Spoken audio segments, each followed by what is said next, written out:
All right, and we are live here on the Automotive Edge Facebook page, LinkedIn, YouTube, as we get ready to dial it.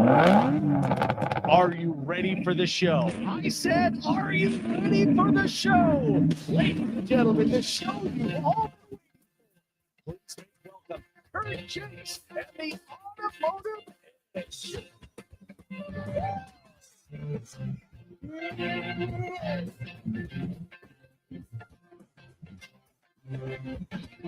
Life is a road that you travel on. There's one day here and the next day gone. Sometimes you bend, sometimes you stand, sometimes you turn your back to the wind. There's a world outside every darkened door where blues won't haunt you anymore. Where the brave are free and lovers soar. Come ride with me to the distant shore.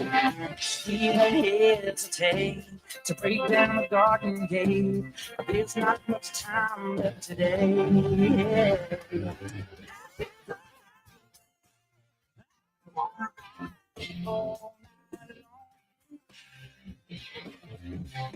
If you're going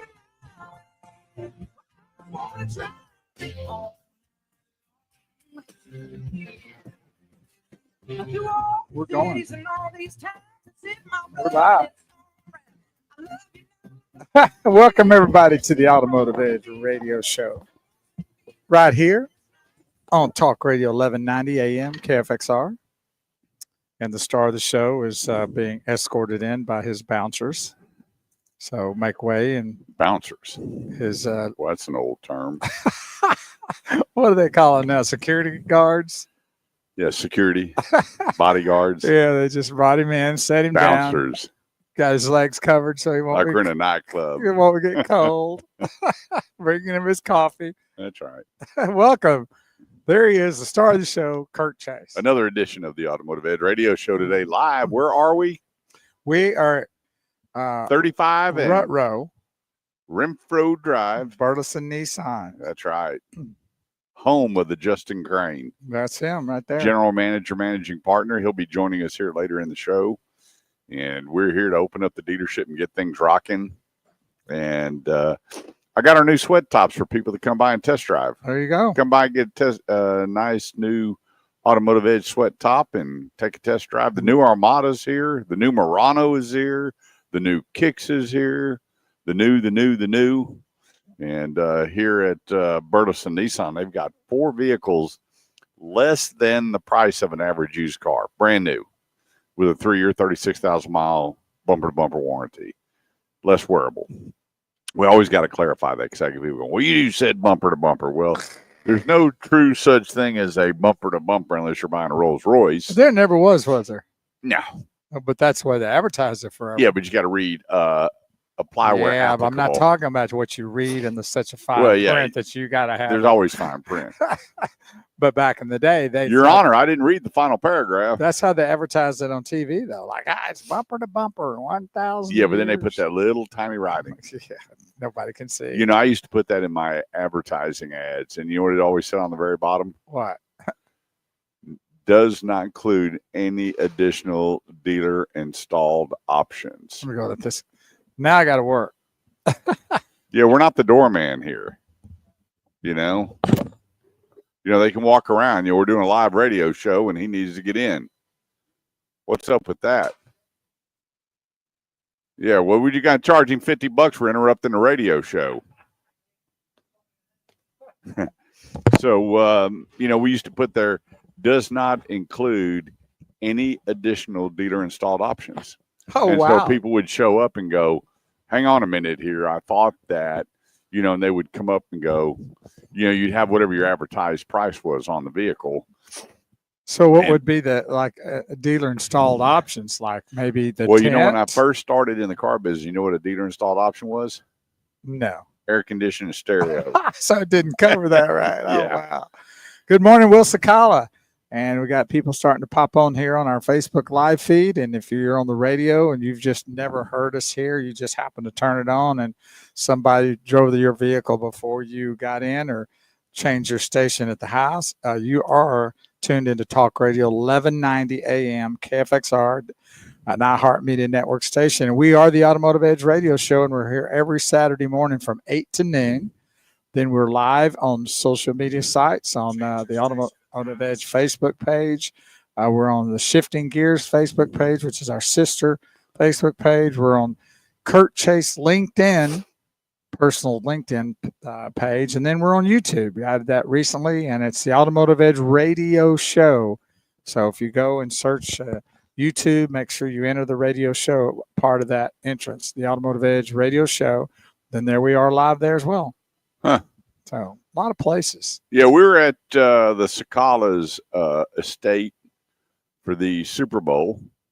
And since the Eagles won, the lovely and wonderful Mrs. Sakala and her soon-to-be son-in-law Took a dive in the pool. jumped in the pool. That's on Facebook. Saw it. I was like, "You've got to be." Yeah. She kept her word. So did he. And they did what we call that the polar plunge. Will must have called the referees up there at the Super Bowl and said, "Listen, I got a deal. If y'all can help me out with a few flags against KC, I get my wife and future son-in-law jumping in a cold pool here in Dallas." You know what? I think people take their sports too serious. There was a couple, and it was on some news deal. They haven't come out of their home. They're in mourning. Since they lost KC. In mourning. How do you mourn over the loss? I mean, don't know. get over it. I mean, We've been mourning for the last 30 years over the Cowboys. So there's not a whole lot you can do about it. yeah, then they let who should have been our next head coach, now the head coach of the Saints. Yeah. But now they're talking about bringing what's his name?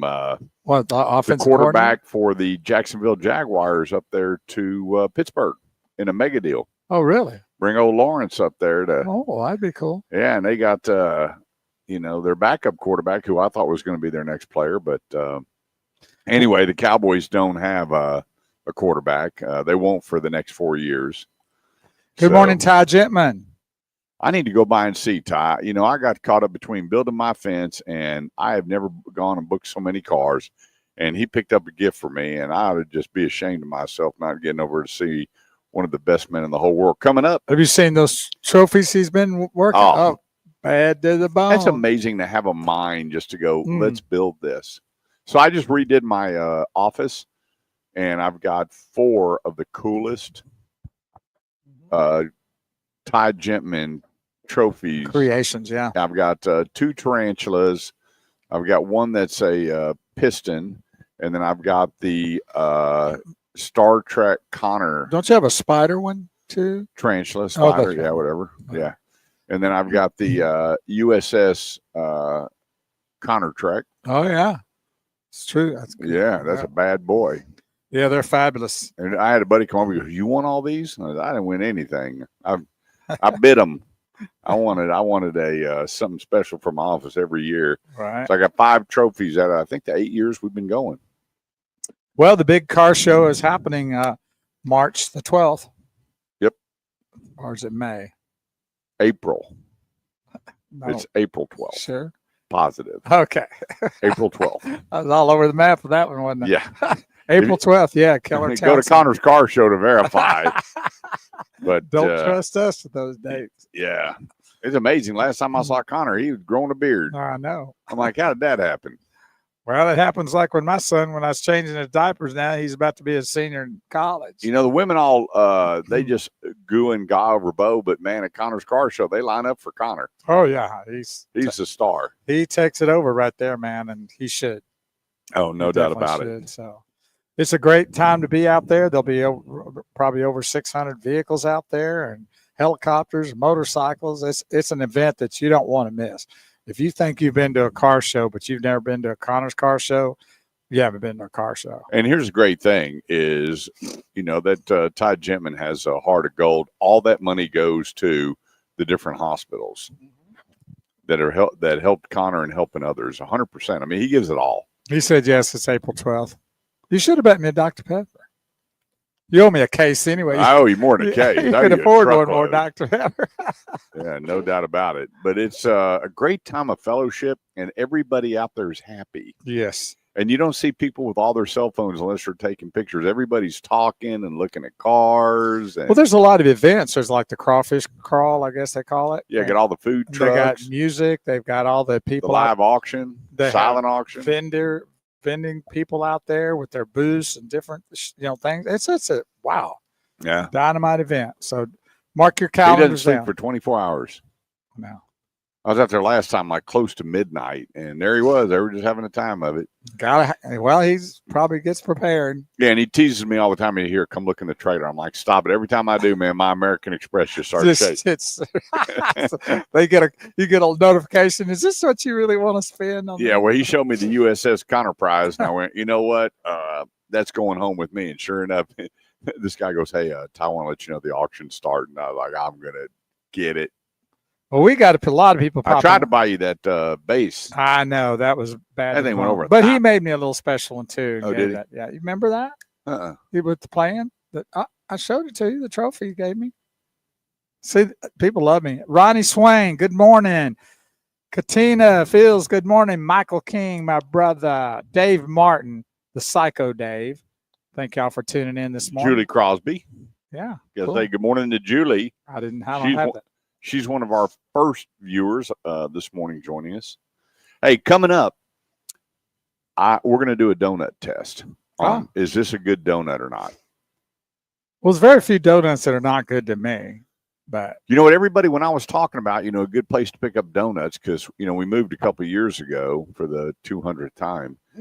And everybody said, hey, go here, go there, go there. And you know what? I realized there's a big difference in donuts. There's a big difference in donuts. And what's the difference? And you like donut nuts. Balls. Donut balls. And so I got you some. We got corrected that by Matt Cather. Yeah. Because everybody calls them holes here. Yeah, donut holes. But you don't have a hole. You have a ball. Yeah. So the donut has a hole in it. Right. So when you go to order, next time you go, don't try to order donut holes. You order donut balls. But here's the thing. I did that. Yeah. And the lady goes, you mean these? We made that. She didn't know what they were. They call them donut holes. I know. That's the way it was. Isn't that kind of funny? And they ain't got a hole in them. They did. The donut does. The donut does. So I don't know how you buy a donut hole because there's nothing there but a hole. Yeah. You got out of the ball. It's amazing. But I don't know what you used to bring me before I quit eating donut balls. No, but the brand. Because those were dynamite. Southern made. So growing up, there was Southern made franchises. Now it's what do you call the big franchise? Dunkin' Donut. We got Dunkin' Donuts, and then you got what's the real Krispy Kreme. Krispy Kreme, that one. And then there's another one on 377. Ty probably knows what it is up there in Watauga. I'm trying to think the brand of donut. 30 seconds. And my wife said she grew up on those. I forgot what they call those. Well, we'll figure it out when we come out of our break. Yep. Let's go to break real quick. 214-787-1190. Phone lines are open. Where to go, who to see, what to do when it comes to your automotive needs. Don't go away. We'll be right back. Yeah, those donut balls you used to bring me, man, were through the roof. That's when I had to quit eating that stuff. Well, I was going through my... Well, today we're going to do Sunshine Donuts. Whoa! You got something in that box? Oh, but I got 2 boxes. One for the guys here. Well, this is going to them too. They're a lot of donuts. Want me to take home? No. You got enough to take home. You creamed me financially today. Yeah, but just look at all the advertisements you're going to get while we were wearing it around, and all the women that checks it out, and people go, "Hey." Do you have them sign it? Well, we should have got you a white one so they could just sign it. That's right. Well, give me one. No, I just gave you 5, but they're not all to me. Oh, then you have to get a silver Sharpie instead of a black one. I don't think it'd read very well, would it? A silver one on black? Yeah, it looks really cool. Have everybody sign it. All the women, all your fans. Well, I like that idea. Have a fan top, and then at the end we'll auction it off. I like that idea. I think it'd be better with a white one though, and with a black Sharpie. Okay. Large. Do I need to buy you a bag of Sharpies too? Yeah, I could use a couple. Put them in a pouch. You can put it around your neck. Oh, that's funny. The things we do. Oh, yes. He said Shipley, Michael King, my brother. Shipley Donuts. Yeah. There you go, Thank Mike. you. Thank you, Yep. Michael. Appreciate that, man. My wife grew up on Shipley Donuts. Yeah, back in our neck of the woods, they're owned by personal people. It's not like a company. And they're all Shipley? No, I mean, like, there's one in Ponder is a donut shop, but it's not A on. franchise? It's just people that own it. Oh. Not a franchise. Yeah, well, most of them are owned. Southern Made is a franchise. Right. Duncan's a franchise. Shipley is a franchise. All the biggies. Yeah. Krispy Kreme. Krispy Kreme. Boy, those things are really juicy. God, those are nasty. It is terrible. Yeah, You eat one and they just it's like full it melts in blown, your mouth. I full don't get it. blown sugar, baby. Yeah, it's like the difference between Krispy Kremes and the others. You don't have to chew it a lot. It's like it melts in your mouth. I know. That's why I And love if you it. get them while they're hot, That's even better. I remember the first time I did Krispy Kreme and I'm there and I said, I've never had a Krispy Kreme. And the guy brings me one from the back. It's hot. And it was like, I went, oh my, you shouldn't have done it. I was addicted. Hey, Ronnie Swain says, I used to sell stud nuts door to door when I was 8 years old. I'm more of a Krispy Kreme guy, but behind that, I'm a Southern Made. Is that what they call them? That's what they were called? Spud nuts? Yeah. I guess that's a better deal than balls, isn't it? Yeah. Donut ball. Actually, I like that better. That name's better. Yeah, I grew up, there was Cliff's Donuts, but it was Southern Made, and the box was green and white, and in red it said Southern Made on it, and you paid for the franchise and whatever. But I had a paper route. So I'd get south of Shady Grove done, and then about 5:30, 6 o'clock in the morning, they were cooking them donuts, and I'd pull up and I'd knock on it, and she'd just hand me a big old giant bear claw apple fritter. Wow. That's good. Man, I could pedal that bike, and I had the double satchel, with the papers on front and back. Eating Eat that and flying the papers. Still chunking papers. Never let that apple fritter out of my hand. That'd be awesome to see a video of that. That's right. We got the Mr. Justin Crane joining us here live. You know what? I want to. Oh, he said the spud nuts were made from potato flour, so that's not, I guess, made from donut. I want to get a cowboy hat like Justin Crane. I've never seen his. You haven't seen his cowboy hat? Mm-mm. Wow.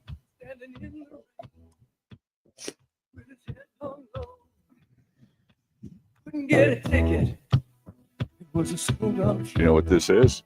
The roar of the crowd. You could bet the thing. You don't know who this is? No, I quit listening. Guitar Hero. You blew him away. That's not your style of music. How do you know all that? Who is that, Maddie? This is Foreigner. That's right. See, that's why I didn't know it. You don't listen to Foreigner? I don't listen to that kind of music. I never listened to it. 214-787-1190. It's the Automotive Edge Radio Show, helping you with all your automotive needs, every bit of it. Whether you're buying a car, selling your car, trading a car, parts, service, body shop, we got you covered. This week was really cool. I had 4 people I met to look over their body work. And the guy couldn't believe I showed up. And he got a new sweat top. Oh, cool. I said, what size do you wear? He goes, that's kind of personal. I said I was going to bring What do you want me to do? Lay them out and turn my back? Automotive Edge souvenir. Oh, okay, large. So he got a couple T-shirts, and we looked at his car, and lo and behold, other than putting the headlights on correctly, phenomenal paint job. Cool. Great paint job. And he goes, I pulled out, and he goes, are you going to circle all that stuff like you tell? I said, well, let's take a look. I had my grease pencil. Right. Went over it from headlight to tail light. And I went, buddy, they did a fantastic job. The only problem is they didn't set your headlights right, and that gasket that's around it is not going to seal the water and protect it like it needs to. And he called me yesterday and asked me what my favorite booze was. I said, no, you don't have to buy me booze. I'm good. Why didn't you tell him what mine was? You don't drink? Well, it doesn't matter. Yeah. Go get you a 4-pack of Island Time. Hey, now there you go, right there. And he goes, while I waited, reset all my lights and put new gaskets on it. And I'm like, good for you. He goes, how do you make money? I said, I got a money tree. I think on the backyard picking up a couple $100 and I just planted 2 more. all right, let's do it. So I got sent 5 of the best donut shop between Keller, Watauga, North Richland Hills, and let's see, Keller, Watauga. Yeah, that's it. And so Bo likes donut nuts. So, Boy, they're really crisping right out of there, aren't they? well, they're just flaking right out. how's this? Dying to get out of the box. Here we go. Holy cow. So go ahead, Bo. Let's see if they compare to the lady. Are these different donut No. holes? They're all from one place? Yeah, all from one place. I just told you, Sunshine Donuts. Oh, okay. I Come thought on, you said Bo, you pay picked, attention. I would thought you said you picked up some from different places. No, I'm going to, but this is in the Keller, Watauga, North Richland Hills area. And there's North Richland Hills, there's Richland Hills, and then there's Watauga and Keller. Well, they're not bad, but they're not as good as what used to bring me. Yeah? They're not. I can tell you that right now. Because Bo is a donut ball connoisseur. You like that? Yeah, I like that. You can give me that title now. But not bad, but they're not near as good as what used to bring me. And you said what'd you used to bring me? Donut balls. So the where? From where? Southern Made, you said? Mhm. Yeah. They're not near as good as Southern Made. Yeah. Okay. I'm a big apple fritter guy, as you can tell. And I don't like it. No. No. That donut ball is not near as good as what used to bring me. So that's not the deal. So how are we doing this? Because you're going to bring some each week. Mm-hmm. I don't know how to judge it because I don't know how many you're going to be bringing. So probably only four brands. When you know how many donut places are in that area? But we're going to do 16. We'll bring all 16. We'll have 16 weeks worth of judging. Yeah. Right now, I give it a 16. Okay, on a 1 to 10, what do we give Sunshine? This one here? 10 being the best or the worst? Yeah, you want me to go first? Yeah. I'm giving it a 5. Nah, I ain't giving it that high. Really? I get about a 7. Well, that's better than mine. 10 is the best knucklehead. Well, usually when you're number 1, you win something. Number 10 doesn't get you 1 squat. to 10. So remember, 10, in every competition, 10. when you get a 10, that's the best. Yeah, except that when you get in first place, you're not a 10. I didn't say first place. I said And in 10th place, here comes the last guy to run. Okay, so 10 being the best. I'm going to take this out so somebody won't. Yeah, I'll tell you. We can give these away. Yeah, quick. Yeah. So 10 being give these to the sales department. No, nothing personal, Justin. Now the other ones, just the regular donuts, they say are the best, which I got chocolate covered and plain. Well, that didn't cut it for me. I'm going to give it about a 3. Wow. Yeah, I don't care for it. It's That's a really low score. Big difference from what you used to bring me. Yeah. Oh, well. So, all right. Well, we'll see how that goes. Yep. Next week is a different Southern Made than the one that we ate at right there at 820 and 26 one. But it's still a Southern Made. So it should be fine. You would think. They usually have recipes they work with. I mean, a lot of the places are similar, you know, when you get in all your franchise stores and everything. Well, it can change. I mean, you go to different McDonald's are better than the others and different other places like that. So it could be a little different, but we'll see. You think McDonald's are all different? Well, some of them seem to run better. Things seem to be fresher, you know, than other places. But I know those didn't work for me. I had 2 of them just to make sure that I was tasting it right. Something in there wasn't right. I don't know. You got the same idea what I'm saying? It's right. You know, when I was there at 6 o'clock in the morning, so I figured they were going to be. And they were fresh too, probably, right? Yeah, I would hope they were. I don't know. Might be a week old, reason why we're having trouble. Maybe yesterday's donuts. I don't know. Well, I know she was baking fresh hot kolaches, but anyway, yeah, Sunshine Donuts. Not for me. I gave it a 3, and I'm trying to be kind at that. Yep. Good morning, Kenneth Coons. So we got to remember that 10. Bauer. Yeah, Bauer. We got to remember that 10 is the best. 10 is the best. Okay. So you gave it a 3. Gave it a 3. I gave it a 5, but I didn't do the donut balls. Try one. No. If you gave it a 3 and you're the connoisseur of donut balls, then yeah, that's I'm out. They're lucky I didn't give it a 1. I'm just being. Well, I know they're not listening. Well, first of all, how do you know? Well, because she didn't speak English. Oh, okay. Yep. And their internet was down, so I stood there for 10 minutes till they rebooted it and got it up and going. Well, And all she could say was, "Do you have cash?" So I went out to my truck to get cash. It was like $20 for the donuts. Donuts are expensive. And I go back in. She goes, "No, we're good," and handed me back my credit card. So, oh, okay. Yeah. Cool. Well, the only reason I didn't give it a 1 is I'm leaving it open for somebody that might be worse.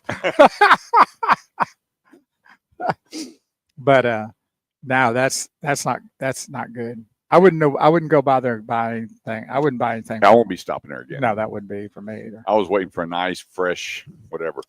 Well, hey, coming up on the show today, we got a lot of stuff to cover. And what's going on with the EVs? What's going on with Ford? What's going on with the electric pickup trucks? Not a big shocker, but kind of a shocker. We'll wait and see how everything plays out. And then some of the top drive vehicles. Let me tell you, I drove, what would that be there? 7, 10, 16, 27 different vehicles this year. I want to bring up the fact that the Dodge Daytona commercial is misleading. What do you mean?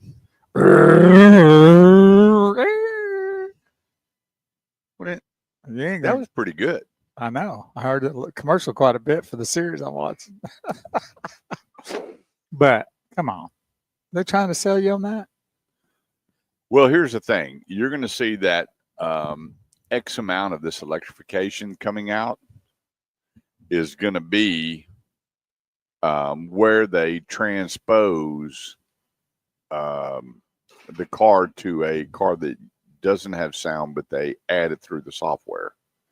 And so the reason is, for people with that are visually impaired or hearing impaired, they can hear the car coming. So they want to make sure that you get to crank that engine up, whatever volume you want. You can kind of design it the way you want. Make it sound like a train. Well, they'll be able to make it sound like the 71 or 70 model Daytonas, sound like you got thrusters. And it's self-driving. Aren't you happy about that? So why would you want a vehicle like that you could really want to handle, but yet it's self-driving? Go figure that. Well, what is it? A wacky world that we. I don't get the whole thing anyway. Yeah, me neither. I don't. All right, we're going to take a quick break. When we get back, we're going to start covering some vehicles. And I'm going to tell you what, there's a lot of great vehicles out there for you to be looking at. I test drove a bunch. It's only February 15th, and I've driven 27 vehicles. Now, I haven't got to drive the new Nissan Armada because when I got here with Justin Crane, it was still being PDI'd, made ready. But 10 seconds. That's the only one that I haven't. Quick break, 214-787-1190. I'm Kurt Chase with the great one, Big Wheel Bo Carver. We'll be right back. She packed my bags last night. Hope everybody's having a good morning. Each and every one of you out there tuned into our social media site. We just took a break on our Talk Radio 1190 radio station. And we're here at Burleson Nissan at 35W and Rutrow Road. And you just take if you're going south, you take the Renfro exit coming out of Fort Worth, do a U-turn, and it's up about a couple blocks on the right. And pull in and come in and see us. And if you act right, Kurt might even give you a sweatshirt. Here, break off a piece of that. I don't want that. Just take just a piece of it, Bo. I didn't even like what I had, so.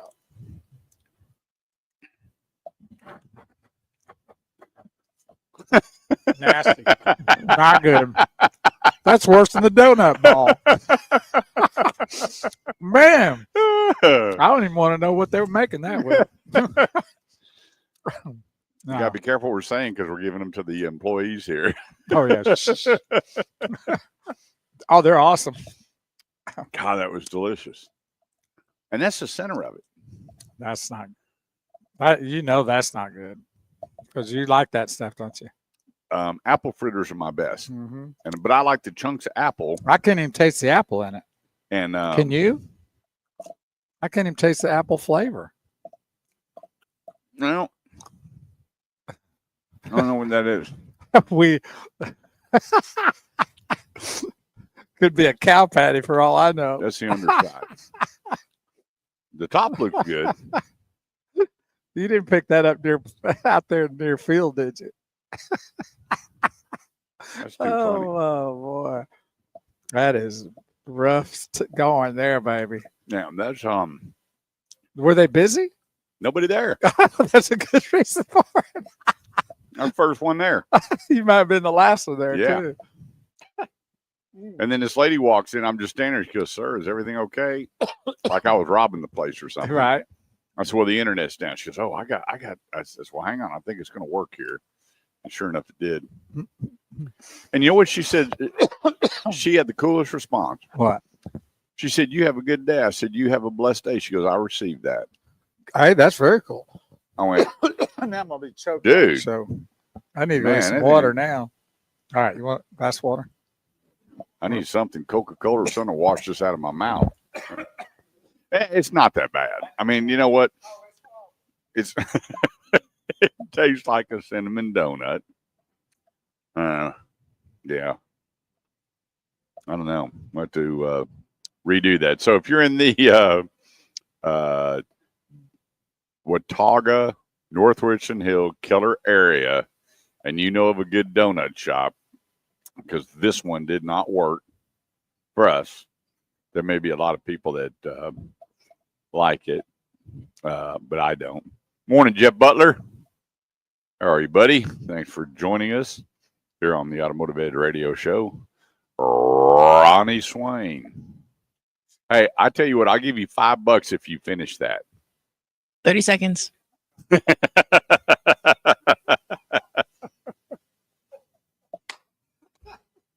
That's the first time Bo ever turned down money. Man, I'm sorry. That's just, I'm afraid that almost put me in the hospital. Yeah. I don't have to get away with it. And it's in Keller? In North Richland Hills. No, that tells me a lot right there too. Right off of 820 and Roof Snow. Yeah.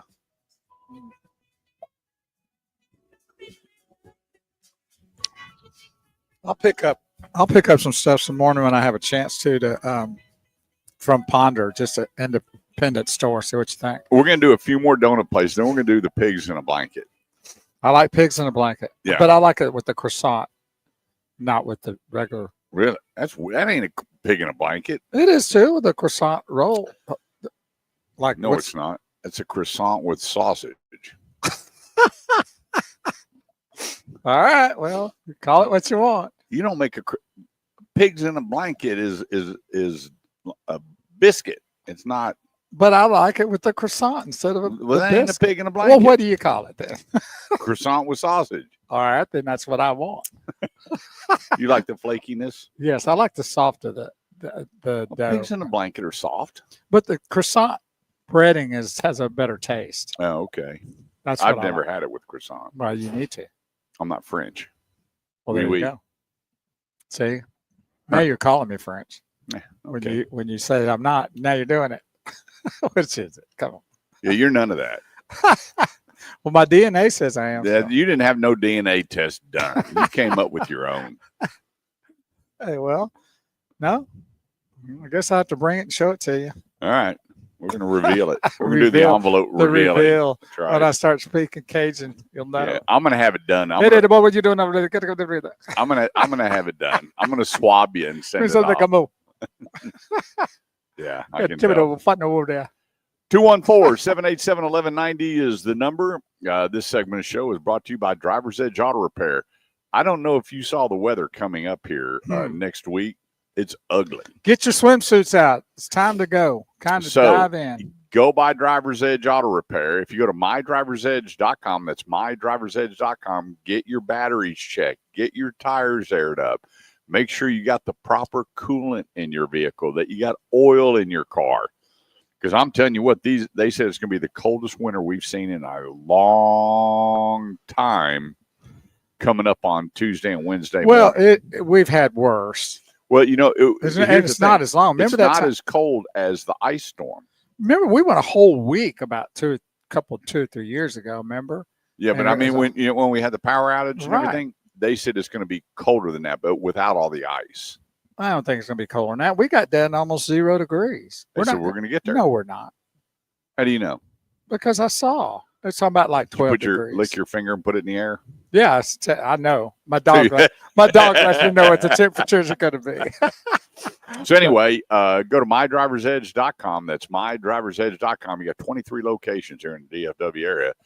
Get your tires aired up. There's everybody. My light went off this morning, and I got to put 36 pounds of air in the tire, and they've got 32, so my tire monitor light's on. And you want to make sure you have the right coolant in your car, because I'm going to tell you what, when it's this cold, you don't want just straight water in your radiator. No. Well, they shouldn't have that anyway. I got buddies that still just fill it up with water. That's a bad decision. You know? Because it also, if you do the 50-50, which is what I think. Well, growing up, what'd you put in your car? You didn't put coolant in your car. You put water. Well, when I was younger, I had vehicles that didn't even have a radiator. So I didn't put anything in it but oil. Huh. Volkswagens. We didn't have radiators. Yeah. I didn't have a radiator until about my 4th vehicle. Yeah. So. Well, if you go to mydriversedge.com. Did you just put water in yours when you were growing up? Early driver? Yeah. But what happens when it got cold? Did you just hope for the best? It didn't freeze. You know what it would take to freeze water in a radiator? Man, you'd have to be up in the Great Lakes, not down here. But I'll tell you, my brother was in Chicago on his way home from Christmas. He drove from here straight to New York. That's Chicago. Then over to Chicago so Woody could see his family. Vinny drove up north to see ours. And so where they parked, they had to put a heat lamp under their radiator. Mm-hmm. And that way, when they got up at 4 in the morning, he said, buddy, we went out there, we dug the car out of the snow. 10, 15 degrees below zero. We could see that lamp, you know, they kept the radiator. And Crazy. He ran 80-20 coolant to water. Well, I don't blame him to get out of there. Yeah, no doubt. And anyway, go to mydriversedge.com, get them to check it out, because the two things that's going to happen is your tire monitor is going to come on, and this is a terrible time where you go to start your car and it's ice cold out there, and where you hear that tick, tick, tick, tick, tick. Well, it also can, I guess if it freezes, could do the same thing like a pipe in your house. It could cause a crack. And the next thing you know, you think everything's okay, even though the liquid may come back to liquid. Then you got a hole in your radiator. And next thing you know, you're smoking out on the freeway somewhere. Yeah, you just don't know. Get them to take a look at it and see what's going on with your vehicle. The place, mydriversedge.com. That's mydriversedge.com. Been a great sponsor of the show for 21 years. They've been on air with us. So look them up, mydriversedge.com. So we have any more good mornings? Sean Covington, my buddy. You get different feeds than I do. Sean, no, I don't. Yeah, I don't see them. You don't see Sean? I hadn't seen that yet. Huh. Sean and I have been friends since I was 17 years old. I walked into J-Rag's Disco with my brother's ID. And Sean was back there with, and I think he was born with a toothpick in his mouth. Is that what he has all the time? Yeah, so he was in the hospital. And had a toothpick. Had toothpick in his mouth. And I went, that's my buddy right there. And in fact, I told him the other day, I called him. We've been praying for Sean. He's got a few things he's taking care of. I said, hey, do you want me to bring you a box of toothpicks? He goes, no, I got them. I guarantee you, that boy goes to bed with a toothpick in his mouth. Do you remember the day when you could put cinnamon on them and they used to sell them. I know. They still do that? Yeah, but they were the flat ones. They weren't the real round, good toothpicks. I thought there were some round ones like that. No, they're always flat. And after a while, they got kind of soggy and nasty. But Sean, he ought to be doing commercials for toothpicks. Somebody would pick him up. My good buddy. God bless you, buddy. We're praying for you. And I keep telling him I want to take him to dinner. You got to take me up on it. 214-787-1190. That's 214-787-1190. Before I get into the cars that I drove and some of the things that I think maybe you ought to take a look at that I was really wowed when I drove them, was now the lease programs are getting better. I'm looking across the board. When you look at what's going on here at Burleson Nissan, you got a bunch of vehicles well under $300 that you can lease. Well under $300. So everybody says they're not real sure what Trump's going to do with the economy, when the thing is going to taper off, when are goods going to start coming down, when is gasoline, everything else. And so for the people with uncertainties that you kind of live that day to day watching too much news, or maybe you're budget conscious, you want to get your payments down, there are some great lease programs out there. And there's some of the manufacturers now that are giving out tax credits, which means that you don't pay the tax. So you do pay, you hear TT&L. Okay, so you have your taxes, your title, and your license fee. So you got to take the 1T off, which is the 6.25%. The title and license, road and bridge, documentary, vehicle inventory tax, you're still going to pay those. But as far as the 6.25%, which is massive, I mean, times $30,000 times 6.25%, and look how much money you're not paying in taxes, which can be, $100 a month in payments. That's a lot of money.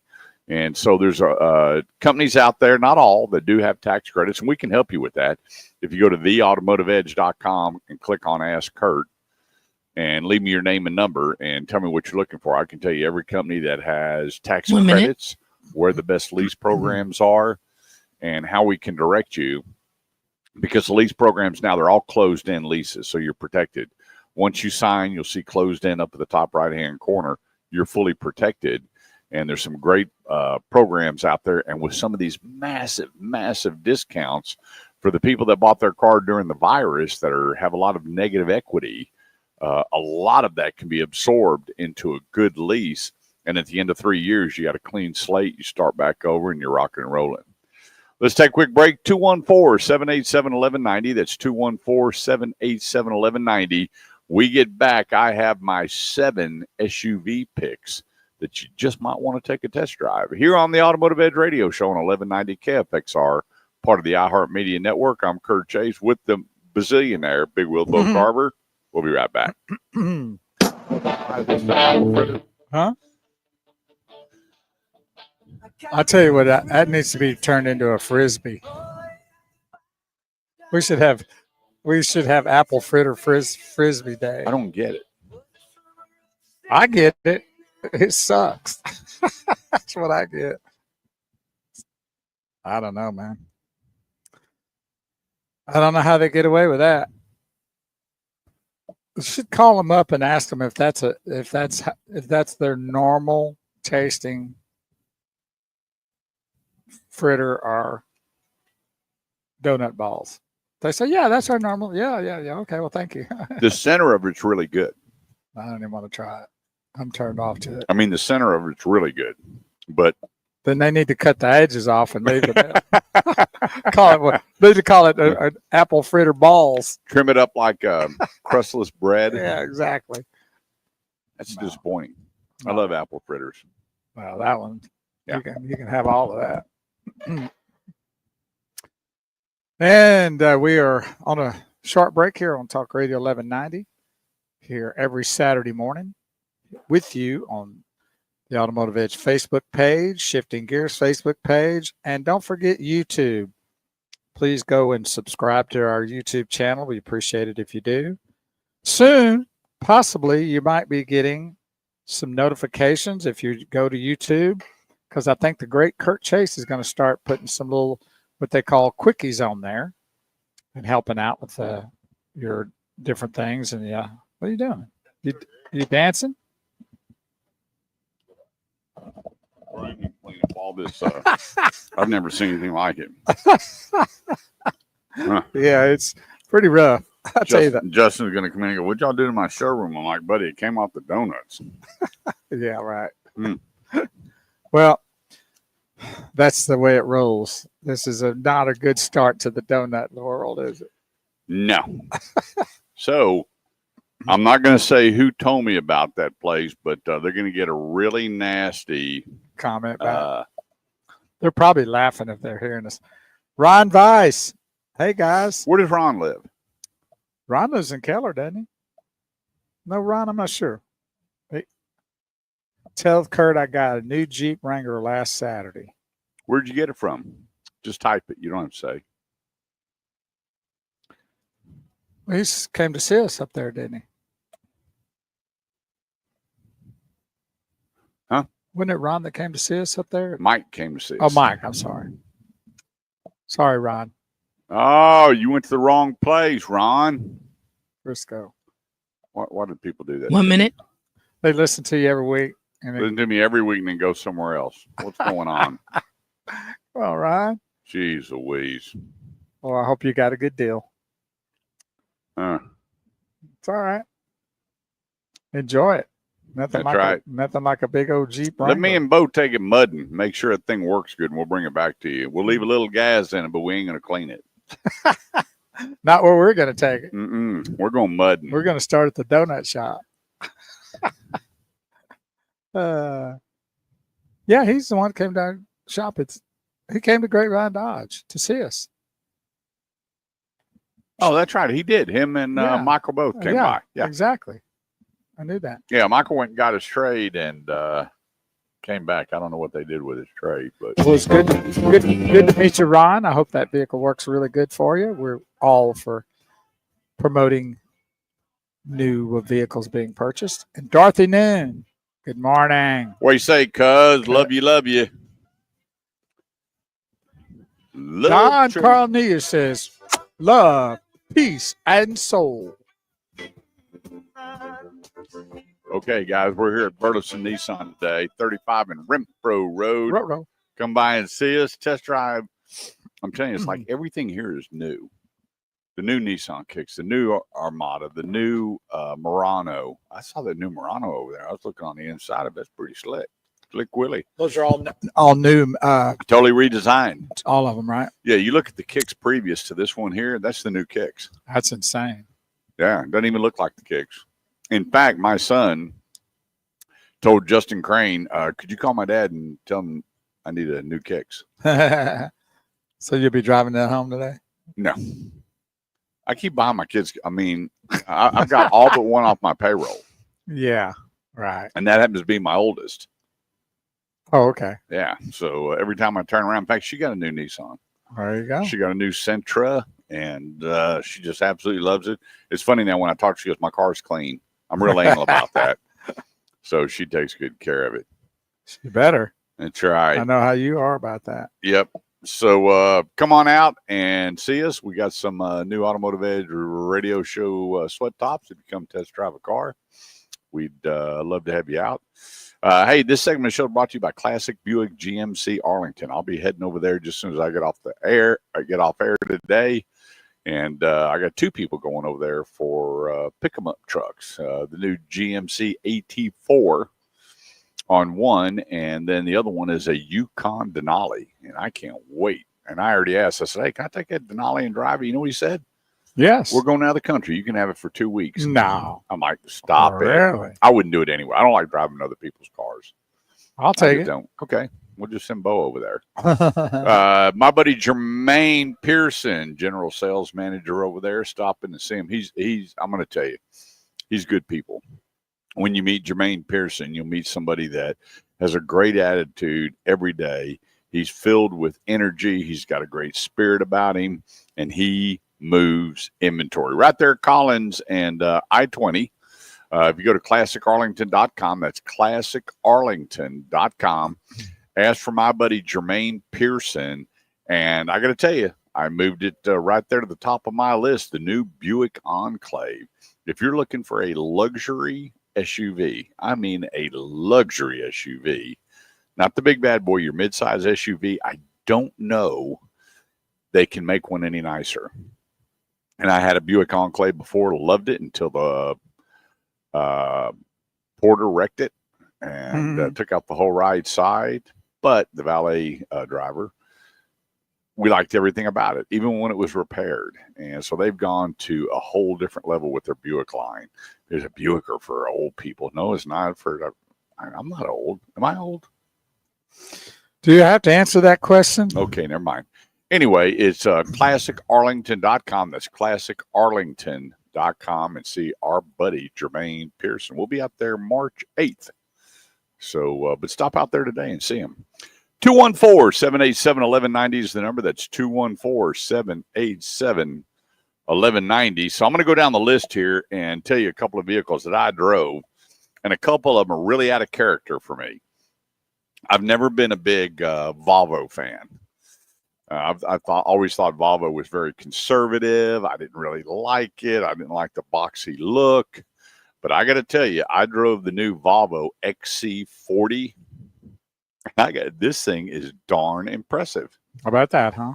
So if you're looking for something that is completely different looking now, they've really made this a good looking rig. It's got good looking lines. It doesn't have that big, they were just ugly. And most of them were station wagons anyway. They call them the Highland Park Mom Mobile. I remember it was nicknamed forever. But the new XC40 starts at $41,000. Goes up to 50, depending on how you're going to equip it. 30 miles to the gallon on the highway. Pretty doggone impressive. It's got a 2-liter turbo, 247 horsepower.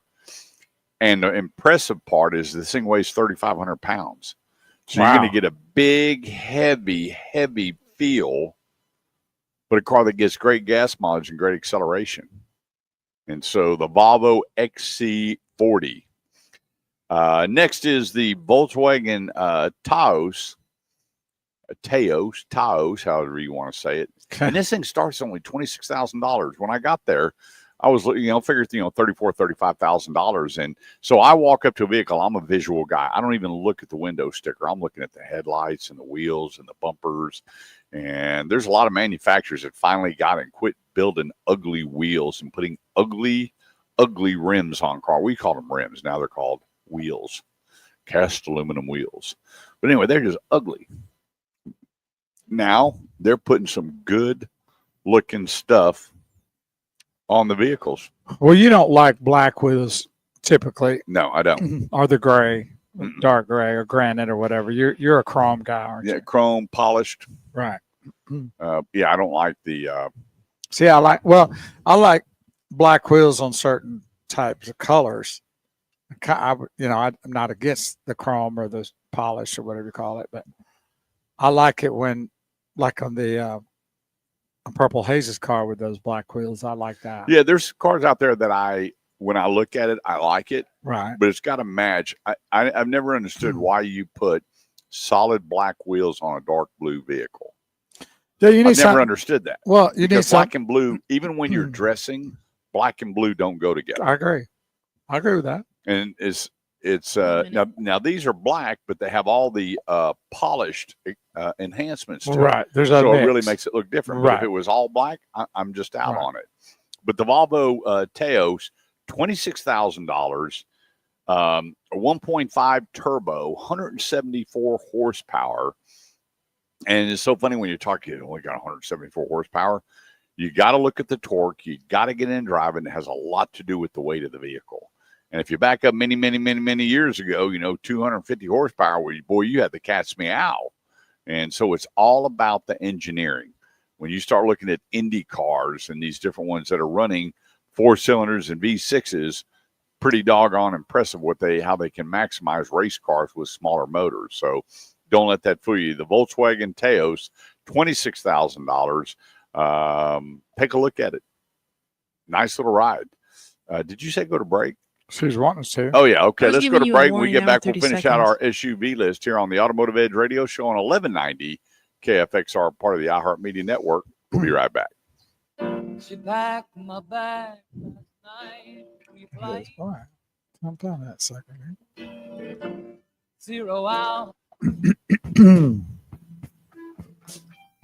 That's weird. What's that? From one song to another. You've never done that. DJ Maddie. Wow. You want everybody off your seat and on the dance floor. Loving, touching, and squeezing. Couples only. It? Couples only. That's right. Everybody, couples only, baby. You think the men like that Who more? sings this? Oh.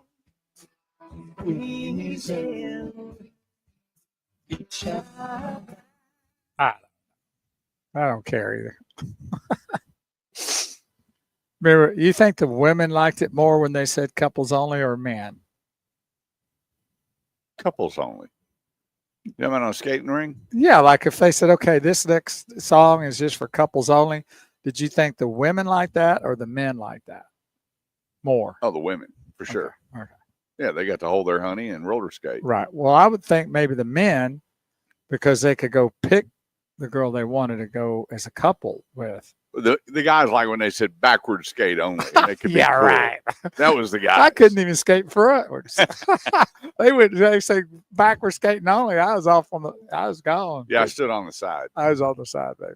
I had all my buddies that, it's so funny. They used to call them, nerds in school, but boy, at the roller skating ring, they were the coolest. Yeah, of course. Good morning, Melinda. Melinda. Did you have a good Valentine's last night? You know what? I cooked what I thought was an incredible meal. I cooked crab cakes with hollandaise sauce, scallops with a chili Thai sauce, and gnocchi with a golden Italian tomato sauce. Mm. And I didn't care for the golden tomato sauce. Oh, really? Yeah. So it was yellow tomatoes, gold tomatoes. Right. And you like tomatoes anyway? I do. Okay. See, Purple Haze doesn't like tomatoes. See, I have to take one of my pills though because the acidity tears me up. Oh, I bet. Yeah, but I made a salad, and in the salad I added roasted pecans and blue cheese crumbles and cranberries and. See, I'm getting more. I did a raspberry vinaigrette. See, I'm getting to be a big salad kind of guy. Yeah. Yeah, I am. I guess getting too old to eat regular meat. Yeah. So anyway, I put it together, and cool. She said she liked it, but wasn't my gig. I am very detailed in my cooking. Well, you tried it, then you probably won't make it again, huh? But not with that sauce. Okay. Because I like gnocchi. Okay. Which is, for those who don't know, that's a potato dumpling, and it was stuffed with ricotta and spinach. And I boil them and then sear them in garlic and butter, and then put the sauce with it. Good. I didn't care for it. It didn't puree out like a regular tomato sauce. So anyway. Well, we learned something new. Spent 3 hours cooking, and I dried my scallops. A lot of people, they don't dry their scallops, and that's why they don't cook right. What's coming up next? So I can find the sucker. We're going with Freeman Toyota. All right. I'm erasing some of this stuff is on here because there's too much stuff. Yeah. So I don't know. I think, on a 1 to 10, Melinda would probably give my dinner last night. What? You think she'd give us a higher rate than we gave the donut? Yeah, probably so. She liked it, but I mean, she's so sweet. She never says anything bad. Right, about of course. anything. She's never going to say anything bad. Yeah.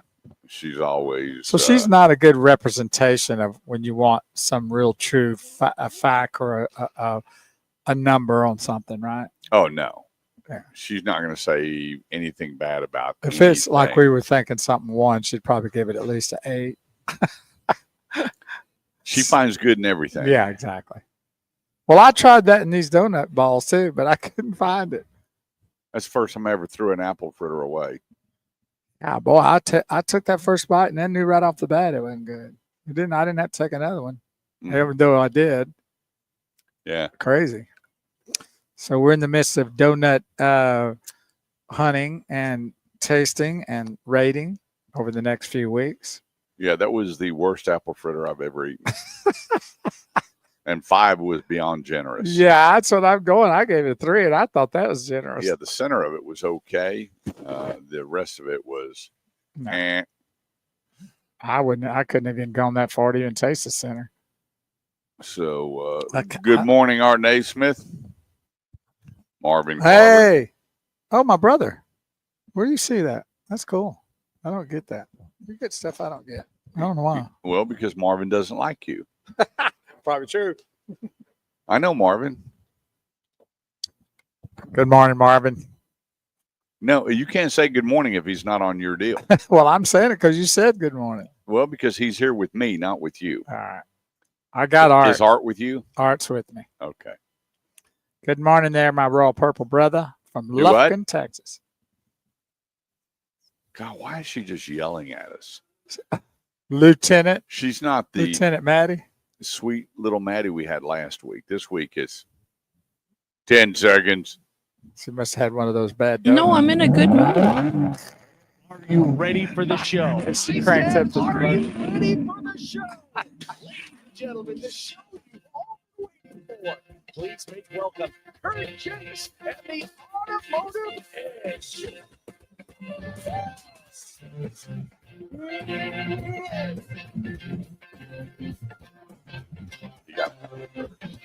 Huh? The road that you travel on, there's one day here and the next day gone. Oh, yeah? Sometimes you've been, sometimes you stay, sometimes you turn your back to Oh, the get his wind. rating. The world outside every dark indoor. Let it go. With a brave operator, Then they go wide. Can't do. Y'all let it go. As long as they're getting eaten, that's good. Yeah, let it roll, baby. Oh, Here we go. Yeah. Life is a highway. Thanks for rolling with us here on the Automotive Edge Radio Show on 1190 KFXR, part of the iHeartMedia Network. I'm your host, Kurt Chase, with the great one, the man, the myth, the legend, the one the women go crazy over, Big Will Bocarver. Glad to be here as always, and we are live. It's tough being you, isn't it? Yeah, everybody keeps saying that too, but I don't know what they really mean.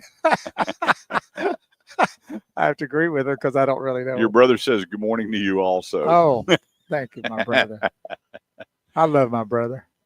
There we go. This segment of the show is brought to you by Freeman Toyota, located on the affordable side of the Metroplex. And let me tell you, I was over there the other day, and incredible what they are doing. 2025 Tundras. Now they got 2.9 for 72 months.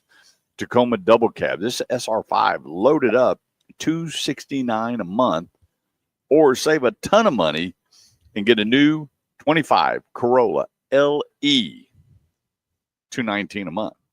And there's a bunch more. If you go to their website, freemantoyota.com, that's freemantoyota.com, look at all the benefits if you're buying a Toyota that they give you complimentary. Get more when you buy one at Freeman Toyota, 820 and 183, just south of the mall there at Highway 10. Flip it around and stop in there and see BJ Stankovic, General Sales Manager, Jerry Patterson, new car director, and the rest of the gang, Amber and Jimmy Miner, and let them take care of your Toyota needs. The place, freemantoyota.com. That's freemantoyota.com.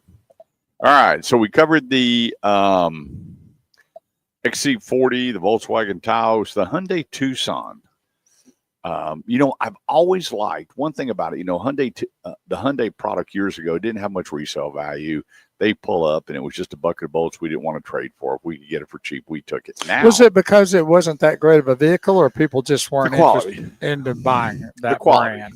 Yeah, it was just Because sometimes people, you can have a good brand, but they just don't want, a good product, but they're just not interested in the brand. Maybe the name they didn't like. we just think Hyundai Scoops were going for $69.95, and then you had to add the air conditioning. Okay. And my brother had one. It was a manual transmission, but he drove that thing to 188,000 miles. So that's what I'm talking about. They can always. Yeah, you'd be surprised. But, and it took on. Well, Hyundai was the cheap car. We called it the disposable car. I got you.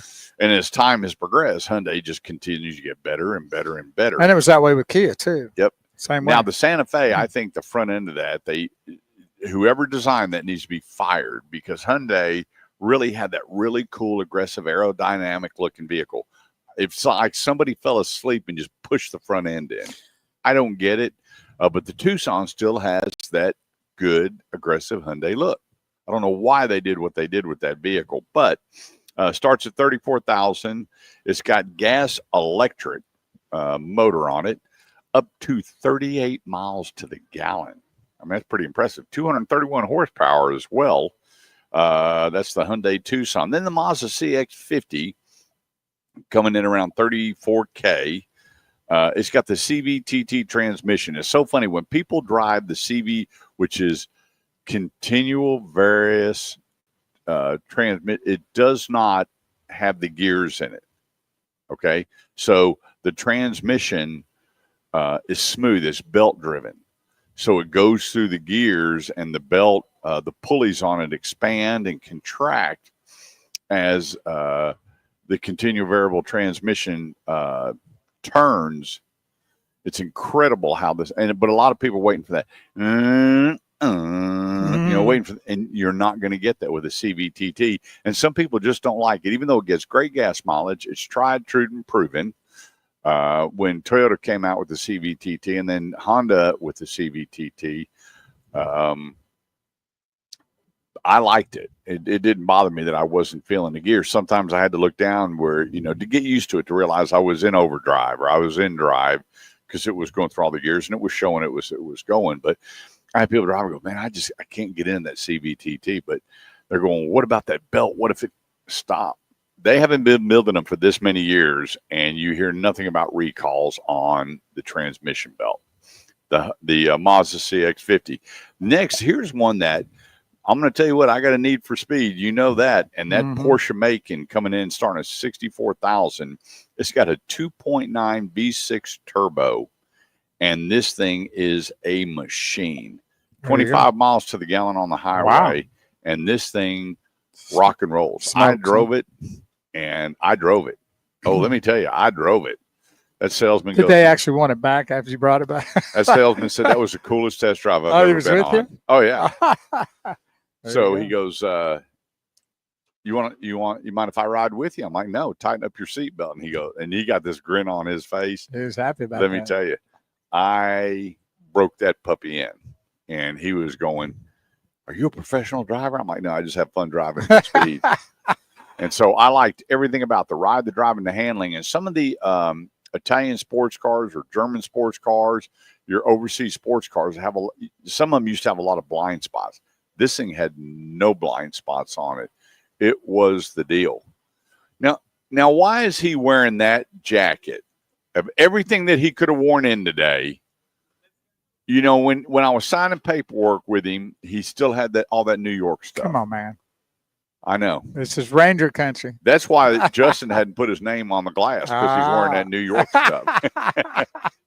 Good to see you. A warning, you mean? Like that's a warning sign? So for you people that have a need for speed and want something that I'm telling you, you're in total control of this car.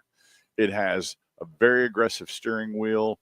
Everything about the handling, 100% I like this car. Next, the new Honda Passport. Now, for so many people, you still think that Isuzu builds the Passport. They don't. Once the Honda Passport went away, because it went away for 12 years, and it was a Isuzu Honda combo. So when you opened up the hood, it said Isuzu Motor Company. You opened up the door, down on the plate, Isuzu Motor Company. And so there was a lot of people that are going, so who builds it? Well, it was 100% Honda. Honda owns the nameplate, and it is their vehicle from headlight to tail light. It's all Honda. And they've totally revamped this vehicle. They've redesigned it. The ride, the drive, the handling, the size, 100%. I liked it. So another must drive. And then the new Nissan Kicks. This thing, when they first got it, was this little bubbly looking thing. I didn't get it. It was okay. Now, I mean, you look at the size of this thing, and especially the back seat, this thing is big. It's a big rig. It's a comfortable rig. And when you take a look at the pricing on this thing, under $25,000 to start, it is a no-brainer. Yeah, they need to take a look at this sucker. Yeah. I mean, it's really, and you can dress nice. it out depending, if you want, upgraded wheels, interior. I mean, there's other, packages you can put on it. But when you look at the starting price of a Nissan Kicks, I mean, you just can't go wrong. Why don't I just show them a little bit of that? We got a second. Why don't you just flip that camera around there, Boski? Let's see what we can do right there. Let's see. Up there you go. Yeah. You can see the new Nissan Kicks in a beautiful royal blue. Gets the front of it a little bit. My favorite color. There you go. That's the color of your truck. Yep. Pretty much. Blue is my favorite color. How about them apples? There you go. Got some nice Bridgestone tires on it. And the thing about it is, it's a fun to drive, an SUV with no blind spots, great acceleration, great MPG, under $25,000. That's crazy, isn't it? You got to like it. All right. How much time we got here? We got a few minutes. Minivans. There's only three: your Sienna, your Odyssey, and your Carnival. And flip a coin. Flip a coin. When I saw Jesse Hull, who's the managing partner there at Classic Kia Carrollton, he goes, "Hey, come out and check out the new van." And I saw they named it the Carnival. I'm like, why? Why? Of every name you could have come up with, why the Carnival? I expect clowns to jump out of that car. Because it used to be the Sedona was their minivan. And why they didn't say the all-new Sedona, they come out of the Carnival. And I went, But let me tell you, the new badging is incredible. The way they spell Kia looks so much cooler. Oh, that's real cool. The lines, the design, I walked up to it. I'm like, this thing is pretty cool. I'm still having a hard time with the name. And then I got in it and drove it. And I went, I just started laughing. I'm going, boy, oh boy, they could have named it anything but the Carnival. But putting that aside, it is a bad to the bone van. Now, the Toyota Sienna, we had one, and we drove that thing to 180, almost 190,000 miles before we traded it in. No problems whatsoever. All we did was fill it up, replace tires, and I did a couple of minor adjustments, and that was it. That vehicle did us very, very well, having the three boys and all the sports. And then the Honda Odyssey, one of my all-time favorite vehicles. It was funny. We bought the Sienna, and all my brothers were busting my chops. He's driving a minivan. Well, lo and behold, I pull up to my brother's house. There's a brand new Honda Odyssey sitting in front of his house. That thing, we take it on vacation. We did for years and years and years. And it took care of it. Everything. My son and his girlfriend at the time would sit in the back seat. We'd lay down the third row, and we packed that thing with all the food we want, a massive ice chest, all our luggage, and the ride, the drive, and the handle. Incredible. Absolutely incredible. So you can't go wrong. Flip a coin between the new Sienna, the new Odyssey, and the Carnival. And what's amazing is when you pull up to these lots, they don't have a bunch of inventory of these. They sell very, very quickly. At Toyota Sienna, I was over at Freeman Toyota the other day. They had none. And the next day when I was there meeting a buddy of mine, they had 4 unloaded, all pre-sold. So the minivan deal, and I wish they would call it something else. Instead of a minivan? But, you say minivan, everybody drops their head. For me, I don't care. If I get in a car, you can call it the baked potato. I don't care. Don't give these guys any reason to call a car a baked potato. They'll come out. That's right. New version, baked potato. Yeah, Chico stick. The all new Chico stick. I don't care. If it looks good and drives well and handles well, I'm a buyer. Yeah. 214-787-1190. That's 214-787-1190. Let's take a quick break. Don't go away. Big Wheel Bo, he'll be right back. We got Jim Wagner. Hello, Jim Wagner. Cheers to a great day, gentlemen. Ralph Paul says good morning. From the barn. Is he out in the barn today? He's out there in East Texas. He better stay out there and stay warm this week. Shooting guns. Does he pulling wheat? Oh, yeah. He loves it. He's out there all the time. We should go out there and shoot some of mine with it. So you need to call. She's here to take over the radio show today. Come on, here you go. We're doing good. How are you? He does. That's awesome. Well, I want the day off. Tell him to come on out. Oh, yeah. He may not make it. Tell him to start today. You too. Yeah, so he's out there at the barn, and he told me anytime, because I've never shot a gun. Right. He's like, come on out. We shoot guns. And you got to get with Judge Gregory first. Yeah, he's got a stock tank, and he put in, I guess, gravel road and a house. And so you haven't been out there to shoot? I've never been out there. I'll load my stuff up and go out there. He doesn't invite me out there. If I get pulled over, though, I'm going to have to call you to get me out. But, him and his lovely bride, Miss Carol, they get out there, want to get away from everything. And I don't blame everything them. Off. I mean, they don't want Kurt out there. I doubt that. I'm sure they might want Melinda, but probably not Kurt. She's my ticket to a lot of things. Yeah. She gets me a lot of plays I couldn't get in. Yeah. Remember those clubs where they wouldn't hardly let you in, like I guess Studio 54 and all that? All the chicks could get in, right? Yeah. But the guys. I've been there. Yeah, you told me about that. And you know what? I'm standing there, and the guy, he walks down, and he'll point a couple out. Mhm. Come on. Always women, though, usually. Always women. Yeah, so, So but we used to do that. We had a nightclub, and it was 8 for guys, 4 for girls, open bar all night. It was, oh, boy. and so there'd be a How line. many people had drag out of there? Oh, it was horrible. Horrible. I was talking to the owner the other day. I was helping his grandson get a new Toyota Tacoma, and him and I were talking. I said, "Did you ever make money?" Because we never made a dime. Bartenders made a fortune. But didn't you make it when they come back another night? Because it creates an energy. Oh yeah. So people are creatures of habit. Yeah. So if you get used to going to a place and you get something like that going, then Friday night you're going to go there too. Yeah. Now, you wouldn't have as big a crowd maybe, but you'd still have a good one. Yeah. And you're supposed to, you need to take that. I do. Yes, you're right. East Texas is God's country. Yes, sir. Here on the Automotive Edge radio show. Take a little short break on the radio here on Facebook. Art said East Texas is God's country. That's where he lives, down there in Lufkin. I don't know. That's southeast, though. Can we call that east? 10 seconds. Thank you, Miss Maddie, the lieutenant. We got Ralph on hold. Okay. Ralph's on hold.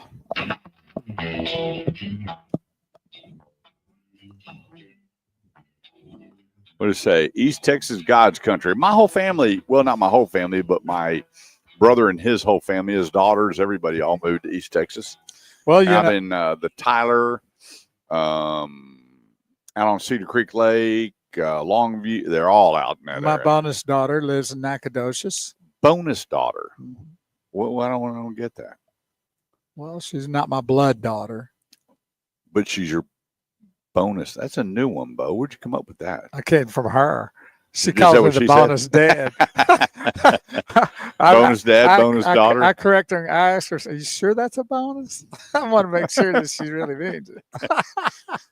Yeah, I don't have one of those, but I'm sure I would be a bonus. 214-787-1190. If you got any question about any car, make, or model, where to go, who to see, what to do, give us a call, 214-787-1190. Let's go to the phone lines. Let's join him, the man, the myth, the legend, the owner of your CBD store in Keller, Ralph Paul. Top of the morning. How are you, buddy? Good morning, gentlemen. How you guys doing? Good. How's the weather out at the barn? Well, it is raining and cold and not as nice as where you guys are. Yeah, But they get more precipitation out here. Yeah, it's going to be 75 today, and there's a little bit of drizzle on the way in, but it's nice and dry, a little breezy. yeah, but then it's getting down to 23 tonight, so it's going to be it ain't blowing. going to be 23 tonight. It is. No, it's not. I promise you. So, Ralph, what's going on with you today? Let's talk about the world of CBD. Well, you know, one of our new popular products are mushroom gummies. And the other night we had a function. I'll bet you we sold like 15 different types of the mushroom gummies. There's 10 different types of mushrooms in the package, one of them being lion's mane, which is considered the smart mushroom. And they're raspberry flavor. They're really good. No CBD, no THC in it. But it helps with mental health, like brain fog. And did you ever walk into a room and you forgot why you came in there? Well, this is a product that would help that. It gives you more clarity. And since COVID hit, you know, a lot of our customers and a lot of people say, you know, they don't have the same mental capacity, I guess, a little bit foggy. Yeah, they were stuck in four walls product to help that. with a TV in front of them and for, you know, a couple of years. And so you have products now to get you. Talk about the brain boost. Now, I tell you what, I drank a half a can of that the other day. When I do my invoicing, I have to separate like over 1,000 commercials, and I have to produce 20 different commercials, actually 24. And, you know, your mind starts, you know, where they all start sounding the same. But I drank some of that brain boost and talk about that. It gave me 100% clarity. The Brain Boost has become a very, very popular product also. You know, we have the seltzers. The seltzers are 0 sugar and 5 calories. We sell quite a bit of it. A lot of people that either quit drinking or diabetic really enjoy those. But the Brain Boost is more of a focus. And there is a slight amount of caffeine in it, very, very minor. But it isn't a Red Bull or coffee or anything of that nature. It just gives your brain more clarity. And we have a lot of people that work on computers all day, and, you know, it keeps them focused. I take it before I play golf. It just keeps my head in the game, and I drink like a half of one. And so the Brain Boost is very, very, very popular product, and they're very inexpensive. Yeah, and I want to clarify, it's not about the high, it's about the health. So you hear, well, he's selling mushrooms. It's not psilocybin. It's not psychedelic. It's nothing like what Jimi Hendrix was taking. It's all about stimulating nerves and cells and your brain and different things to get your body back moving and grooving. Because every time you turn around, it's like the world is doing nothing but pumping energy drinks in their body. And at your CBD store, Keller.com, at your CBD store, Keller.com, you got a lot of products where you can stay away from pumping all of the caffeine and sodium and all the rest of that stuff in your body and really clean your body and your mind out. Absolutely, absolutely. And, you know, over the years, our food system isn't what it used to be. So, you know, we're really missing a lot of nutrition and so forth. And again, you know, our body produces these cannabinoids, but as we get older, it's less and less. So this is just rejuvenating your body and your brain and so forth. So, you know, I love to use my testimony. I'm 69 and I've been on blood pressure medicine for 40 years. I'm taking half of what I used to, and my blood pressure is below normal. In my 50s, they always want to give me cholesterol medicine. Now my numbers are normal. So I've been doing blood work about every 6 months for several years now, and the numbers just get better and better. And, you know, we want to have a healthy lifestyle. And this is our focus, is helping people have a healthy lifestyle. The place, your CBD store, Keller.com. Now, if you go online and you find something that you like, they ship for free. They have the QR code so you know everything that you're putting in your body and on your body. And I got to tell you, as I get older, my skin seems to dry out a little bit. And they have a CBD lotion that is absolutely incredible that I put on my arms and my legs every day. In fact, I was just there the other day and I forgot to pick up a bottle of it. I was actually in the store and Ralph goes, "Do you need anything today?" I went, "No." I left. My wife goes, "Turn around." And I went back, got the pain cream and the gummies, the day gummies. So you have a CBG, and we call the G for go. And Melinda takes one of those during the day, and she just loves life. And it's not a jittery high or anything like you talked about. It just stimulates your body where you're staying in the game. Absolutely. Absolutely. We have that also in a tincture.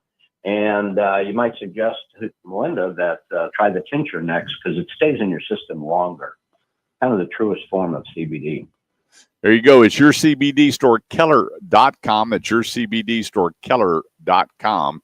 Let them know you're listening to the Automotive Edge radio show and enjoy an experience. And it's not one size fits all. Maybe you take a product and go, get it back to them and get the product in your body that I'm telling you, it will make a difference in the way you sleep and eating less with their trim products, feeling good during the day, staying focused. You know, you hit that wall about 2, 3 o'clock, get your little brain boost, half a can. And he's got the cool covers that you can put on the can once you open it. Right, I got one. To preserve it and put it in your drawer and then save it for the next day. So from creams and sprays and lotions, dog treats, there's a way to make your life better, your pets better.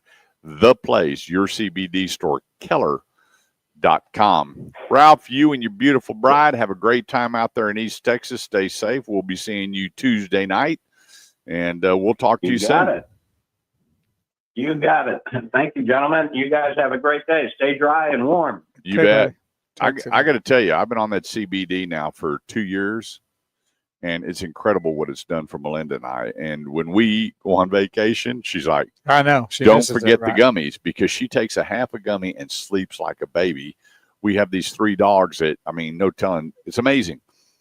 all during the week they wake up 5:30. Oh. Today they were still asleep at 6:30. That's good. Right? I don't get it, but I knew she was getting a good night's sleep when I looked off and I saw the alarm was still on in the house. Wow. But I'm going to tell you, at night Melinda will have one. There's island time and just chilling, and she'll drink a little bit of the just chilling, and she's in a semi-stressful job and sometimes very stressful, and it just brings her where, you know, she's not we're not doing shots of tequila, which I'm just joking, we don't do shots of tequila. I'm just making a point that they have products that just mellow you out, build you up, help you lose weight, make you feel better. Collagen creams, you just wouldn't believe it. You just got to spend time at your CBD store, Keller.com. Well, coming up here at the bottom of the hour, we're going to be talking pick 'em up trucks. We are the truck capital of the United States, truck capital of the world here in Texas, and it's one of the great things is massive rebates and huge discounts don't hurt resale value on trucks. They don't. You maintain your truck, you take care of your truck, you're gonna do okay with the truck. And it's just the opposite if you don't. I had a buddy, he was upset with the value, and I went and looked at his truck. I was like, my gosh, buddy, look at your truck. That thing's been hit harder than Muhammad Ali.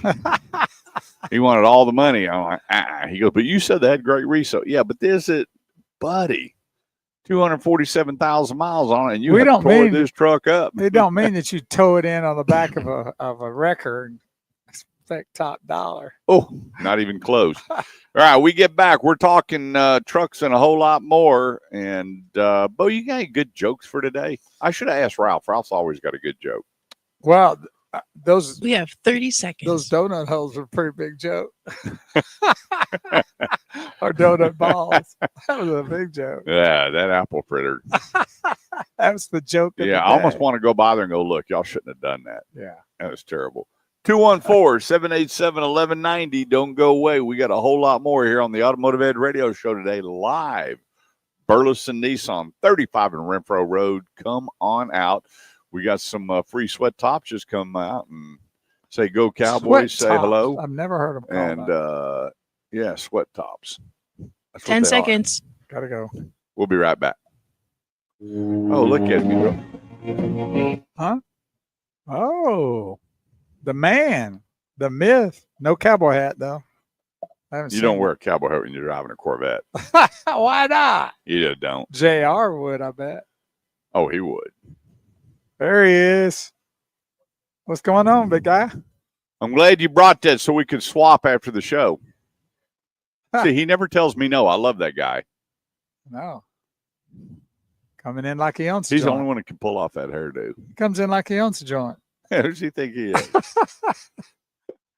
Yeah, well, he's First thing he said was, how many appointments we got? Where we at right now? Guarantee you.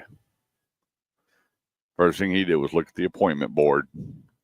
What do we got going? his appointments. People, And then come the in next thing schedule- was, do we get everything cleaned up from yesterday? How many times you say that in your life? Millions. So appointments, people coming in to do a Uh-huh. deal or see about a deal. So behind him is the appointment board. There's the appointment board. People that's already bought but just need to finish the paperwork. No, or people they're that are just coming coming in to see about buying a car. Yep. That they've made an appointment with the salesperson. And then if you walk in there and look at all of his cliches and statements are all motivational, upbeat, positive, and they're all around the office, everywhere. You go All right. anywhere, you look in the offices here, there's different statements, and he is as positive, here we go kind of guy as you'll meet. Yeah, he definitely is that. Yep. And he's got a cool, my son goes, Dad, he's got like the coolest hairdo. Nobody can pull that off like but I him. could. Oh, okay. I will pay for that. I'll pay for the I'd be- dippity do I'd and the be- whole 9 I'd be yards. scared to cut it that short. I may not even see it again. When is it going to grow back out? You know what I told my wife the other day? I said, what if I just shaved my head? Not bald, but just shaved it. And she said, what do you mean? How do you not be bald without shaving it? well, you still got little nubs. You're talking about close cut. Yeah. And whatever. I think he'd be And she fine with goes, that. would it come back? I went, you got to see the look on your face right now. I guess terrible. I can't, I but the think thing, it'd be all right. I can't be fat and bald. So I've got 24 more pounds to go. Well, it might, you already have, big size hat. Maybe you could trim that down, cut the hair a little bit. Maybe you could go down I to. just got a haircut yesterday. I got a bunch of it cut off. Huh? I got outside and I felt like I had wings. Does she ever cut the front? There ain't nothing to cut. Does she act like it though? Like, Oh, she takes her time.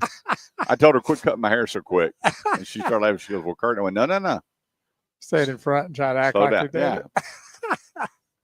Purple Haze Yeah. goes to her. Yeah, just turn me around where I can't see the mirror and just talk to me while you're cutting my hair." She really does a great job on Purple Haze. Yeah, she got a lot She of does my grandson, my wife. Yeah. There's a lot of family members go to Pamela. She's been cutting hair for 40 years. 1 year she won the Avante Gar. How about that? She had my brother, who was a model, and did his hair in a leopard style. Oh, wow. With the color and everything. Wow. And won the Avante Gar. Do you have that question? Yeah, but I don't know how to answer that. Okay. It says, I have a question. If someone uploads someone else's radio show to their YouTube, I don't think you can actually. Well, I don't think you can do it to your particular YouTube channel. You can share it, but I don't think that you might. I don't think you could actually put it on your own YouTube channel if you have one. I think you can upload it.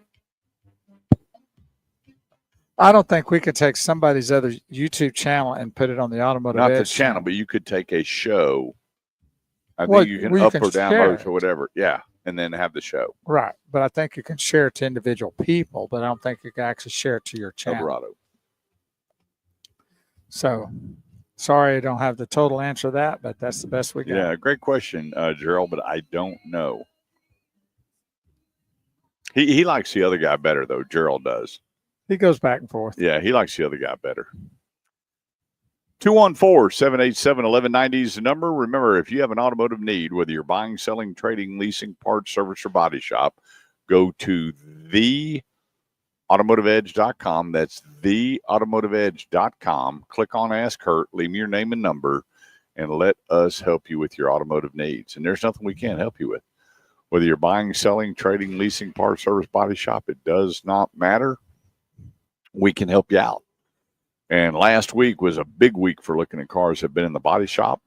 Last week was a big week for service needs. So go to theautomotiveedge.com, and I will put you with a particular person where you walk in, you ask, they roll out the red carpet, and you're very well taken care of. That's theautomotiveedge.com. Click on Ask Kurt. Leave me your name and number. You don't have to leave any details. I'll call you, and we'll talk. Hey, this segment of the show is brought to you by my favorite Chevy dealership, and that's Eldorado Chevrolet. They are 8-time. I think next month they announced that they will be 9-time Chevy Dealer of the Year. Well, they haven't announced it yet, but I know they will. I've seen their numbers. And people, here's the thing. People write about them about how great the process was. And they also write about how great the process was even when they weren't ready to buy. Well, we need to let them know that it's not all about the numbers. Yep. It's a whole big picture of how you get that award, from service to how you treat the customer to how you handle everything that allows them to get that award. And they're going on 9 times. That's incredible. Yeah. And so it's not only during the sale, all the back and forth and all the craziness, but after the sale, they just take care of people. And like Jason Lawing, general sales manager, will tell you, he loves selling you one, but he gets tickled to death when you're sending your other family members and friends and neighbors over to get a vehicle. That's what gets him. Hey, Kurt bought a truck over here, and he told me this is the place, and they're delivering. And I'm going to tell you, we've had people from Ball Springs, Lubbock, Austin, Corsicana, Sherman. You wouldn't believe them. They have all these other Chevy stores that are passing by to come to Eldorado Chevrolet because of the price, the treatment, and most of all, the people. People, price, and product. The 3 Ps that you should go by when buying. And that place, Eldorado Chevy, take $14,500 off right now. Silverados up to $8,000 off of Tahoes and Suburbans. And you've got there were some other incentives here that just blew me away. I brought my computer. They've got the 0% on Blazers, Equifax, Silverados, all the EVs, up to $7,500 in tax credits, and more and more and more when it comes. And let me tell you, my buddy Justin Griffin next door, nobody's been outbidding him on trades. When it comes to a Chevrolet and you're trading, nobody comes even close, because I have some people go, hey, he's 3,000 higher. He's 4,000 higher. I guess they're putting it in the other vehicle. No, he knows how to bid a car, and he knows he has that one opportunity to put all the money in the trade to where you're going to do business there, because nobody can do what they can do. A lot of people can say, we're the biggest, we have the most inventory, we're number one, whatever the case may be. I'm going with the best, and that's Eldorado Chevrolet, 380 and 75 in McKinney. Go to EldoradoChevy.com. That's EldoradoChevy.com. Okay, pick them up trucks. This mid-size and small pickup truck segment is just on fire right now, more so than we've ever seen.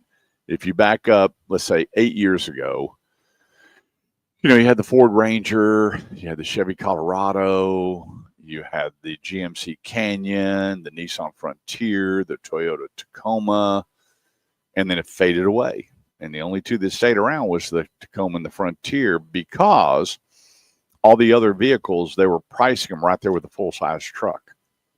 There was no advantage of buying a smaller truck thinking you were going to save money, unless you just need a smaller truck. You were that, like me, I'm that Home Depot, Lowe's kind of guy. I don't have trailers and boats and fifth wheel. I don't have any of that. I've never had it. And I don't even have a trailer hitch on my bumper. It's time for a boat, though. I hear you. And so there's a lot of people that were making those moves. And then when the gas crunch hit, there was a lot of people that were downsizing and paying as much for a four-door small truck as they were paying for a full-size truck. Well, now the spread is huge. There's a big difference in pricing between mid-size trucks and full-size trucks. And the ones that are available to you are pretty darn impressive. When you take a look in the truck line and you see the Ford Maverick. Boy, when they announced that Ford Maverick, you couldn't get your hands on one. Those things, I remember Cliff from Keller, he was at the door. Remember the old commercial, open, right, open. He wanted to be that first one there getting a Maverick. I've got two family members that ordered Mavericks, customize them, love them. And then you have one that I think is really freaking good looking, and that's the Hyundai Santa Cruz. And a lot of people going, Hyundai has a truck. They've had one.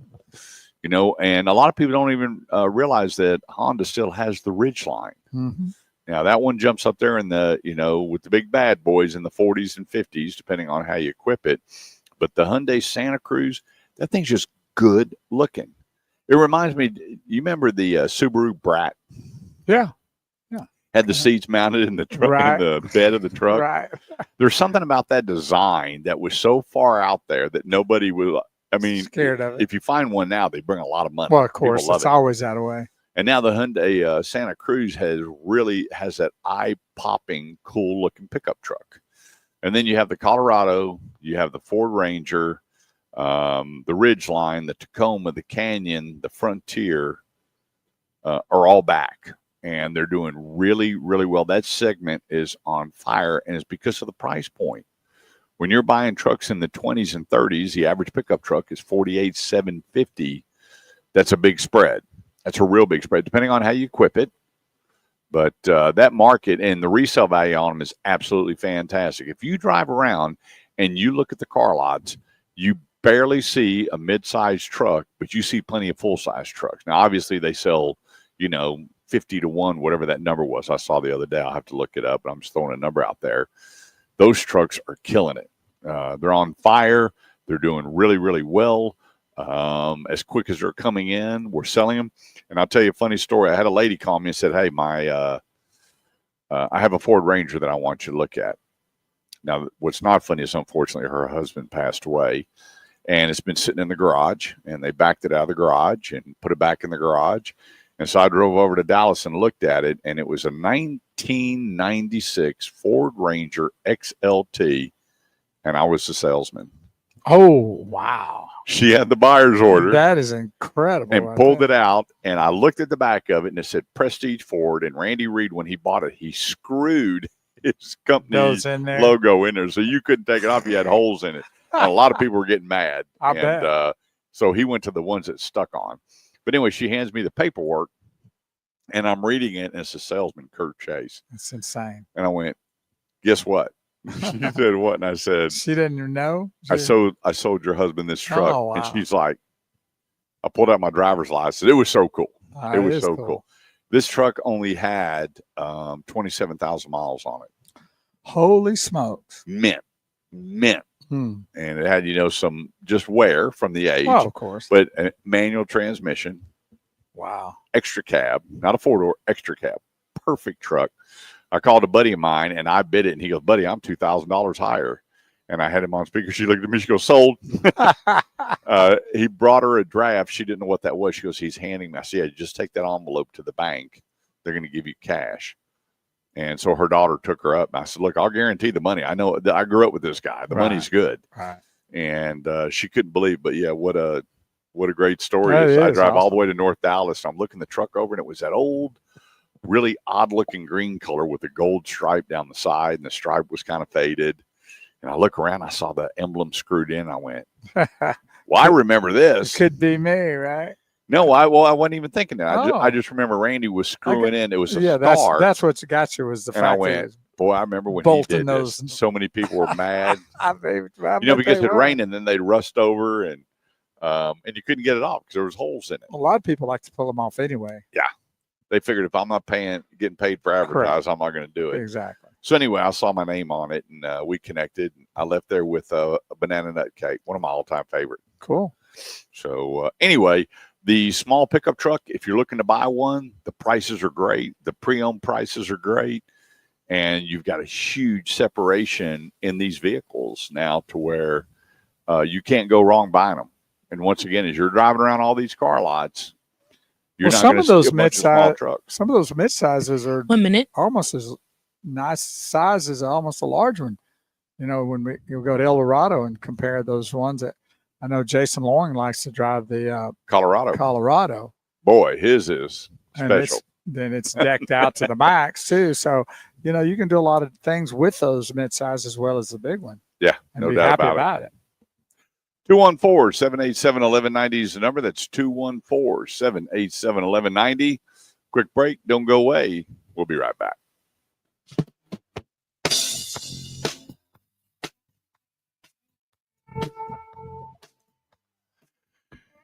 All right. Well, here we are rolling down here at the Burleson Nissan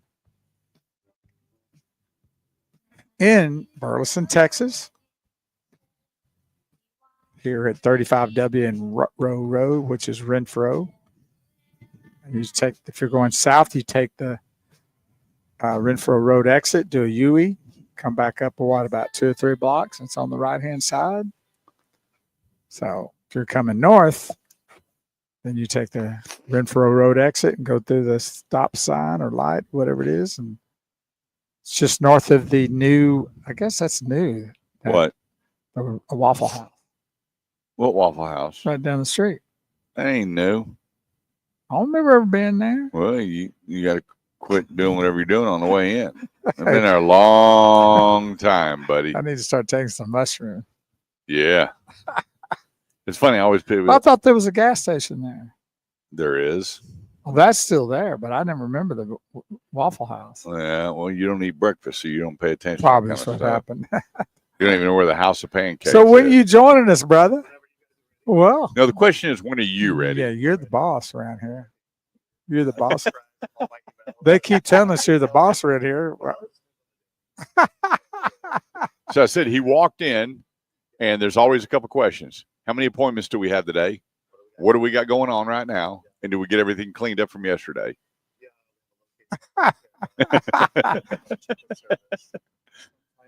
Here he is. I'm going to point the finger at him here.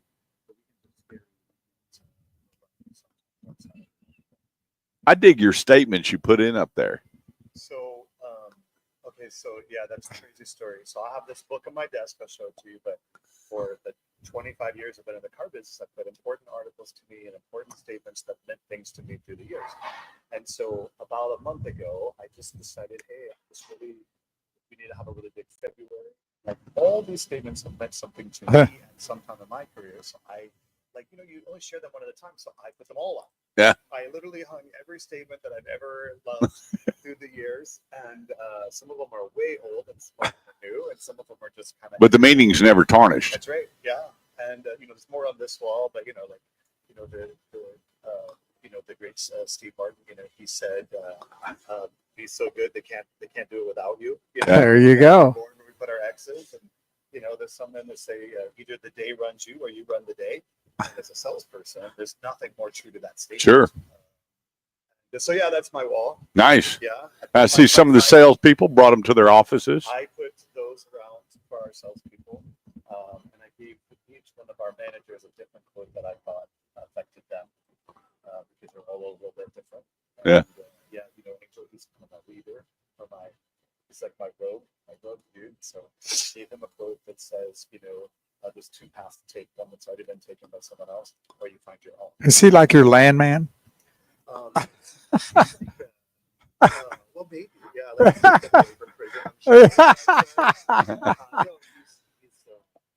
he's not going to be the longest.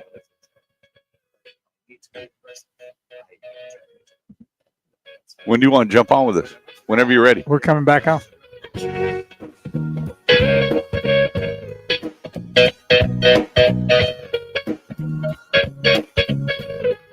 I'll take this one, you take mine.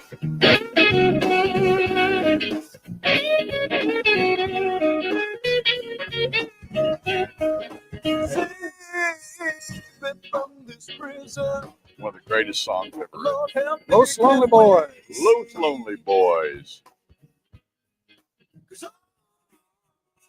How far is heaven? Well, depends on who you are and what you're doing. I've been lost in my own place, and I'm getting weary. Here we go. 214-787-1190. It's the Automotive Ed. You can do it any way you want. It won't go forward. The thing. What's happening? Nothing. We're good. It's Kurt's fault somehow. You lost your little thing there, didn't you? Well, I don't know. It don't matter. Okay. You're good. Joining us, the man, the myth, the legend, Mr. Nissan himself, Justin Crane. Good morning. Good morning. General manager, managing partner. I apologize for all the sugar on the floor. What happened? We're here? doing donuts. the donut I tasting, heard. and it was horrible. You heard? Yeah. You I heard? love- Now, us your talk- guys loved them. Did No, you, I love donuts. did you hear us I talking could eat about it? donuts Do you all like day. apple fritters? No, Really? no. You just like regular donuts? Man, I just want give me a white donut. Why do they Yeah. call them donut holes when they don't have holes? Well, that's a good question. I don't know. I don't know who came up with that. Yeah. Now, what about like a lemon field, Oh, cherry yeah. field? Yeah. Yeah. I heard you talking about it, but originally I'm from Houston. That's where I was born at, and down in the Houston area is the Shipley's Donuts, Oh yeah, and they are phenomenal. never had one. Oh, I love And it. there's one 10 minutes from my house. We're about to have one in Burleson. It's about to open in a Ooh. couple Really? of weeks. How about that? So it's better than Krispy Kreme? So I'm not a fan of Krispy Kreme. I know that there's when I was in New York City, I waited in the line to go to the one in the Times Square, the big Krispy Kreme. But most of the time, in all honesty, if I get a Krispy Kreme donut, it's from the QT, and I think they've been there Yeah. for a couple of days. Yeah. So I don't think it's they're not like stale, but I don't think they're like Yeah. fresh off the thing. But no, I'm probably a Shipley's Donuts fan. Yeah, They're my favorite. my wife grew up on Shipley. Said you get there in the morning when they're loading When up the they're warm, shelves, said yeah. Yeah. it'll destroy you. Yeah, it's a very good. Yeah. I hear you. Yes. So I got a bunch of phone calls and emails this week. Good. We need some business. What's going on with Nissan? Yeah, Nissan. Honda said, "See you later," or Nissan Well, said, "See you yeah, later." Who Nissan- really knows? Yeah, Nissan said, "See you later" to Honda. So I think I even told you this when we first talked about it. I don't think any normal person believed that this merger was ever going to happen. Right. You talk about the two most different car companies in the world. That is Honda and Nissan. They happen to do business in Japan, but they are very different creatures. So I think the purpose of what they did, it worked. They both raised their stock prices. They both raised a little cash. They are equal size company. Honda will sell 3.45 million cars a year. Nissan's going to sell 3.44 million cars a year. They are equal companies. Honda does a little bit more business in the States than Nissan does, but Nissan does more business in the Middle Right. East than Honda does. So, but we have a real problem. All these manufacturers, dude, if you didn't see this week, Mercedes-Benz said, hey, listen, we're in trouble. We got to cut 20% on everything. And it all has to do with China and BYD. I think that's what the company's called, right? And, well, the other thing, too, is they way overbuilt electrification. Well, so two things with that. So the number one car market in the world was China. And number two was the U.S. And so all these companies that wanted to go do business in China. So Nissan, they go to China, they sell Nissans in China. The Chinese government owns 20% of the company. It's like a cabal. That's a real thing. And so finally, China was like, hey, we got all your secrets. We don't need you anymore. We can build our own cars. And so right now, China is building 40% of the world cars, and they're selling mostly there. Now, I read this morning, they also got into where Hyundai's from. Korea, South Korea. So that's an issue for them as well. And so like Nissan was selling 800 to 1.2 million cars a year in China. They sold 150,000 last year. So that's happened to everybody, Chevy, Ford, Chrysler, Mercedes, everyone. And so now you took the biggest market out and everyone's like, oh, crud, what do we do? We're broke.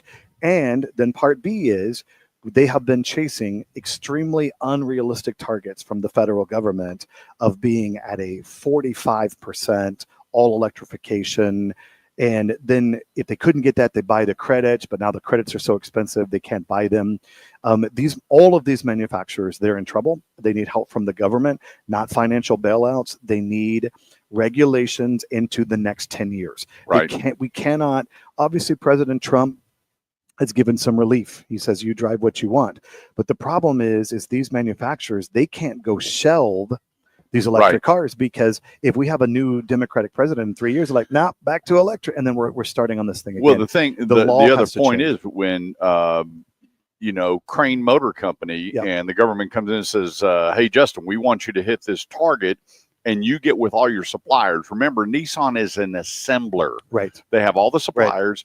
So Justin gets the tire company. He gets the metal company. He gets the electric company, the battery company. He gets everything put together, and he's buying on the futures to hit target.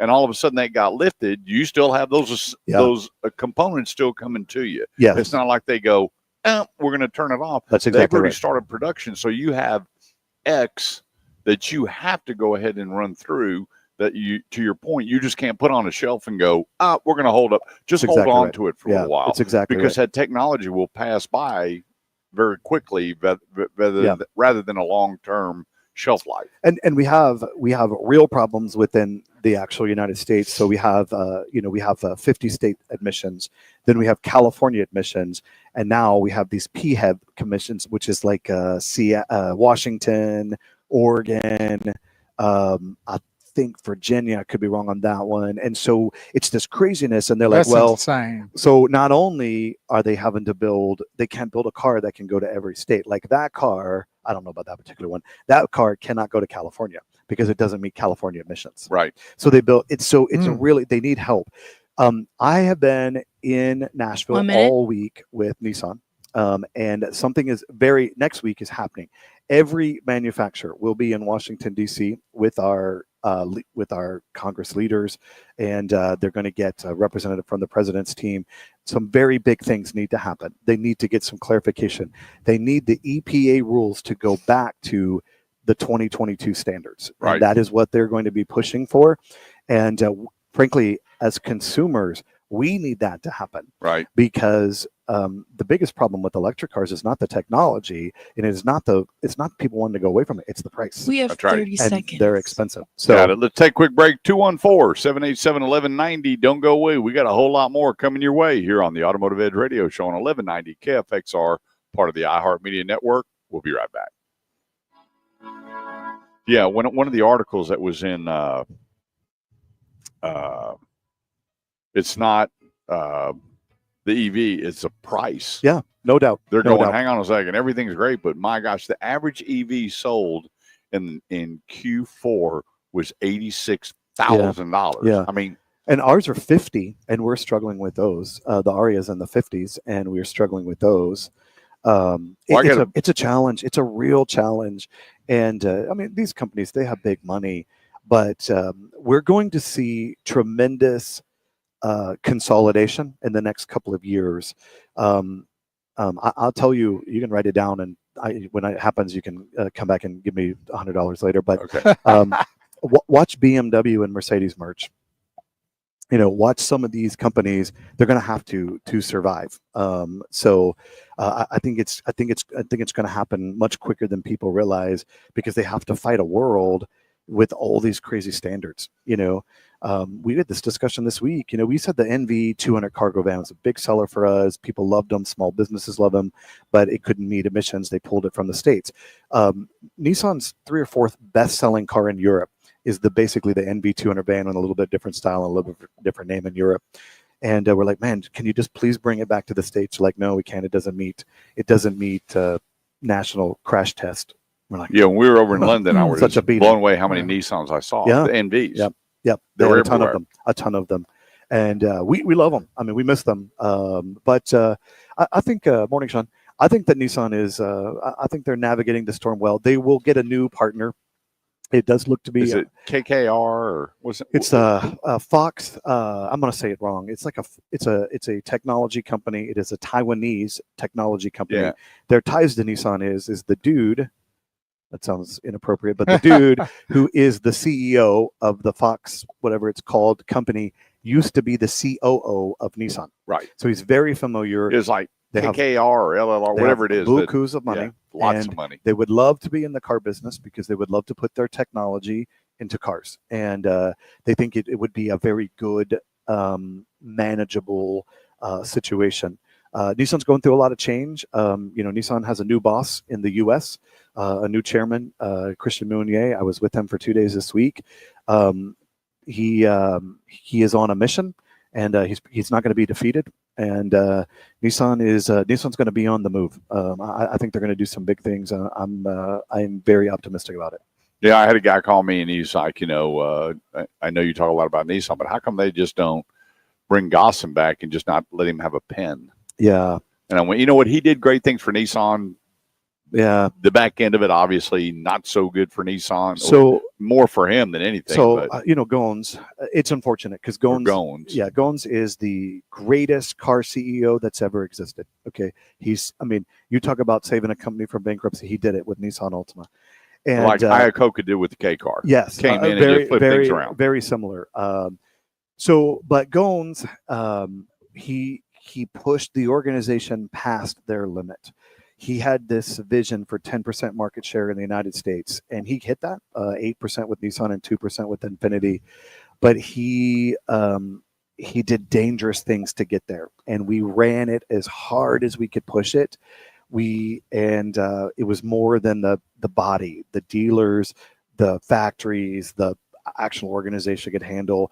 And then you deal with the repercussions of that, of years and years of $500 million worth of write-offs from the finance company, from squeezing people into cars that shouldn't have been in cars. And there's a better way to do it.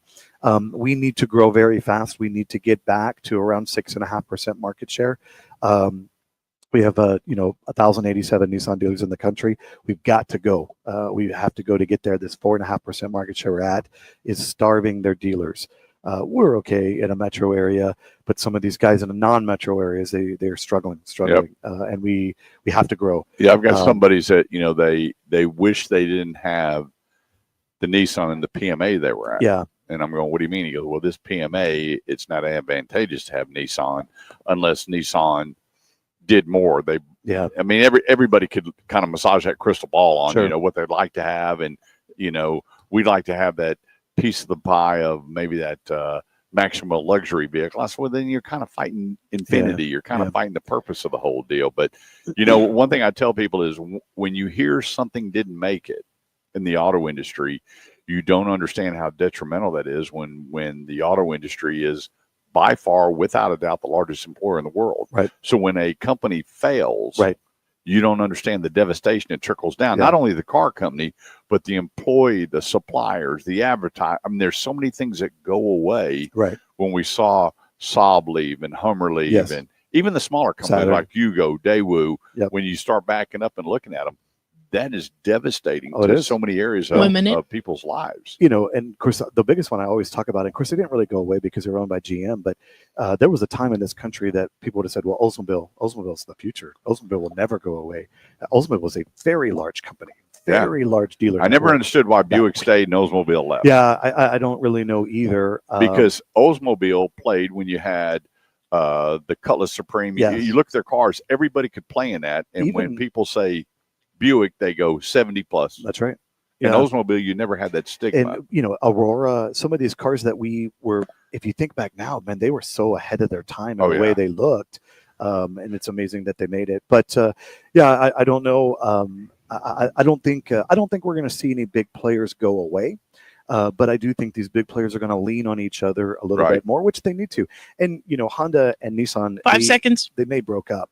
They're going to do stuff together. You know, and Nissan still has a commitment. Mitsubishi is still with Nissan, and Renault, which is a European car company. They are all a French car company. They're still with Nissan. Are you ready for the show? I said, are you ready for the show? Oz was building most motors for Ford Ranger. Yeah, that's right. And so they, you know, now you got Toyota with Mazda, Mazda with Toyota. It's going to happen. Yeah. You know who this is, Bo? Yeah, it's Kurt Chase. They just got back together. Yep. After a 5-year break. Really? Yes, they did. That's cool. Don't go away, Maddie. Bring it back up. See, Bo, you get talking, Maddie just shuts us off. You asked me the question. They're all over the cars. They are all over the Cars movie. Yeah. I'm going to see Rod Stewart. Really? I'd rather see them. Oh, well, yeah. 214-787-1190. Top of the hour here. Burleson Nissan, 35 in Renfro Road. Bo. A rut-row. Them donut holes just set you back, didn't they? Set me back. Hey, come on out and see. When you can buy several lines of vehicles less than the average pre-owned car, well, would you not want to buy new? Yep. I'm just telling you. And when you look at totally redesigned, you got the Kicks, you got the Murano, you got the Armada, on and on and on. Yes. And so spend the money wisely. And why you want to pay a higher interest rate for more vehicle when you get a brand new Nissan right here, Burleson Nissan, 35 in Renfro Road. My it's a very son's girlfriend's loving hers. My daughter's loving hers. Yes. There was a terrible car wreck with one of the people that bought a vehicle from you last year. And he called me, Scott did, and I'll be giving you his information. Okay. Just as soon as my daughter's healthy, she got hit by an 18-wheeler and survived. Oh, shoot. Okay. And I'm glad. she said the car saved her. Yes. And so him and I talked yesterday, and so he goes, just as soon as she is better, and it looks sooner than later, she only thing she wants to replace it with is a new Nissan. Let's do it.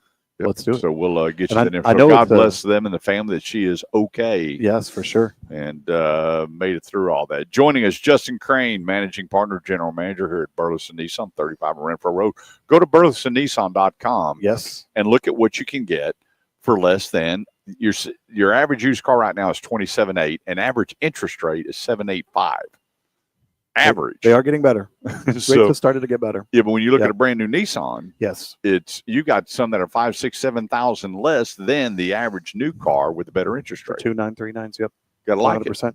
It's a very car dealer thing to say, but deals are better now than they have been in almost 7 or 8 months. No doubt. Yeah, it's really a good time. Deals are getting better all the time. So yeah, you know, I had a guy call me and he goes, I don't know why you keep talking about dealers in the end of the year. The end of the year is the best time to buy. They got to beat those interests. And I said they never beat an interest. Yeah. Okay. We pay that bill monthly. You know, it's called floor plan. Excuse me. It's never taxes. It's floor plan interest. That's right. As they pay those big taxes. They don't buy cars. They don't pay taxes on them. They pay interest. But that's daily. Yep. It's not just the end of the year. It's every day of the month. Justin has to turn inventory, so he's not paying interest payments on the products that are sitting on the lot. And that's why it's so advantageous. You know, we were talking while we were off air with Justin about what's going on in the auto industry and the devastation of, buying cars and how volatile this industry can be. We saw, when they had to bail out the big three. Yes. And they say the only way the government When was that? Been about 20 2008. years? Oh wait, Yeah. And the only way that the government got paid back was they hit a market value per stock, and it never hit it. Right. It wasn't until 2 years ago that GM stock actually went over $65. That's right. And so they said, well, when every one of the stocks hit $52, right, then we'll get our money Yeah. back. Well, guess who Well, hit to it? be fair, Ford did pay theirs. Ford paid theirs back. And then Chrysler paid theirs as part of their sale to Fiat. Right. But GM, I believe, because we always called it government mutters, I believe the government still owns part of. They have a significant stake in the share of GM. Yeah, it was a partial Right. that went back, Yep. and then here the last couple of years, because we bought stock when it got down in the under $10, did. and then it went up a little bit, and then we heavily vested, and then 2 years ago, actually a year and a half ago, it hit 66.85, and Yeah. I'm going. Now it's back down, but Yeah. it's a stock It's market. volatile. Yeah. And so one thing that we were talking about off air was electrification. I had a Yep. buddy of mine that his son had a degree, his life was laid out for him, and his father was one of the first employees for Mr. Schnitzer, Yes. and said, "Come take over Mercedes electrification. We're going to make a killing. Mm-hmm. Come take it over." Last October, and Mr. Schnitzer no longer owns the store. I want to clarify that. They sold one. Yeah. Yeah. And I said, "What do you got?" And so the other day, they said across the board, they've got 186 days supply of electrification. Yeah, That's not good. That doesn't surprise me. I will tell you though, it is getting more popular. Registrations continue to Well, you know rise. why? Well, government funding is helping, especially in states like And they're Colorado. concerned that it may go away. So a lot Yeah. of people are jumping on the bandwagon going, Yes. that panic thing. If we get it now, we're going to get the 7,500. If President Trump takes it away, Right. are the manufacturers set financially to throw that $7,500 out? We know they're not. Right. Probably not. I would tell you that electric vehicles will continue to be a part of the market. It is going to be, in my opinion, a 10 to 12% of the Right. market, not a 35 to 50% of the market like the government had set the standards for. Right. In California, I believe it's 78 that they got to be by 2027 or something like that. It's not going to happen. There's for all kinds of reasons. We don't have the power grid. We don't have the chargers. We don't have for lots of reasons. Well, it's just not California, going to Oregon, happen. and Washington said that they want ICE cars order only. Right. And they want all the cars in stock that are not for delivery Right. electric. There may not be a gonna lot happen. of people living in those states any longer. Well, I mean, I don't. Oh, it's dangerous. I don't want to be political, but I would tell you, the country voted in a very strong way. They don't want to move this way. Now, Right. I believe the country does want to protect the environment. They want to look out for the environment. We need to continue to do research is if these electric cars are really good for the environment. Yeah, but if you really think about it, there's nobody with Nissan, Honda, Toyota, any of them going, let's not be concerned about emissions. No, that's 100%. And that's right. when people think, Yeah. well, they just want to get their cars out. No. And I was with Honda for many, many years. Yep. And I remember when Honda came out with LEV, Yes. low emission vehicle, Yes. everybody was flocking to Yes. these cars. Yep. And then the other manufacturers jumped up and said, we got LEV. Then Honda said, hang on a minute, we're going ULEV. That's and right. everybody flocked again. Yeah. And then what did the other ones go? Flex fuel. Remember flex Yeah, fuel? flex They went fuel. all Now flex we're fuel. going to have Yeah. one of the best products out there. Then what did Honda come out and do? SULEV. Yeah, that's exactly And right. then what happened? The manufacturers all started, here's the deal. They are racing to have the cleanest burning, least amount of cylinders with great productivity, Yes, acceleration, 100%. MPG on their cars. And that's what these people that are designing these cars, these platform teams, which I got to be around a few of the manufacturer platform teams. And when you look at their goals, they're all striving Right. for the same thing. Right. And when you think about it for a minute, Indy cars are not V8s, V10s, and V12s. Not anymore. No. And No. so you think about what they can do for an Indy car that goes 500 laps Yeah. at 200 plus miles an hour on one motor. Right. Do you understand the technology that's going on back in the factory? Yeah, no doubt. And if you think through the years, we had, it was 3-speed on the column, 4-speed Right. on the 3 column, on the tree. the 3 on the tree. That's right. And our transmissions now, they're 8-speed, they're 9-speed, they're 12-speed, they're 15-speed transmissions, and that's how we've been able to increase the torque, the fuel economy has grown tremendously, but we haven't given up all the power to get that done. And right now, brand new Armada's out. It's a beast of a car. We're selling them faster than we can get them. But we went from a V8 to the a ultimate V6. land yacht. Yeah, we went from a V8 to a V6, and people were like, "Man, I don't know how I feel about that." Until they drive it, they're like, "Oh yeah, I wouldn't even have known." Because again, twin turbo V6 produces more torque and more horsepower than that V8 did, Right. and it can tow And that's more. the technology. That's right. The technology is so much better. The fuel economy is almost 12 miles to the gallon better. So good things are happening there. Good things will continue to happen there as the technology advances. And electric will continue to play a part of what is coming. And that's okay. Hybrid technology is going to continue to grow. Right. Toyota's the leader there right now, but everyone's following quickly. I saw new Rogue, which will be here a year from this summer. Completely all new body style, 3 engines. It'll be an ICE engine, which is a gas engine. Then it'll be a plug-in hybrid, and then it'll be a standard hybrid. And I think this is great. I mean, most customers, if you said, "Hey, listen, I'm cool with a hybrid. If it gets me, if it gets me 40 miles to the gallon, I'm cool with a hybrid." And the whole thing is take the titles away and drive it. Yeah, that's exactly right. When you hear hybrid, you hear gas electric. Right. Oh, wait a minute. What's going on with electric?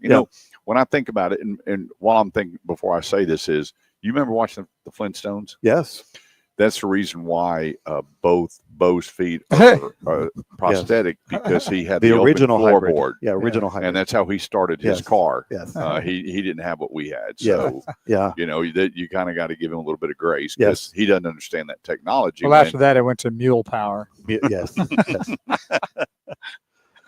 But when you take a look at it, I remember when VTEC was a thing, and I had a buddy of mine. I only drive V6s. Sure. So I brought a VTEC home, and he drove it, and he goes, "I'll take it." Right. I said, "You sure about that?" Yeah. He goes, "Kurt, I told you I'd take it." I said, "Well, are you really sure about that?" We opened up the hood, and he goes, "I'd never drive this car." Isn't it amazing? Yeah, I know. No one said anything. You drove, and that's why I always say. I remember Sammy Gonzalez always told me, "Kurt, forget all that. I'm going to tell you something I've never forgotten. The feel of the wheel makes the deal. 100%. Go drive the car and quit talking about cylinders unless it's a pickup truck." Sure. We all know that people need that unless for you're pulling different something, things. and you need the torque more than you need the cylinders there. Right. But yes. Yeah. When it comes to your cars, your SUVs, spend the time driving. You're going to get blown away, because these 4 cylinders aren't loud anymore. They would get going. You hear them winding up, going, "This thing's fixed to blow." It's completely different. Right. The technology that these platform teams have designed is 10 times better than it was 10 years ago. Yep. 214-787-1190. Quick break. Don't go away. We'll be right back. Art Naismith says he'd really like to see a 12-speed manual transmission. Holy. Well, it's an 18-wheeler, right? They have like a 12 on the tree. Yeah. Well, they got 3 gear shifts in. Each yeah. one has Big 6 old gears. Yeah, you go back and forth. I think that's right. Big Yeah. shifter on the tree, Yeah. like 12 different movements. I had a buddy of mine. I was up there the other day and visiting with him, and he goes, "Come here. I got to talk to you." I said, "What?" He goes, "You're not going to believe this." I said, "What?" And he goes, "I sold an electric pickup truck." "Really?" He goes, "Yeah." And he said, $96,270. Like, wow. Wow. He goes, "The guy was waiting on this certain color to come in." Like a Lightning? Is that what it was? No. Oh. And so he handed me his pay slip, $100. I said, $100? He said, sticker is $96,270, invoice $96,270. Yeah. I went, Well, Time out. that's what we do with Nissan. We don't have a that we get. what does she do here? That's a really good question. We should investigate that. Wendy, they want to know what you do here, and I'm trying to find out too. She's supposedly in charge of the expenses, but they just keep going up. So I don't know. That's Wendy. She's my controller. We've been together. Well, Wendy, you and I, we email each month. Yes, she pays the Kurt bill. Chase. She pays the bill. That's right. Yes. Yeah. Yes. How are you? God bless you. Every day. Not pointing at anybody. What, about 8 years, right? About 8 years. Pretty close to that. Yeah. Yeah. What a slave driver having you here on a Saturday. I don't make her come on Saturday. But if she don't clean up her desk this week, we're gonna have a new person here on Saturdays. Yeah. Yeah. That's right. There you go. Yeah. Good meeting you. So her day is like mine on Saturday, because when you can go in the room and there's no one else in there, you get lots of things done. Yeah. Like Saturday is my day. You can get lots of things done. Yeah, and, my wife is the only original employee at Grapevine Dodge when Mr. Parra owned it. She is employee number 3, and Mr. Parra was 1, and Thomas Quintana was 2. And she says, I love my Saturdays. I'm like, why? She goes, nobody's there. Hey, guess my employee number. What? 13. I don't know what I think they think I wasn't going to make it. Unlucky number. What's your number? Well, she's a weird number because she came from Fort Worth. Oh. Yeah. So your number transferred with you? Yes. What number? Yeah. So Matt Bauer is a good friend of ours. He was the general manager at Nissan of Fort Worth, and I worked for him when I first came here. He hired me, and Matt was leaving, and he gifted me Wendy on the way out the door. Nice. And I'm forever grateful for that. So yeah, yeah. We're both from Cleburne. Really? Oh, okay, Yeah. cool. Yeah. No, Wendy's family. Her dad had been in the Ford business for 50 years. Am I pretty close to that? So wow. And her family owns a company called Mago, and Mago is basically a giant repair shop for the railroad. And they are one of maybe 3 or 4 companies in the world that are not a Ford store that can do Ford warranty work on 550s, 650s, 750s. Wow. Because of the amount of work that they do for the railroad. Isn't that cool? Warranty work too? They can do it. Everything. Yeah. Wow. Yeah. And your family owns that? Yep. Yes. So he passed away 3 years, 4 years. Is it 5? 7 years. Wow. It was very traumatic for all of us. And then her so Wendy's sister Misty, she runs that shop. And Is that in Cleburne? It is. Yeah, Okay. right there on 174. Sweet. Matter of fact, it sits next to the old Pontiac store. Wow. Yeah. So so she grew up. Yeah, she grew up in a Ford store, answering the phones, and her dad was the service manager, and she's been in a dealership her whole life. Wow. Our followers are getting a history lesson of Yeah. Cleburne. Yeah. 214-787-1190 is the number. We are here today live, Burleson Nissan, 35 and Renfro Road. Go to burlesonnissan.com. That's burlesonnissan.com, and check out the specials. Just check them out. And I'd say this guy goes, okay, enough with the low pricing. There's never enough with low pricing. Right. I got a text going, really less than a used car? Yeah, brand new, less than the average used car. They're in the honey hole of what people want to spend on cars, from $20,000 to $25,000. Let me tell you, how many of your kids say, I want an SUV? They want a car. So you have your Altima, you have your Sentra, you have your Versa. Yep. And my son was kind enough to go to Justin to try to put me together on a Nissan We're Kicks. still working on that deal. We're gonna He actually asked me the other day, have you talked to Justin? I said, we need to about get what? that And he one goes, figured out. you know, Dad. Okay. And He I said, needs it for his shirt business. That would really help him out. so I got a new one for you. He want to make sure you got one today that he made. Okay, good. Yeah, he's cooking. Good. He left Chipotle, and now he's full blown doing the shirts. I love it. Killing it. Yeah. I'm like, good for you. Good for him. And his beautiful girlfriend, Lily, Yes. is driving a new Nissan Sentra. Yes. My lovely daughter at 36 years old, I cannot get off my payroll. Yes. She's driving a new Nissan Sentra. A Sentra. That's right. Yeah, Sentra keeps getting better and better. It is. So this summer, all new Sentra's coming. I saw it. Yeah. It's I saw it when I was in. So new Leaf, which is electric, but I'm telling you, the most stunning car I've ever seen is going to be this new Leaf. No way. Yes, I'm beautiful. I'm talking about. Well, it's about time. There's only 2 good-looking electric vehicles out there. Yeah, it's Model Y miniature looking, and it is very good looking. Kind of a 4-door sports hatchback looking. It's beautiful. I mean, it's so amazing. It's going to be great. Nice. Yeah, it's going to be great. So, and then new Armada, new Murano, just doing great. So I've been driving a Murano. I didn't drive it today, but man, they're so nice. Really, really nice car. I like your new EV car setting up. Yeah, I know. Yeah, I need to come out next week. I need to drive the Murano and the Armada, which was not ready. It was covered in plastic when you got it. Sell them as quick as we have sold 6 of them so far.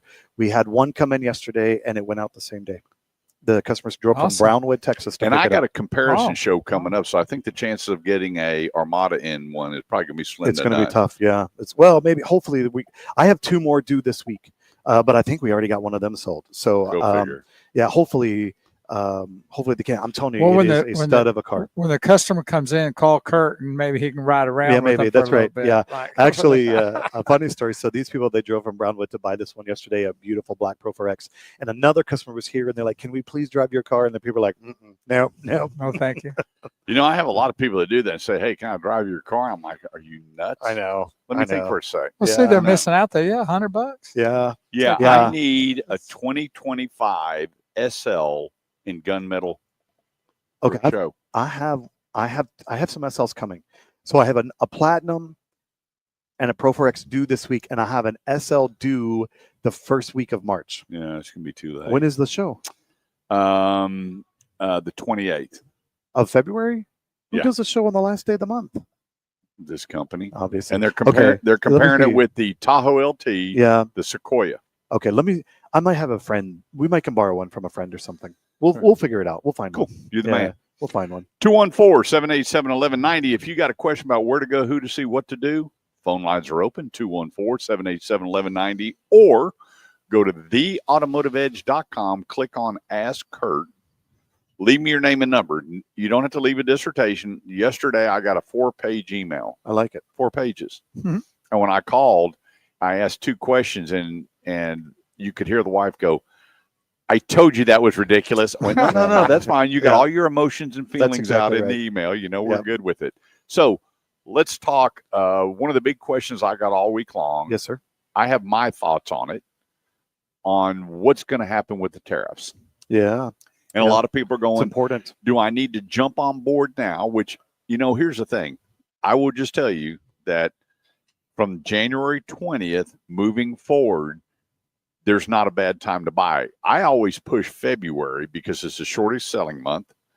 January, depending on where you're at, it's a little quiet because people are paying off the holidays and getting over New Year, blah, blah, blah. Then you have the shortest selling month, and then you come into March, Yep. Everybody's getting ready for the tax man. Well, and also remember this too. Nissan, Toyota, Honda, they close their fiscal year end on March 31st.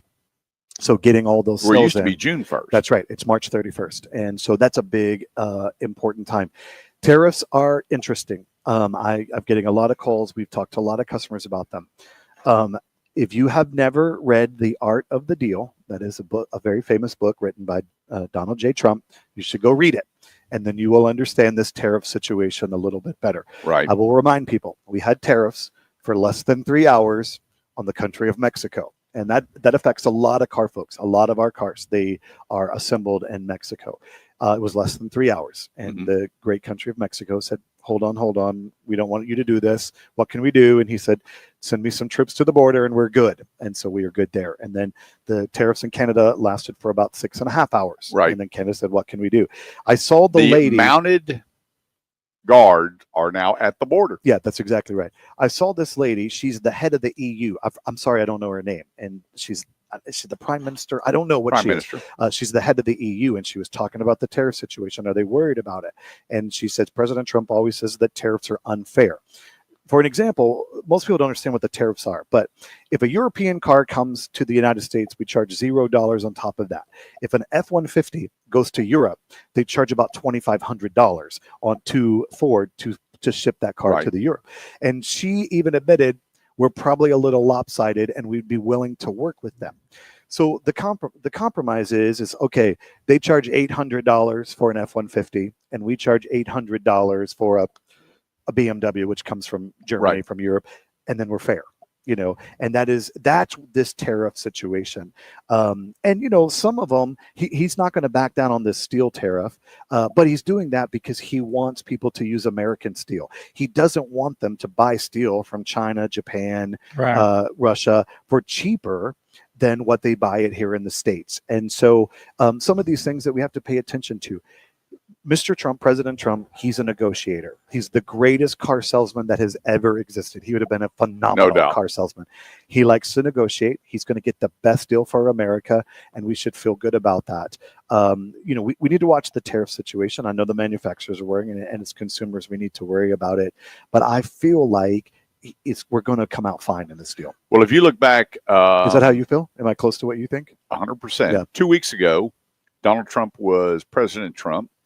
I got to drive him in driving his motorcade. You told me that at the Texas. He stepped out, gave me a fist bump. You ought to see the beautiful autograph picture I got framed up. Nice. Yeah, he calls me daily for advice.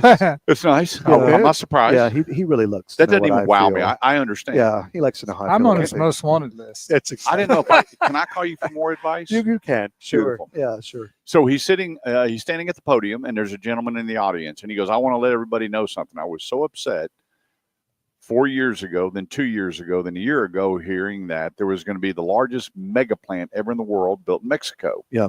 They were going to put out these cars and build this mega plant in 18 to 20 months, faster than any mega plant or any manufacturer assembly plant has ever been built in the history of the world. And everybody was ignoring it. Sleepy Joe and they were all ignoring it because someone's got their hands in a cookie jar somewhere. And so President Trump said, I knew the guy building it. Yeah. And he goes, he happens to be sitting right here. He goes, I made one phone call. Says, look, go ahead and build it. But before you turn dirt, go back and tell them that I'm going to put a 200% tariff on everything that comes out. And he goes, where's so-and-so? And he goes, he goes, they announced what? Oh, that's right. They're not building the factory. Yeah. And people go, well, what about fair trade and everything? There's nothing fair about it. Right. And to the point to the tariffs, he said, here's the deal. You want to put this tariff on? Here's my tariff. And people in the United States going, wait a minute, that's being greedy. No, it's greedy what's coming in. I mean, what's going out versus what's coming in. Sure. And I'm going, the thing about it is, and I'll go back to saying this. I remember a coach that yelled and screamed, and he wore me out because I was a left-handed quarterback. And he's like, I don't coach left-handed quarterbacks. You're going to be a tight end. I said, no, well, I'm quitting. I'm a quarterback. He said, prove it. He wore me out. He said things to me that now a coach would be fired. But you know what? That end result was phenomenal. And he came up to me, Coach Mullins goes, did you understand the season?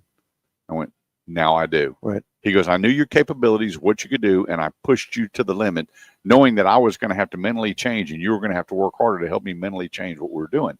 And so I relate that to what the president's doing is you may not like what's coming out of his mouth, but look at the bottom line results. Right. Yeah, 100%. And we learned a lot in the past couple of weeks about where our money is going. Our money, our tax money. And we get the unfair shake to the world. One minute. We are funding mega countries around this world that is not returning the favor to us. And we need to, it needs to be a fair playing ground. No doubt about it.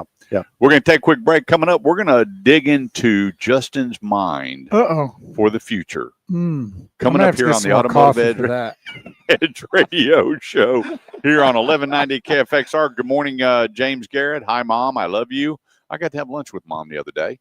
Cool. And 88 years old and still cooking. Sweet lady. Yep, she's still rocking. You and your mom are both in your 80s? Yeah. It's amazing. Oh, it's different in New York at the time. That's exactly 214-787-1190. Quick break. Don't go away. We'll be right back. Let me tell you what, my mom, that you can break the Yankee in her real quick. Yeah. Yeah. When you hear, I'm still your mother. Yes. You better rethink what you were fixing to say or what you are saying. Yeah. I got so many people asking me, so many people are pumping the brakes right now. I'm going, there's no need to pump the brakes. Yeah. And they're going, what's going to happen with trade-in values? I'm going, here's the thing. They keep getting better. We're in a way shortage of cars again. Almost worse than COVID. I mean, a way shortage of cars. They said there's all these different numbers, but pretty much if you average everything together, they're saying 2.2 million lease returns are not coming back. They're not coming. Yeah. They're refinancing the residuals. Yeah. Well, and we didn't lease cars during COVID. Right. And now we're 3 years out and they're not coming back. I am way short on used cars right now.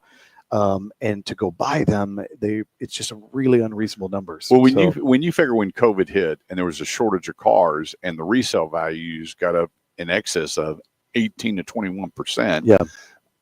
above MMR, and people say, well, used cars is down 8%, used cars is down 12%. Look at where it was, Right. what you're subtracting from. Yeah. You're still in a really good Yeah. situation. But a lot of people are doing, they pick up this article, oh my gosh, the book's dropped 8%. Time out from what? Yeah. So if they were up 20% and they're down 8%, you're still up 12%. Yeah, no doubt. And people are not doing that kind of math. Yeah. Well, and the industry's turned. Even though incentives have started to return to the market, we are nowhere near the incentive levels that we had in 18 and 19. Yeah, right. And incentives crushed the value of cars more than the market ever will. No doubt. And so the cars are holding steady. Cars will continue. You know, the books change drastically 2 times a year. You see it first around September because that's new models that come out, and then you'll see it again around January. Nope.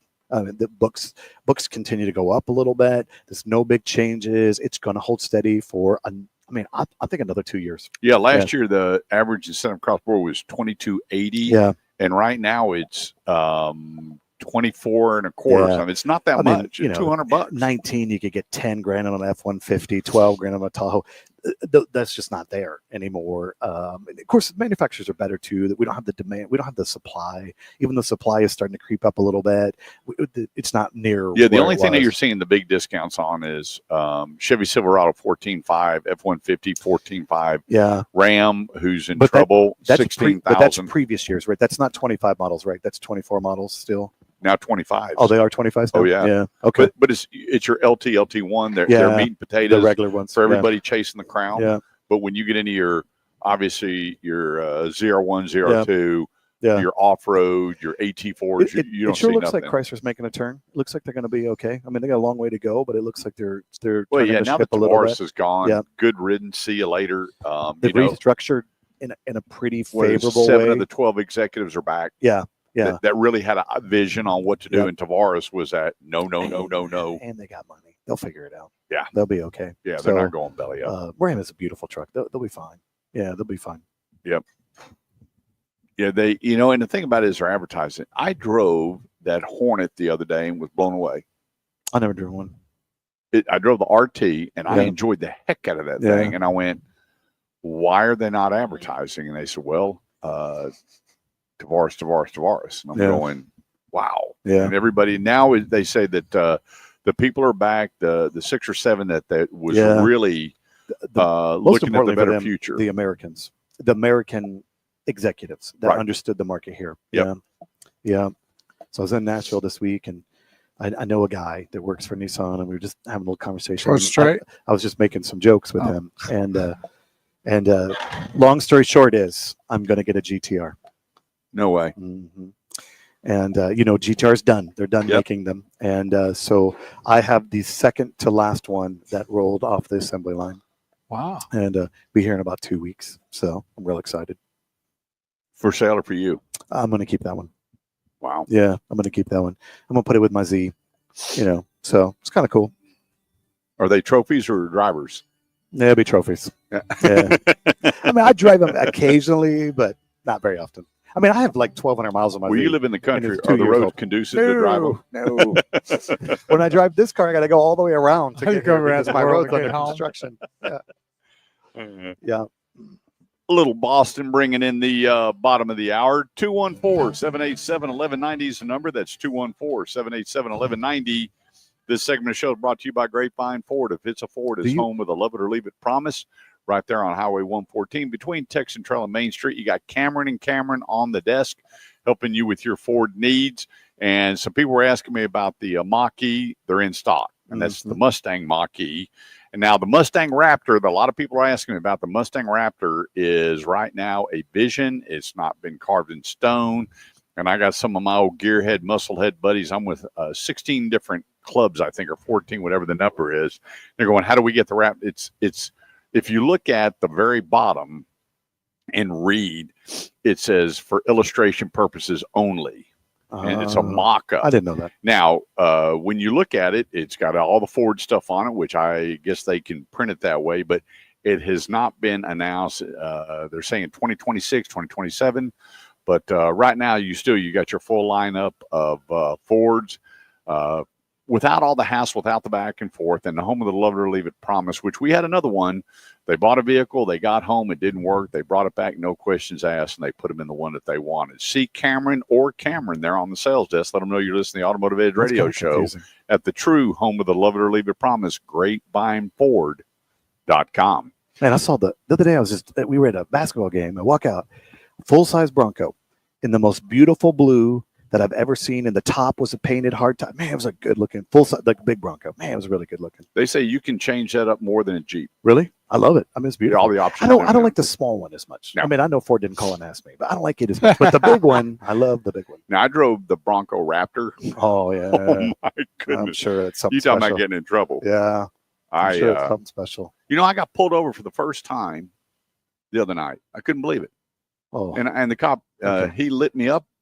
You did a U-turn. It's a daily thing. I was at this Mexican restaurant. Our favorite waiter moved to a Mexican restaurant over in Trophy Club. Mm-hmm. We never go to Trophy Club. You know, everything's too expensive over there.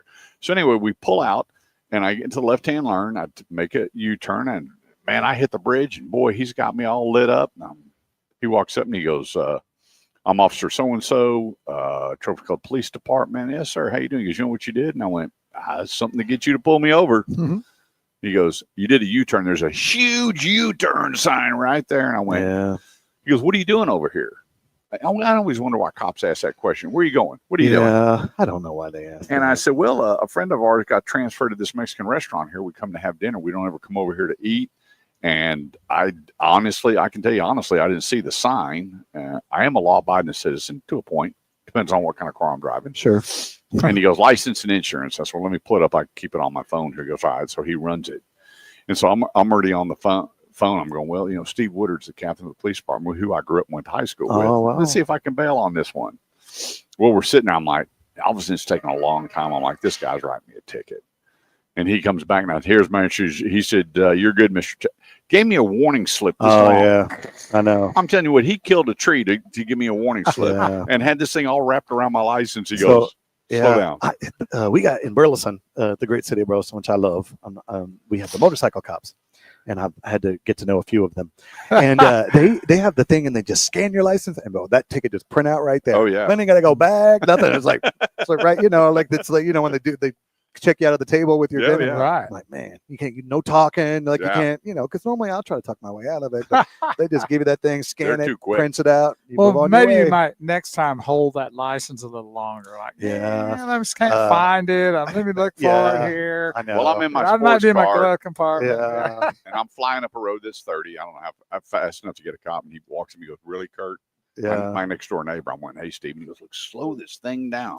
He goes, "You sure change cars a lot." And I said, "It's a bucket of bolts, I know." So I get pulled over again. He goes, "Dude, didn't you have a red one?" I said, "Well," he goes, "Slow down." And then sure enough, I'm on Golden Triangle, and I figure, let's open this puppy up. And I open it up, and this guy goes, "Sir, do you have any clue?" And I went, "Yes, I do." And I'm already texting the chief of police. I went, "I really screwed up. I'm pulled over." And he goes, this cop, you could tell he was livid. He walked up and he goes, "You have a good day." Yeah. "Have a good day." And so I called my buddy. I said, "How many pads?" He goes, "No more. You got to slow your butt down." That's it, right. Well, I have a license to carry, and I've gotten out quite a few. I always give them my license to carry. And now when I get pulled over, they go, "Oh, you're the guy that has a license to carry. Have a great day." Yeah. That works a lot. All right. Well, let's talk about the future. There's so many people that are sitting on the bubble. Is everything that President Trump going to do just going to crush the economy? Absolutely not. He's turning over stones that he promised was his number one thing, and he is going to clean this place up like we've never seen before. If you're looking what USAID has done with our dollars, they ought to be ashamed of this. That's why they're singing the songs about Trump and making up songs. Congress people, adults, singing songs about the president. They know they're going to get caught. Right. They know that the recourse, they know that the kickbacks, all that's going to come to fruition. Well, they turn the light on in the kitchen with the roaches, they're going to start running. Yeah. So the deal is what's going to go on in the auto industry, because I'm not going to make this a political show by any means, but I believe that great things over the next 4 years and what the government and what our president's going to do is going to be so advantageous for all of us. I think so too. We're going to continue to see interest rates fall through the year. We didn't get a favorable inflation report for the month of January. That's why Fed's held the rates steady. But two things are going to happen. The federal government needs to refinance their debt. And so the Fed will lower rates for the federal government to refinance their debt, which we will benefit from that. And I think, we always talk about the SAR, which is the seasonal annual rate of car sales. And 2025 will be a 17 million car year. That'll be the best year since 2019. Right. And that continues for the 25, 26, and 27 will be a 17 million car year. The biggest year we've ever had, I think it was Cash for Clunkers, and I believe it was a 19.5 million car year. You're right. I think. And so I think the year continues to hold strong. There's bunches and bunches. That's real good Cleveland English, but there's lots of new exciting cars from all kinds of manufacturers coming to the markets in the next couple of years. So let me ask you this. Speaking of what's coming to the market, sure. I really think that X of the manufacturers, you don't have that issue here because you got a full line of cars. Sure. They need to start bringing some cars back. Well, we'll see. So I learned something this week because I was talking about Ultima. Ultima has been Nissan's bread and butter. For 25 years, I've been selling Ultima. And we were talking to Christian, who's the head of Nissan. He talked about Ultima. We have volume opportunities. He said, listen, Ultima just doesn't score well on admissions. I'm like, what are you talking about? He says that it's better because cars have such extreme emissions they have to meet that they could take that engine and put it in an SUV, but SUVs don't have to meet the same thing as the cars. And so that is part of the issue. That is why Maxima went away. That is why Avalon went away. That is why Malibu went away. It's because the car admissions is so tough to get to. So if we get some relief there, we may see some of these exciting cars come back. But it is difficult right now. Yeah, the American muscle is all but gone except for the Corvette and the Mustang. Basically, yeah, that's basically. it. And the Challenger, or it'd be the Charger Challenger, is coming back all electric. Yeah. They call it electrified American muscle. We'll see. Don't get it. We'll see what happens there now that Chrysler has new leadership. Maybe they've got something special up their sleeve for a Challenger. Maybe we'll see. Yeah, we'll see. When I go around, I was doing seminars all over and talking to a lot of the young peoples. Maybe one hand out of the entire group said, hey, if your mom and dad were to buy you a vehicle, how many would want a pickup truck? The hands go up. How many of y'all would want a car? The hands would go up. How many of y'all want an SUV? Yeah. And I'm going, so, and it's pushed the used car market up. It has not brought it down. Right. And I just think that, well, if you look, it's right now, it's just you, Honda, and Toyota. Yeah. Yeah. I mean, and then you have to go to luxury when you look at Audi, BMW, Mercedes-Benz with all the car lines, and some other things have happened too. So if you think about Sentra and you think of the evolution of Sentra was a really tiny, small box car. Right. That grew. Sentra was Sentra is bigger than a 2018 Ultima now. And the new Sentra that comes is even bigger than the current Sentra right now. And so some of these, if you think about Corolla, the same way it grew. If you think about Civic, it's grew. And so some of this it's just happened naturally where these cars have grown in size and in engine and in space that there doesn't need to be that second tier level car that there once was. Yeah, so my thoughts is that you've taken away all the mid-sized car from blue collar people. A little bit. Yeah, no doubt. A little bit. I mean, you have the Altima, the Accord, and the Camry, and at the time you had the Ford Fusion. Yes. That's it. Fusion's gone now. And then Mazda dumped the 6. Yes. And only had the 3. And so you look across board, and for me, I'm a car guy. Sure. I would love to have a nice mid-sized sedan. And they're tough to find. They are tougher. Unless you go luxury. Yeah, they're tougher to find. And you have to look at your 5 Series, 7 Series, your A5, your A. I mean, you're talking about jumping from $60,000 to $100,000. But I would tell you, everything is cyclical because, in 2014 and 15, SUVs were not the hot thing. Besides suburban SUVs, not so much. Well, SUVs became real hot. So who knows? We might see a return to a car. 30 seconds. That we don't know. I mean, it's hard to argue when you look at Rogue, RAV4, and CRV. Yeah, they're the triple crown of the SUVs. Well, and that's what I was just going to say. Look at Toyota Crown. This is a new half car kind of. Have you driven it? No, I'm not going to drive it. I sell Nissans, but but it is kind of where we're headed. You look at it and you go, heck yeah! You open the door and go, yeah. I don't know. I haven't seen the inside. We got a break. You know what everybody told me? Buy one and add leather. 214-787-1190. Quick break. Don't go away. We'll be right back. Debbie Gregory, Lori Brown, Well, you know, Deborah. Pamela Jordan, There Tim you Gee. go. Know who? Isn't in Japan? Pamela Jordan is Judge Gregory's mother-in-law. Yeah. Oh, in She's on Japan, my the side. really nice car is the Crown, right? Yeah. Like the Emperor, they call him the Emperor of Japan. I think he gets driven around in a Crown. Yeah. So why is it crappy here in the States? I'm telling you, when it came out, they called me and said, hey, could you come by and do the review? We got a car ready Yeah. for you. I go by there. I'm looking at this thing going, wow, Melinda's with me. Yeah. She's like, wow, this is a good-looking car. We opened Yeah. up and I went, Huh. How What interesting. happened? I guess I need to look at it. I don't know. what happened? I'll bring one by. Yeah. I went, Yeah. My friends down happened? here, they're friends with me. They'll share cars with me. They'll let me look. family? Yeah. They're nice guys.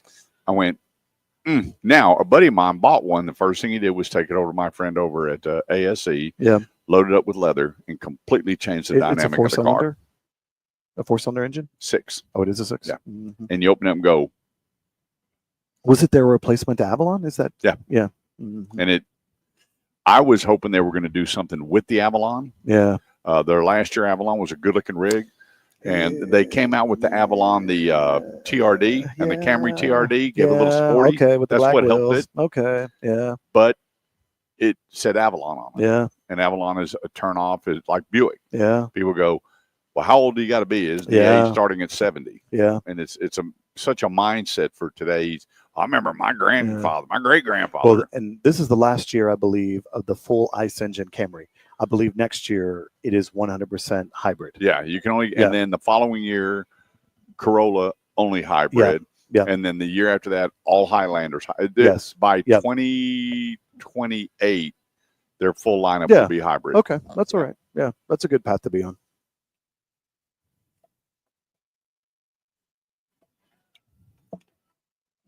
Man, I'm gonna tell you what, putting a little vodka in there is not bad. What's wrong with him? Did you ever get rid of that taste of that apple critter? Wow. You don't like that apple critter? Huh? I'm not eating no apple critter. No. Fritter. Fritter. Oh, Whatever. yeah. Looked like a critter. It tasted like a critter. Yeah. So I was saying, hey, Bo and I are gonna do he loves the donut. We call them donut balls because they're not holes. If you want to Yeah. call them leftover donuts from cutting out the hole. But Yeah. anyway, there's a place there at 26 and 820, and he just went nuts over them. But they were Yeah. melting in your mouth donut balls. Okay.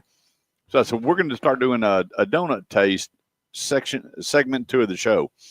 I had 50 people respond with donut places. So they said, I told everybody where I live, and this guy goes, you've got to hit Sunshine in North Richland Hills, which Okay. is right on the Yep. way. I got there, and she's pulling out the pigs in a blanket. Yeah. You walk in, I'm like, phenomenal. So give me a half a dozen glaze, half a dozen chocolate covered. Give me this, and this for your guys. And then I need a couple of cinnamon rolls, 2 apple fritters, I don't really like and cinnamon some rolls donut balls. Mm-hmm. And she said, no, have donut balls. Yeah, you got them right there. Oh, donut holes. I said, I'm kind of like, but where's the hole? The hole was in the donut. Yeah. But anyway, we got them here, and I didn't get it. Bo put that one in his mouth and kind of looked at me. I went, and my buddy sent me a private text. He's like, I don't understand. His He heard greatest us donut in the world. talking I'm about like, it? then you need to put that pipe down before you go to the donut Yeah, store no. because they Yeah. were not good. That thing, I didn't get it. Hmm. But you're They weren't good, Bo? and your guys have eaten all of them. Well, yeah. You're starving them to death. They eat They don't eat everything, anything, right? Yeah. Oh yeah, Yeah. They eat donuts. yeah. So when I don't because I'm down 11 and a half pounds. You don't have any Got more. 24 more to go. You gained that on that cruise? You know what? It was amazing how much we walked. Yeah, that's true. Those stairs. The one thing I didn't like, I have a death fear of heights. Yeah. So we're on the 17th deck, walking down to go upstairs to the adult hot tub area. Yes. We get to the very end, and I'm not looking, and I'm walking. Then you have a little petition comes out. You go around it. We get to the very end, and I'm at the back of the line, and the lady goes, "I'm sorry." I love jump party. we're doing Yeah. repairs here. You need to go back. I was so mad. I had to turn around and it was like, hey, could you tell the guy up front to move quick? I said, Melinda, you need to quiet him. Someone's going overboard. And so I had to go around, and then I had to walk up those stairs. Man, I wish I'd have been there just to see that. Me too. I wish I had video of that. I'd toss it. It was ugly, but it was pretty cool because I go up to the cruise director. Remember when he kept telling us he thought it was going to sink before he went? Yeah. Yeah. I told him what to say. Well, when I walked up to the boat, I panicked. I didn't realize how big that thing. 1,187 feet long. I know. So I had to eat one of my pills. Wait till you're out there one time and the waves just coming over the bow. Well, we're lucky. So you're all blocked in getting in on the boat, so you don't really see anything. And then we had to go to the muster deal. Yeah. And the lady goes, "Here's your boat. Have a good day." Yeah. It was quick. Yeah, it's done. And then we got to the room. I didn't go out on the balcony. Yeah, you got to go out there. I Lean couldn't over do it. the rail. No, couldn't do it. See how Go far you over the can rail. Oh, see. no, not going to happen. Stand up on it, jump off. The boat, I didn't do the patch or the Dramamine, none of it's that. smooth. Yeah, And then I was at the very back of the boat having breakfast. Yeah. In the big area. Yeah. And I go to walk, and for some reason, the boat moved, and I almost took out a whole table of breakfast. And this guy stood up, and we kind of like bear hugged each other. Yeah. Other than that, smooth. Really nothing. But Yeah. then we're having 80s night. Yes. Everybody's all dressed up. And get this, Will Sakala bought the exact same shirt I wore. We get off the elevator, and I went, are you freaking kidding me? Mm-hmm. But then we go down, and we meet the cruise director. Yeah. And she knows you. Yes, she does. And She's I said, from Crowley. yeah. And I said, Justin Crane. She goes, Justin, you talking about energy. Yeah. What does she bring? Crazy. I know. And so anyway, we got talking, and she goes, so good to meet you. Gave me a hug and said, Her hello to parents bought a everybody. car from me. Really? Mm-hmm. And so anyway, it was nice. I got to swim with dolphins. Now you've been, Bo, right? You cruised before, right? Yes. Yeah. Oh, yeah. Let's talk about that knucklehead. Yeah. First day on the cruise, he falls out of the hot tub, breaks his arm. He did those nude cruises. I wish you broke your arm? Broke my Did you get a settlement? I should have. That's a man that never needs to touch an ounce of alcohol. Yeah, I had trouble even getting down because they found a bullet in a little bag that I had carrying. At least you weren't in Turks and Caicos or whatever. Man, they hauled me in there and kept me in there for an hour and a half. Yeah. I went through this whole drama about that. And I'm Yeah. going, so what do you think I'm going to do with that without having something to shoot it with? Yeah. But they looked at that as bad as it was a weapon. Be careful. Yeah. Phone lines are open, 214-787-1190, or go to theautomotiveedge.com. Click Ask Kurt, leave me your name and number, and let me help you with your automotive needs, whether you're buying, selling, trading, leasing, parts, service, or body shop. I got you covered. I know everybody in the industry. If it has wheels and it has a motor, I got you covered. Go to theautomotiveedge.com, click on Ask Kurt, leave me your name and number. If you want to write a 10-page essay, I'll read it. And then I'll pick up the phone, and we'll probably minimize that to about 2 lines to figure out exactly what you're looking for. Excuse me. This segment of the show goes to Highly Acura of Fort Worth, right there at 820. Hang on. And Riverside. That's our friend David Gomez. That's right. Mm-hmm. That is I texted him last week. Really? Yeah. I'm just saying hi. Our producer that's is his related daughter. to him. Oh, excellent. Maddie. Yeah. That's right. From the MDX, the RDX, the TLX, the new Integra, and the new all-electric ZDX. They got every one of them and ready to go. Great lease programs. They got the $7,500 right now on the ZDX, plus tax credits. Yep. Great lease programs. One of the best sport luxury brands in today's market. But then it comes down to 3 things. Nice brand. The 3 Ps: people, place, and product. Yep. The place, Highly Acura Fort Worth, Riverside, and 820. Go see our buddy David Gomez and let him know you're listening to the Automotive Edge Radio Tell him Show. I said get 500 off. Okay. Yeah, Justin says kick in the extra 500 per David. Yeah. And let him take care of your Acura needs. A great sponsor for the last 6 years with us. That's David Gomez. Did they move Highly yet? Acura Fort Worth. Not yet. Yeah. It's being constructed. Oh, okay. Okay. Yep. They'll be down there at 820 and Chisholm Trail. Yeah, I think so. Yeah. Right next to the Subaru store. Yeah. Yeah. Yeah, that's a nice area. Lots of Yeah. folks moving out there. Yep. A lot of growth out there. The place, HighlyAcuraFortWorth.com. That's HighlyAcuraFortWorth.com. So we don't have a crystal ball, but you've been doing this a long time. I've been doing this a long time. I'm believing, I'll go first this time. I think after Q2, we're going to see massive changes as far as interest rates. And what I want people to quit talking about is quit begging for big rebates. Yeah. I have people all the time going, when are we getting the massive rebates? I said, do you understand massive rebates will destroy values of cars? Right.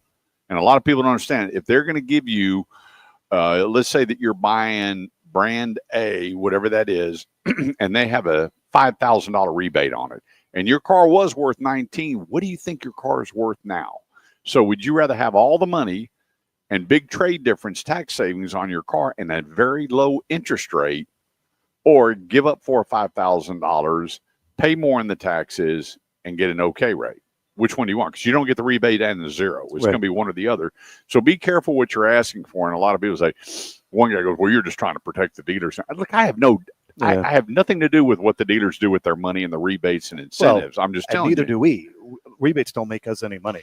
If it's a customer rebate, we have to pass it on. Nissan gives us $2,000. I give it to the customer. It has nothing to do with me. Yeah. If Nissan has $3,000, the dealer doesn't get to keep the $3,000. Right. Yeah, it's a benefit to the consumer. 100%. Yeah, 100%. There's no banking on that, so we got to be careful what we're asking for. And for our leasing states, which sometimes we don't talk a lot about leasing because Texas is not a huge leasing state because of the miles we drive.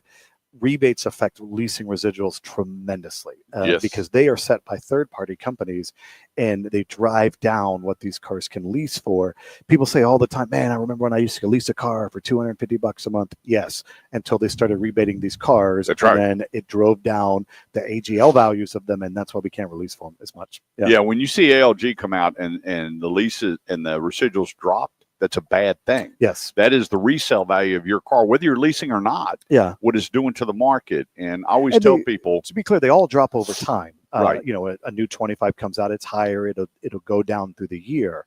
But they go throw $2,500 worth of cash on that 25, that residual will drop faster. Right. And that's what you don't want to happen. That's not going to help you in the future. And it doesn't help you with the value of your current car. Well, what a lot of manufacturers like to do is they want that high residual and get that product as fast to market as they can 100%. Before they start making the adjustments. 100%. And once they've stabilized the market and they're hitting their PMA, they're hitting their target, whatever it is, then you'll see things get affected. Because when I come in, when the Armada was released, first thing I want to do is I take a look at residuals. Yeah, I'm going like, wow, you got a pretty nice residual on this vehicle. Yeah, it's a good one. Yeah. And so the higher the residual is, remember, residuals is what the manufacturer is agreeing to say about their own car. What it's going to be worth. That's right. In a set amount of time. Yeah. There's only one vehicle, one product line out there that the residuals are par, but always has good resale value. And that's pickup trucks. We are the truck capital of the world. True. So even if a truck has a low residual, they've still got great resale. But we don't lease trucks. That's right. Because most of the folks that drive trucks, it's for work. That's right. And the wear and tear would be too much for a lease, or it's the miles. Yep. I'm one of the rare people because I don't even have a trailer hitch. I don't haul, tow. I'm a Lowe's kind of guy. Yes. But I'm not the norm. Right. The average person, their bed will be scratched up in a week. Yeah, no doubt. Yeah, Dings no doubt. and dent in a day. And, they want to get that out of the way. So I get it.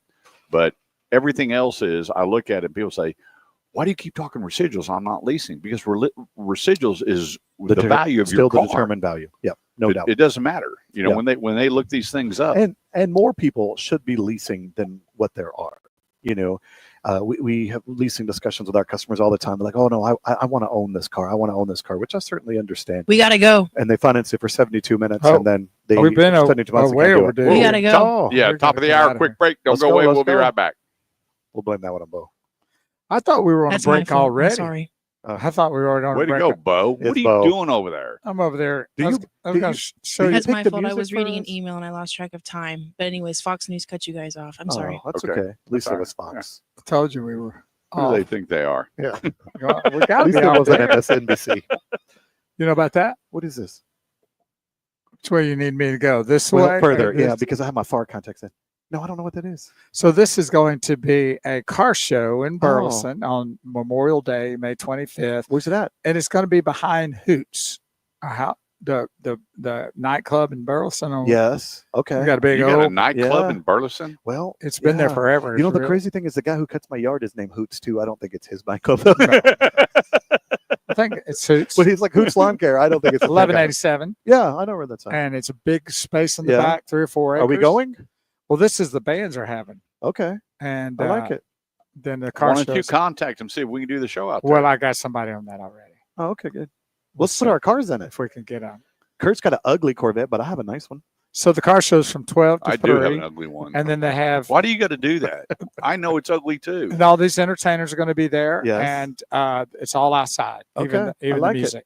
I like it. So it's right So there. we can set up a booth with a couple of Nissans. Yeah, let's do Memorial it. Day, May 25th. That's a Sunday. Yeah, I haven't heard about it. Yeah. Well, now Yeah. you do. Okay. Now you got it. Yeah, I like it. It's in the works. We can buy the time on Sunday and rock and roll. Oh, do Yeah, it? let's Oh, do go on it. the radio with that? Yeah, let's do it. Oh yeah. Set it Okay, up well, for us, Bo. I'll see about getting that done. I got a ban on it. So everybody that came out and saw my new car, my brother, man, boy, that's like the coolest blue. I'm like, I'm just so mad. Yeah. And so we go to a I court. ordered you custom plates that said Blue C8. So I go to Son of a Butcher to the Corvette rally last month, and they've got about 100 and something Corvettes out there. And the guy walks up and he goes, "Is that the new blue for 25?" Linda's shaking her head. And this guy walks up and he goes, "Man, that's a bad to the bone purple." I'm like, But so extreme. I told Have you, you seen his it car? looked purple in the back to Have me. you seen it? I 30 saw it, seconds. yeah. It ain't nowhere close to purple. It didn't. It did that day in the sun. It was kind of in the back. It looked a little purple. Looked a little yeah, purple. A little purple. And this is the guy that had to have my phone out here to see Well, it, right? you know, like I have my far contacts in. I'm supposed to wear like 1 and 1. But I Yeah, don't you do the that. monovision. So I've got the Yeah, car That's- sold. You don't like it? No. I like it. I think it works great. I think everybody would prefer me to see better when I'm driving. Well, I've got the car sold because You I've, sold it? I've got it The sold. purple one? This, yeah. Well, What color did you disclose it in? yeah, that's the whole thing. He's definitely going to have to I put know. that in writing. Are you going to give it the love and leave a promise on that one? Because, yeah. so get this. Melinda and I took it out last weekend. Yes. We love going downtown Grapevine. Yes. And so we're driving, and here's this Corvette. And he a pulls nice up. He area. goes, "That's a bad to the bone purple Corvette." And Melinda goes, Are you ready for the show? so I called GM. They send you this beautiful die-cast model with your name on it, I have one. and Yep. then they give you the discount to go do the Corvette experience in Vegas. Oh, I didn't know that. And instead of $2,000, $1,000 Okay. if you buy a new Corvette. Okay. So I called him up and I said, "Hey, my car's not purple. It's nowhere near the swatch, nowhere near the color." She goes, "Sir, that's a dealer problem." Oh, But the dealer did not It's paint the y'all's car. fault. That's exactly right. So I kept going, "Let me talk to Mary." This is Mary who? That's Mary Ibarra. Oh, I want yeah. to talk to her right now. Yeah. Anyway, I kept You pushing didn't get and pushing through to it. Mary, did you? I got close. Yeah. So the guy calls me. You got to Mary's third scheduling assistant. Yeah. Right. Yeah. Yeah. They just handed the janitor the yeah, phone and that's say, right. "Hey, say you're somebody." Say you work in Mary's office. Yeah. And so he goes, They'd "Sir, probably get Mother Mary before you get Yeah. that married. the next generation purple will be more purple." Oh, I that's good went, news. "So what happens with the car?" He goes, "Well, we'll let you know and you can trade it in." Yeah. So, well, But you sold it, huh?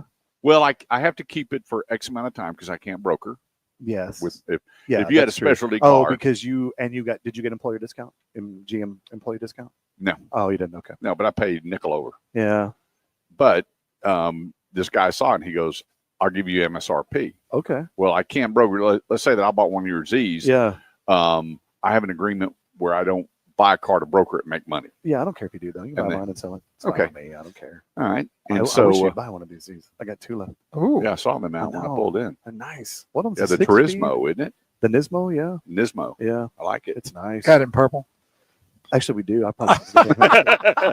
They make a purple GTR. It's a real purple with gold It'd be wheels. the Yeah, best looking blue beautiful. Nismo Real around. Beautiful. Yeah, it ain't like that fake purple you got over there at Chevy. It's a Yeah. real purple. Just hang on a second. Yeah. Yeah. 214-787-1190. Good morning to Tim. You see, Tim G. and Charles Hurst. Thanks for joining us here on the Automotive Edge radio show, helping you with all your automotive needs. Joining us, managing partner, general manager Justin Crane here at Burleson Nissan, 35 and Renfro Road. Come on out. Ruh-roh. I'm telling everybody, before you know it, graduation is going to start. It is. And moms and dads, Man, your I'm kids ready for want a summer. car. I'm telling you, they want a car, and they want a cool car. And you've got the Versa, you got the Sentra. More importantly, they want a Nissan. Yeah, Yeah, that's all. what- I more yeah, than when they want a Nissan. yeah. I didn't mention any other Yeah, brand. I understand. Yeah, don't buy an ugly purple car like I Don't. got. Yeah, definitely. Yeah. After that, I wouldn't even shop Chevy. After that. I'll tell you right now. I wouldn't even This shop 'em. is purple. That's purple. I would agree with that. We're going to keep going. But, are okay, we? but then I'd like to talk about who even wants a purple. Oh, I love purple. Oh, really? Yeah. Well, I had that. I actually had the medium red with the tan leather, which Okay. I love. Yeah. And then he goes, they come out purple. So I saw the swatch. I went, Yeah. but it was that dark, heavy Yeah. metallic. I went, Yeah. I'll take it. And then I got Yeah. something a little different. Yeah. Oh, But it- okay. I always tell people though, it's blessed. I'm blessed to own a car like that. Oh yeah. 'Cause For it ain't sure. cheap. It's a real special car. That's right. Yeah. Real special car. Hey, this segment of the show is brought to you by the great folks over at Norm Reeves Honda Superstore in North Richland Hills, right there at 820 and 26, 522 cars in stock, and they got to move some inventories. They're back in the lease game. Yep. If you go to Norm Reeves Honda Superstar NRH for North Richland Hills, you'll see all the great specials that they have on their lease programs, and they got a bunch. And they are not hesitating. When you got 512 cars in stock, they got to dump them. That's stressful. And so I'm going to tell you, if it's a Honda, they ain't going to miss a deal. It's Norm Reeves Honda Superstar, NRH.com. So we were talking, remember what we were talking about before we got cut off by Fox News? I think purple cars. Well, you were supposed to be brain finding out about Justin, what is in his brain. Remember, we got away from that. So if you were to say that you see a big change, and when people talk about when's the big change coming in, I don't know that we want big change. No, I don't see any big change coming. I see business as usual for a very long time. I mean, if I was going to point at one thing, I'd say interest rates. That'd be it. Yeah, we'll continue to see the interest rates fluctuation. I think we will continue to see aggressive deals when it comes to model year end. I think we're going to see some great new product that gets rolled out. There's already been some, new Cadillacs out, new Escalades out right now. I mean, just stunningly beautiful. And you're an Escalade guy. I do love Escalade. The all new interior on the GMC, the 2500s. It's beautiful too. There's lots of good stuff that's coming in the marketplace. I think, is it next year, new F-150? Yeah. I think that's right. Totally all new F-150, and then the year later will be F-250. Now, true or false, Maxima's coming back. It is a true statement that Maxima would be back. It is on the calendar, but it will be a fully electric sedan. Really? Yes. You know what? I think that for many, many years leading up to the Kind of an appropriate name, Maxima Electricity. But yeah. Maxima. Yeah. Great movie. Yeah. Is that the Maxima was the coolest full-size sedan to drive. No doubt. The torque and the horsepower, that real thing special. was, Yeah. I mean, we got one in used cars right now, and they're still stunning cars. Yep. And this one's 4 years old, still stunning. and cars. it was their least advertised car. But it was their halo. I guess Z is their halo, but it was their signature car. It was what they were known for. No car had a better nameplate through the late 80s, mid 90s than Maxima. Yeah. I remember when the Acura Legend came in like a lion and stayed a lion.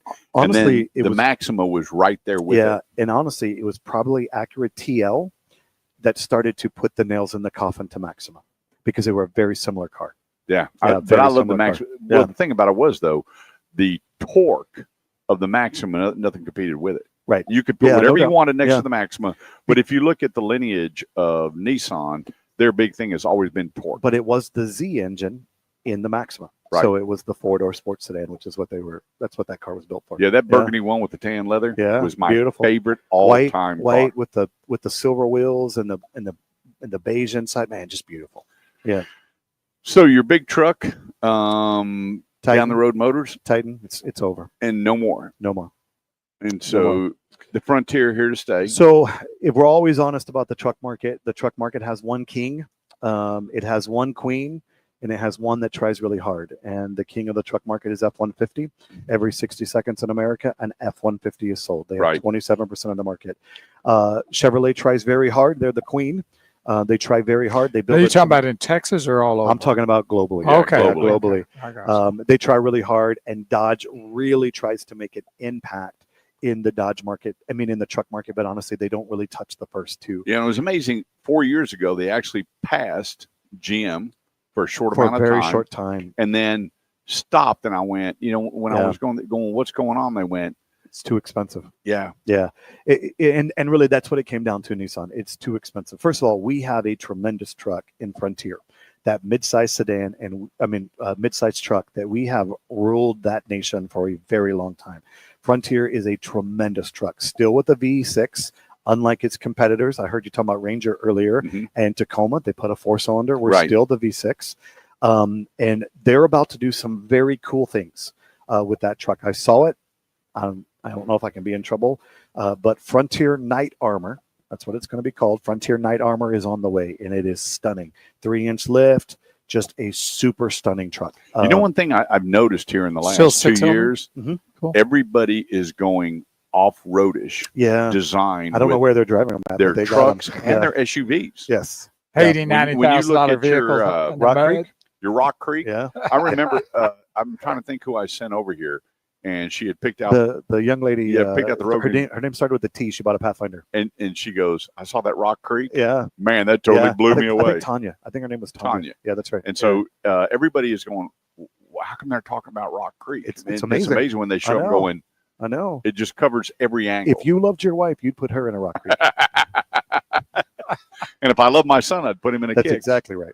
You know, he's like, "Hey, Yeah. Dad, you know, it's not much more money." I said, "That's great when you're not paying for it. It's Yeah. never that much more money when you're not It's paying just- for it." It's just money. Come Well, on. now's the time for him to. He said, "What do you tell your brothers? It's just chips." I said, "That's a different conversation. Yeah, That's exactly my right. money." That's exactly right. Oh, The payment only comes around once a month. It's fine. that's right. Yeah. Yeah, we got 29 Well, other. he what knows it it's the best time to buy Yeah. because you're buying it. Oh, he'll get one. I feel Yeah. it coming soon. I said, Yeah. "You want a good buy?" He said, "Yes, a good buy." No.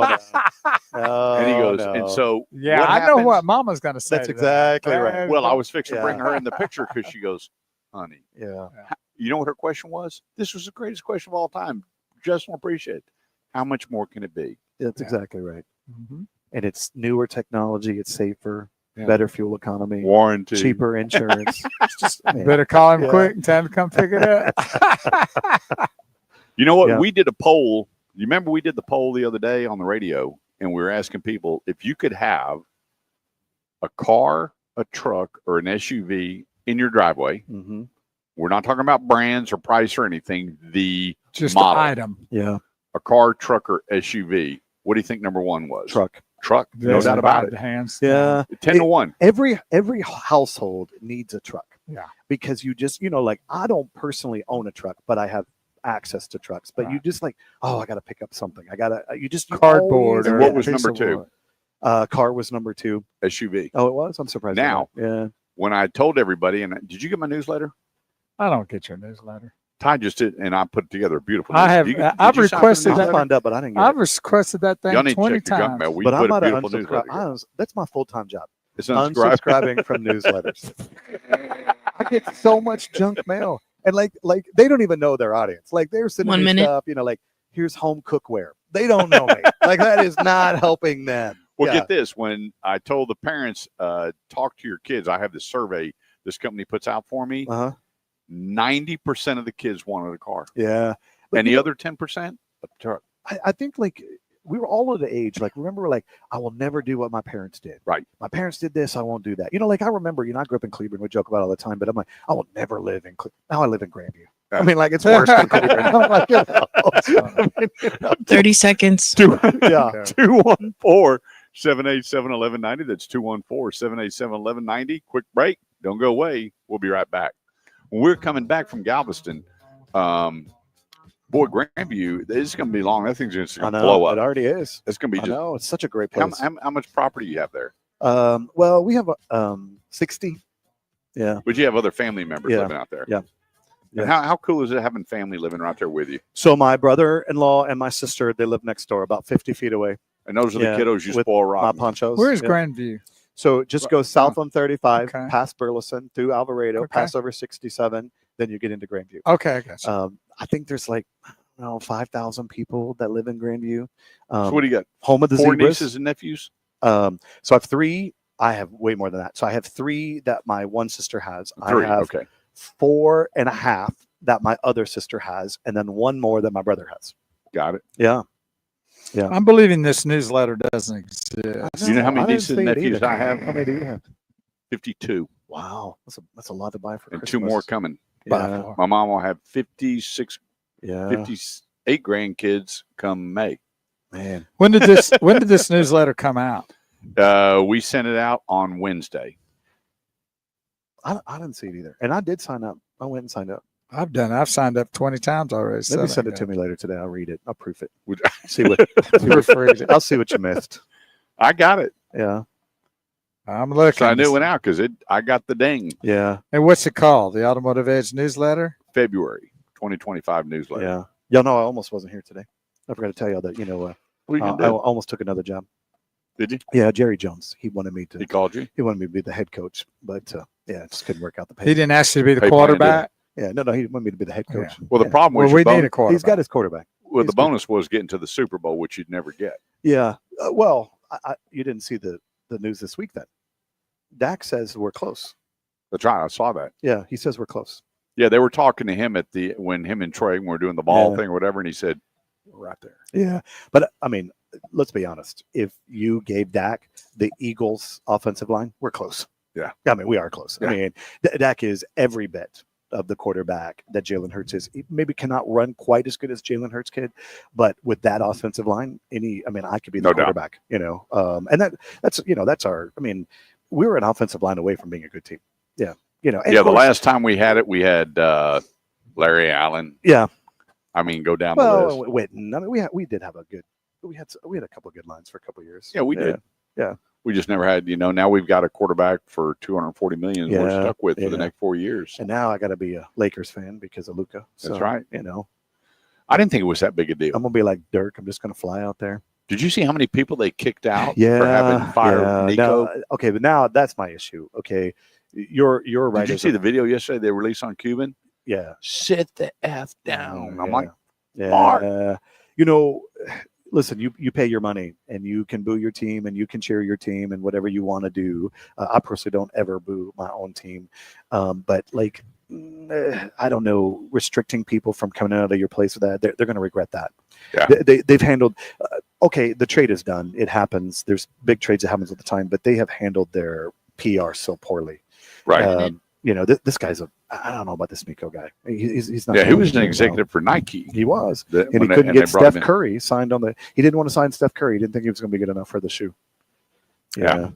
My whole thing is, I listen to one sports guy talking. He's actually a doctor, and I'm not going to say who he was a surgeon for, but him and I are very good friends. He goes, think about it. He's had these injuries twice. He doesn't take care of his body. Look at what he's doing, and he said, and he plays overseas 75% of the seconds. time off of Yeah. rehab, and he's still shooting. He said he's 25 and he's getting into a 30-year-old body. Yeah. Okay. But why trade him for a 32-year-old that has 2 or 3 years left? I know, and not Yeah. playing right now. Got Yeah. hurt second game. And literally, he just bought a house here. There's more to this whole deal. We're gonna find out one day. Yeah. But They try to say, the crybaby attitude during the games. He was becoming another LeBron James, and then he would take it into the locker room. But nobody knows. he extended LeBron's career by 5 more years. Yeah. Well, Graham says this has to do with gambling in Texas. Yeah. Well, then we heard they were going to move the team. Yeah. Yeah. Well, the owners already said they're not coming to Vegas. But what the deal was is that they're spending $2.2 billion redoing K. Bailey Hutchinson, Yeah. and then they bought all the property to the east of it, and they were hoping that's where the Or casino would yeah. go. But our governor signaled this week he is in favor. Right. And so maybe they will get something done there. Man, And all the property across from the racetrack, yeah. the horse track, Yes. has all been repurchased. Yes, it has. I tell you, we need a sports team in Fort Worth. We have Dickies. They could play hockey Yes. there. They could play Yeah. basketball there. We don't have the Brahmas or something. I have no like a clue who that Division is. II? That sounds like I don't know what that sounds like. Yeah, I should probably not say that. Yeah. 214-787-1190. That's 214-787-1190. And Do what? if you Rugby. whoever named the team the Brahmas, they should have not. Yeah. Well, you go around the league and you look at what they've done with some of these teams and names and everything, you kind of scratch Yeah. your head. But do you like hockey? I do. I love hockey, but my problem is I don't get it. I I don't don't either. drive to Dallas. I don't go there very often. And You can Sean watch and hockey I, on we TV. used to share. I have the app. I watch the Victory app. We used to share season tickets, but I don't go over there anymore. I don't I love understand. They got all those circles out there on the ice, Oh and yeah, they don't those use are them. not important. Yeah, don't worry about those. I don't get As it. long as you don't cross over the middle line. I don't Once get you it. take it over, you can't take it back. I don't like. I don't get it. I And don't then love it either. Yeah. silly me took a guy that's like this diehard hockey guy. No, and that's go, great. "Wow, wow, wow, wow, wow." And finally I turned and said, "Hey Todd, do me a Yeah. favor, shut up." Yeah. I don't. Now I love the speed. I love the energy. The crowd's a whole different animal. Yeah, it's great there. Those people. Yeah, great wow. crowd. I love the Stars. Yeah. Incredible story. Baseball's mine. The Rangers my favorite team. Yes. They're gonna be really Yeah. good this year. Really good. I'm looking Oh forward yeah, to they that. did really well. They're They went changed from their the- organization too for the TV. Yeah, they were, and yeah, and Went from the penthouse to the crap house, but boy, did they do a lot on the off season. yeah, they did. They're gonna have a really big. Do you go to powerful baseball lineup. games? Yeah, I do. Really? I do. I love And I was baseball. a season ticket holder for probably like 15, 20 years. And then when they moved to the new stadium, of course, it was COVID. Man, the tickets were so expensive. And so I didn't do that. But yeah, I should get them back. Probably. I love baseball. That's my favorite sport. Yeah, me too. 214-787-1190. That's 214-787-1190. Let's talk about the used car market. Let's do it. Right now, the numbers, I mean, depending on what you Yep. look at, anywhere between 2.2 million to 2.6 million are not coming back into the market that are either lease cars that they refinance or Yes. cars. You made a great point that we didn't lease Right. because of the shortage in COVID. And here again, what is your outlook as far as the used car market? Used car market will continue to be steady. There will continue to be that 24, 25 million used cars sold a year. The prices will continue to remain high. We still live in this fantasy world. People are like, man, I'm looking for a $4,000 or $5,000 car. Yes, ma'am. I know We all you are, right? but it's not there. Yeah, that factory closed about 12 years ago. And they will continue to remain high or remain steady. Man, this guy doesn't smile at all. Which one? That one right there Angel? in the pink shirt. Well, he doesn't have anything to smile about right now.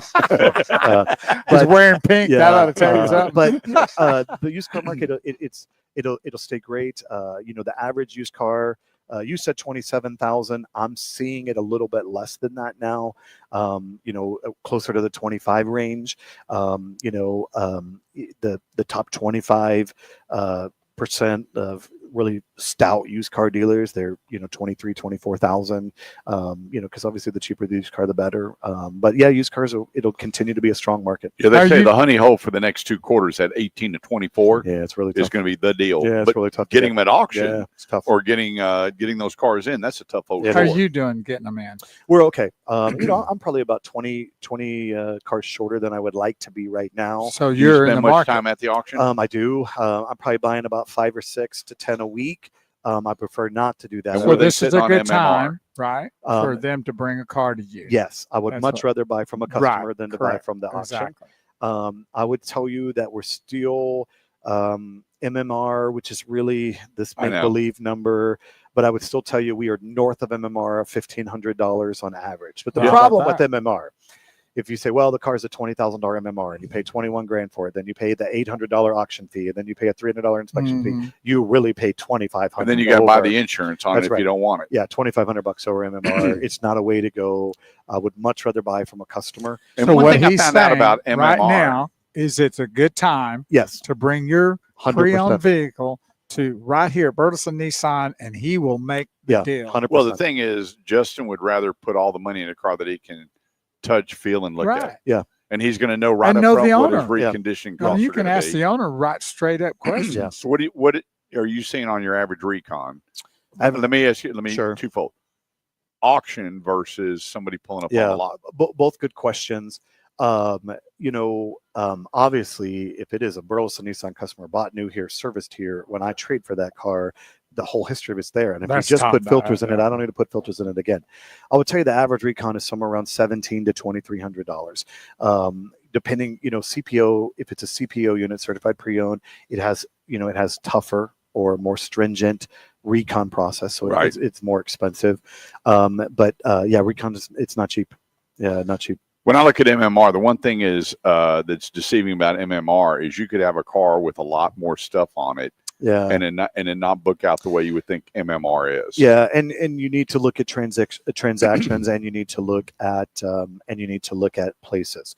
So, 20 years ago, 15 years ago, we bought cars from all over the country. You and I would buy a lot of cars from California. You Yep. don't buy cars from California anymore.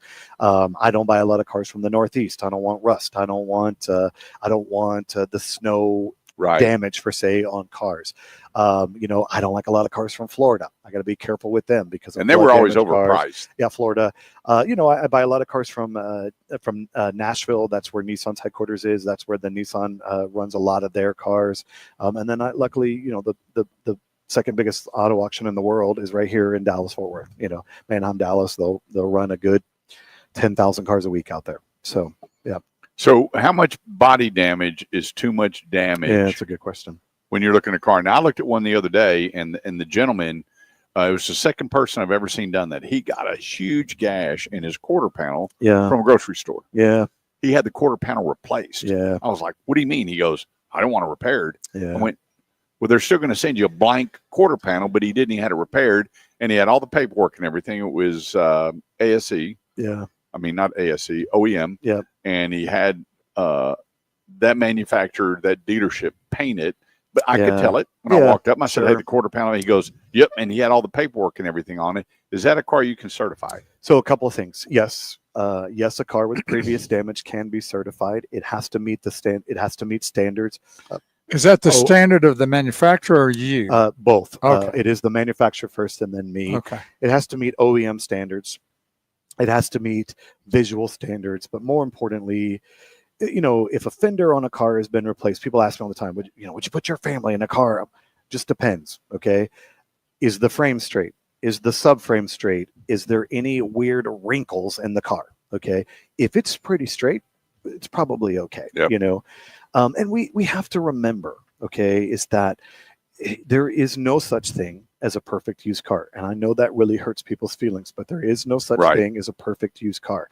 And there is no such thing as a 100% history on a used car. We have guides, Carfax, an auto check. They tell the history. But if you drive, just for an example, if you have an ugly purple car, and you and let's say you scratch the front corner, and you got a friend who owns a body shop, and he says, "Oh, Kurt, I'll touch that up for you. It's no big deal," and he touches it up for you. That was not reported on a Carfax, but that doesn't mean that car didn't have previous work. And a lot of times it's like, well, the Carfax says it was perfect. Again, it doesn't mean, and paintless dent repair is a very popular thing that goes on in our world. So Bo gets hail damage on his car. He calls his insurance company. They say, you've got $1,300. They give you a check for $1,300. He gets a paintless guy to repair it. It doesn't go to a body shop. That never shows up on a Carfax. Right. You know, and so we have to be really careful. I personally went through a deal with a customer of mine, a situation. They buy a car from me, 2,000 miles on this car. Okay. I bought it from the auction, 2,000 miles. Perfect Carfax, perfect DMV registration, perfect auto check. They have an accident in this car. It gets to the body shop. The body shop says, man, we think this car's been in a previous accident. So we start doing some investigation. Sure enough, it had. This car had been owned by Enterprise, okay, which is a big player in the market. They have lots of cars. Enterprise is a self-insured organization. They had an accident in this car. Enterprise fixed it. Then they sold it. There is no record of that, and this car was repaired very well. I mean, I bought the car back from the customer, but the car was repaired very well. So a lot of this, we have to be very careful on used cars. You need to thoroughly investigate used cars when you're looking at them, and you need to almost have the assumption something could have happened. But is the frame straight? Is the subframe straight? Open the hood. Have the screws been turned? Does it look like it's supposed to? Make a good decision on a used car? Yeah, and there's also the paperwork. We're going to get into that in just a minute when you're looking at a used car. Quick break, 214-787-1190, theautomotiveedge.com. Click on Ask Kurt, name and number. We'll help you out. Quick break. We'll be right back.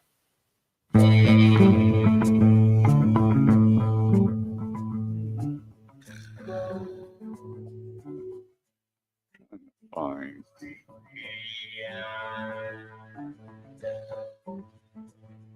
Yeah, Manuel Jenkins from Sulphur Springs bought a car from you. Okay. And he said, my daughter is wanting a new Nissan Rogue SL. Okay. And so I said, yeah, Burleson Nissan, I'll be there tomorrow. He said, can't tomorrow. Daughter was in, he'd buy an 18-wheeler. Okay. The 2024 Rogue was total. That he sold. Just send them my number. Tell them to call me when they're ready. We'll get them hooked up. First thing I said was, is she okay? He said, that car saved her life. Yeah. They're designed really well. Yeah. Yeah, they're designed really well. So I saw where your Rogue was outselling the other two for a while. RAV4 and CRV. It outsells CRV. We could lie and say car numbers that it's outselling RAV4, but if you put hybrid with the hybrid RAV4 with the gas, then they outsell us. Yeah. Model for model. Yeah, model for model, we would win there. And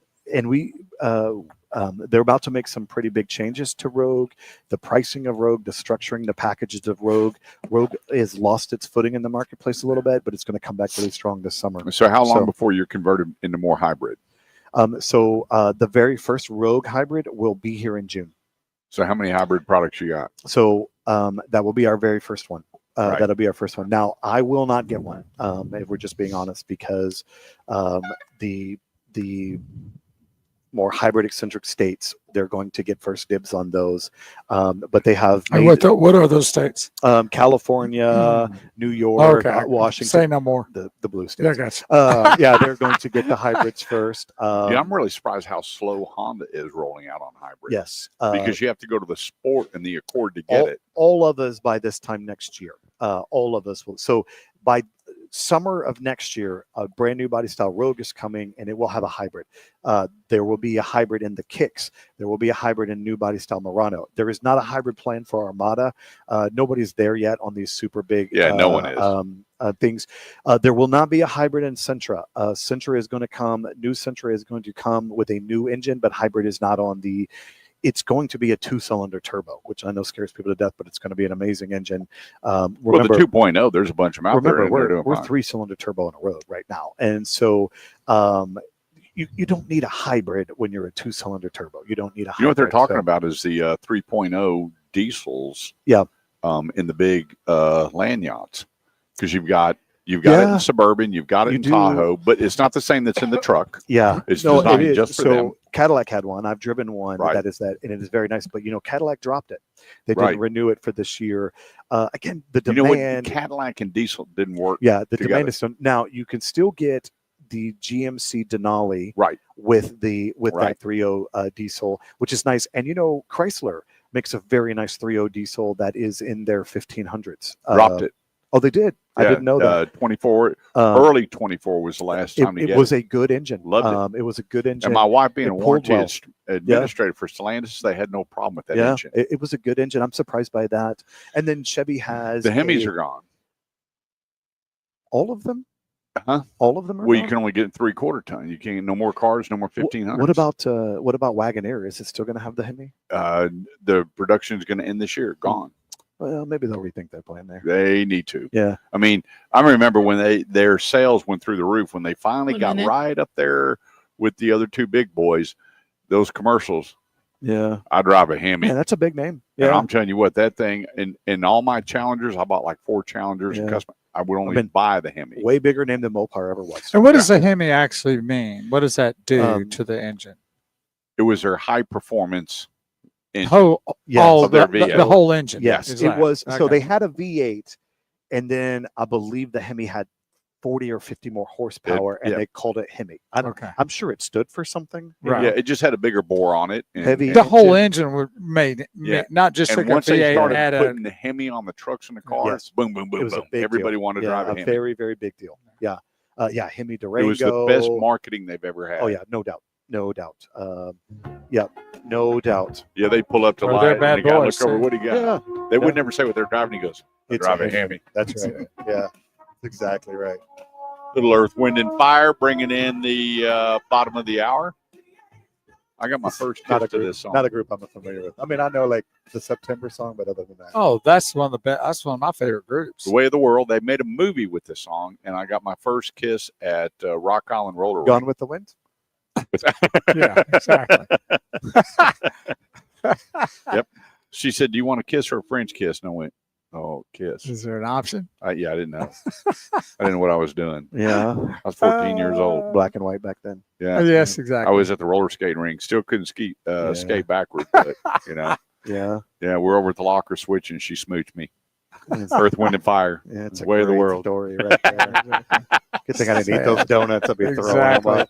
That's what'll change you. 214-787-1190 is the number. Remember, if you have an automotive need, always go to theautomotiveedge.com. I want to thank you. We had 6 people meet me with their cars that came out of the body shop, and we went over them, and I brought a grease pencil.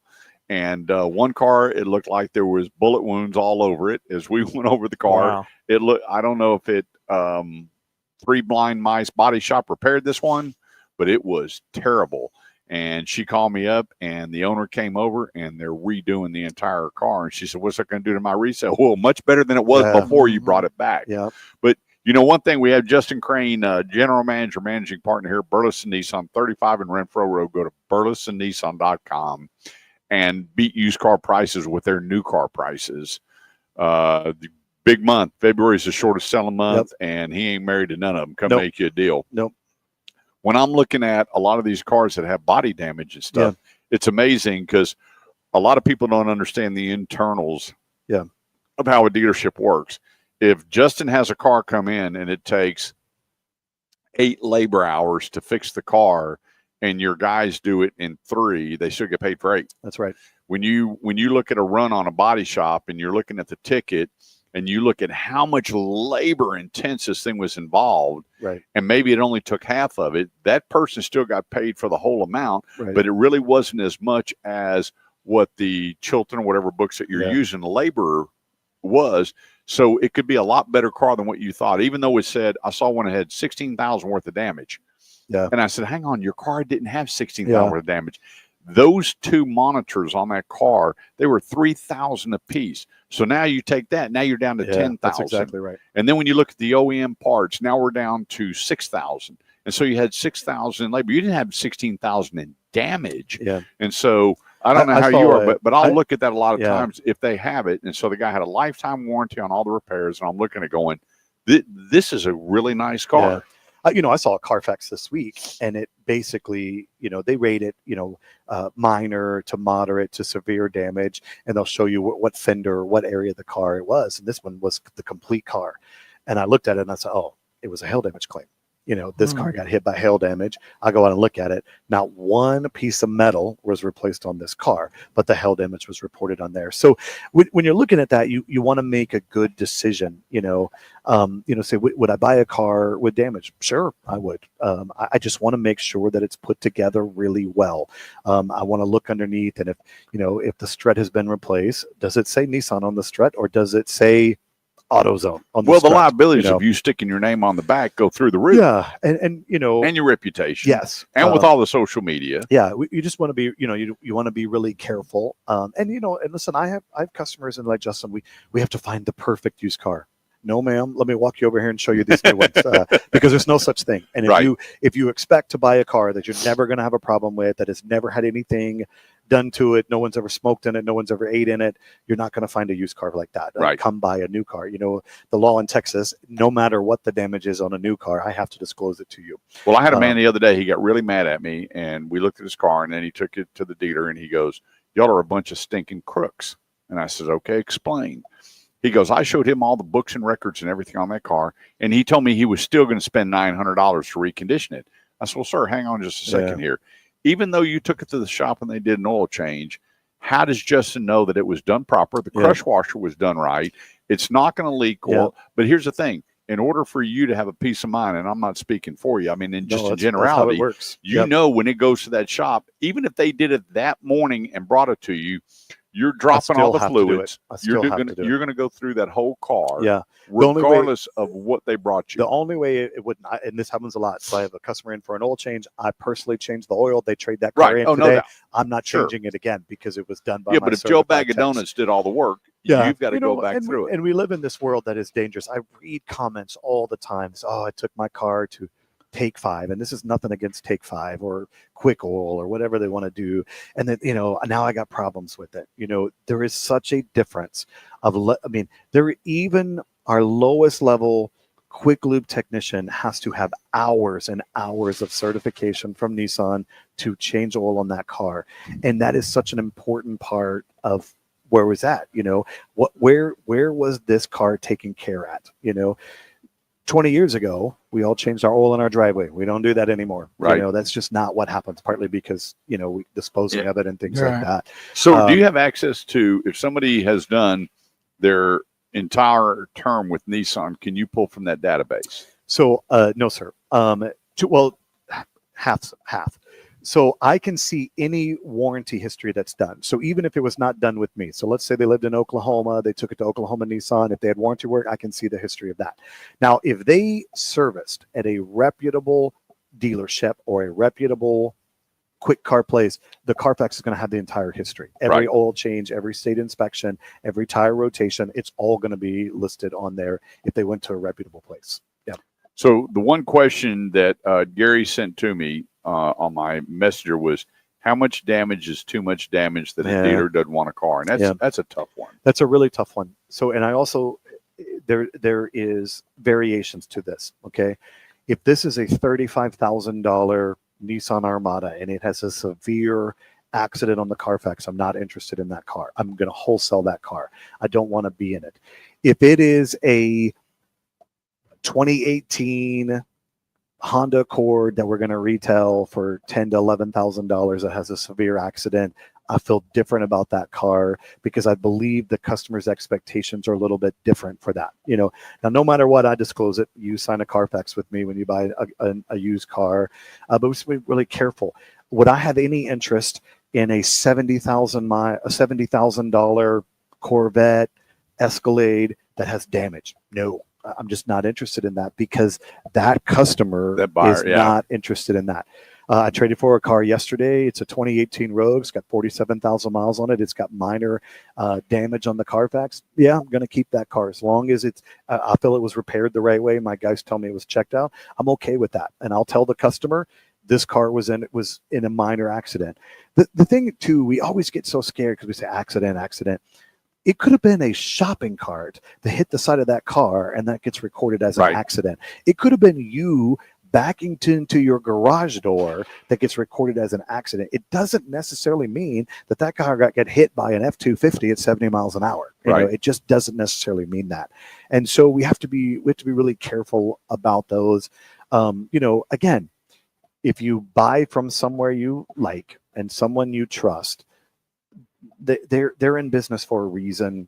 Go off their reputation. If you read their online reviews, they sold me a wrecked car, sold me a wrecked car, sold me a wrecked car. They're in the business of selling wrecked cars. Right. If you read their reviews and they don't say things like that, then talk to them about it. If it wasn't disclosed up front and you bought that car and then 3 days later they tell you, oh, by the way, no, that's not how it would be done. I mean, ask for a Carfax, ask for an auto check before you purchase that car. Look at the history of the car. Now, some of them are going to have very little information and some of them are going to be 12 pages long. Read through it. If it makes sense to you, great. You said, man, it looks like it was in a minor accident on the front quarter panel. Okay, go out and look at it. Does the paint look to be the same color? Is it as smooth as the rest of the car? Right. Open the inside. Are all the bolts still there? Does it look like any of the support is missing? And if everything is fine, it's probably okay. Yeah, I had a buddy. He took the bed off his truck, and the whole front end of his truck was just spotless. He took the bed off and had it painted, and put it out for sale. And a couple of my buddies are like, "Hey, and they lost it. Yeah. He took the stinking bed off." I'm like, "So what? Yeah.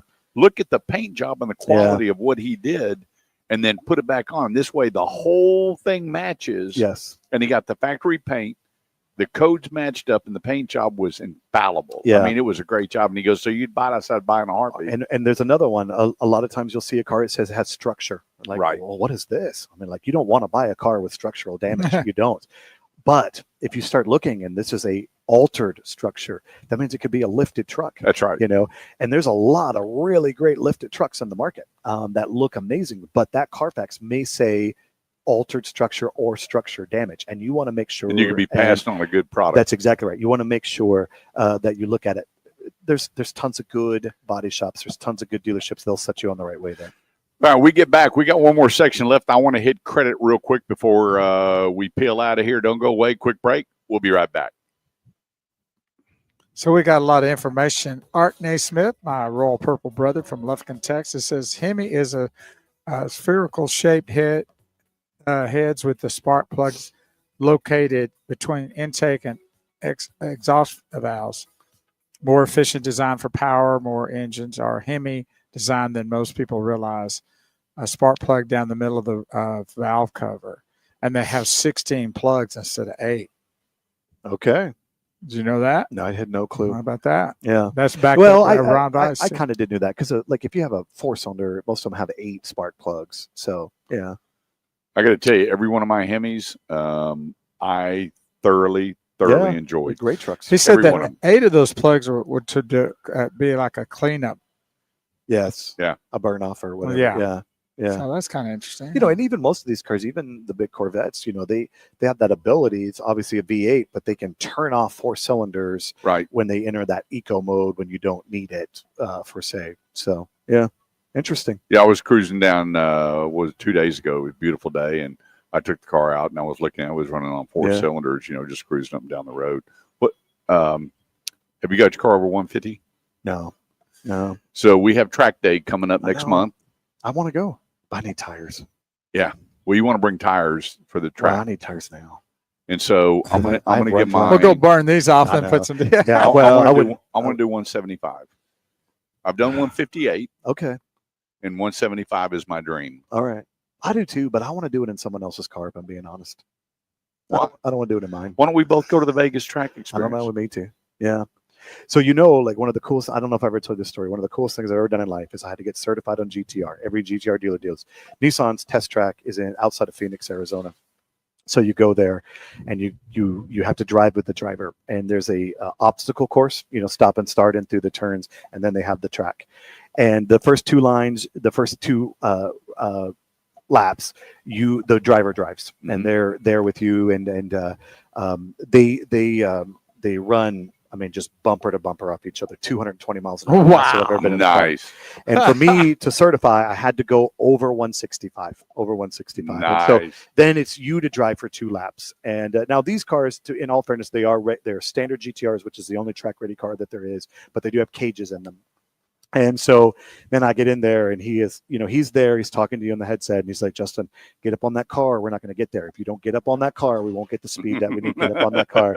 And so I did about 172. Nice. And man, I'm telling you, it is fast, and you're up in these curves, and you're coming around, and then you got 2 more laps, and your choice was, did you want to drive 2 more, or did you want the driver to drive 2 more? And I let the driver 2 more, and I'm like, I just want everything that Did we he can get do. it back up to a couple hundred miles? So an I went, hour? yeah, Oh, wow. I'm like, whatever you can do, I want you to do it. So they radio the car in front of them, and they have to run off of each other to get Right. the speed that they need, and They get that wind drag coefficient. 218 miles an hour. Nice. 218 miles an hour. Oh, thank you. And man, like, by the way, not because I'm Nissan, but the GTR is the most amazing car. If you've never seen the movie, it's on Netflix, and it's called Gran Turismo. Mhm. It is an amazing movie. It's based on a true story about this young kid that won the race on the video games, and then Nissan put him in a GTR.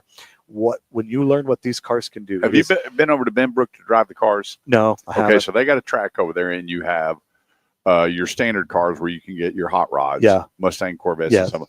Then you move up, and then they have the Elite, which Like a is Ferrari. your 30 GTR, seconds. NSX, Ferrari, Lamborghini, the AMG. They have a GTR? Yes. Yeah. So my son bought me that package. Yeah. So I go over there, and I had the GTR, I had the NSX, I Yeah. had the AMG, the Ferrari, and the Lamborghini. And then my son was with me, and he went to the restroom. I said, "Look, hook my son up." He goes, "What?" And I said, I don't want him sitting there because they have a bleacher come by. Yeah.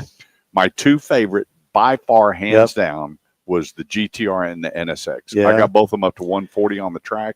And Yeah. with me, with the helmet on the Lamborghini and the Ferrari, my helmet was hit, and I was like stuck. I know. Those Yeah. other 2 cars, I had more room. I could kind of had a different feel, Yeah. and I rock and rolled. Yeah. I mean, They handle the track better than the rest of 600 them. horsepower, all-wheel drive, all wheels turning, dual clutch. They're really noisy shifting on the inside, but man, that is a machine. So let's talk about credit real quick. Yes. We're here with General Manager, Managing Partner, Justin Crane, Burleson Nissan, who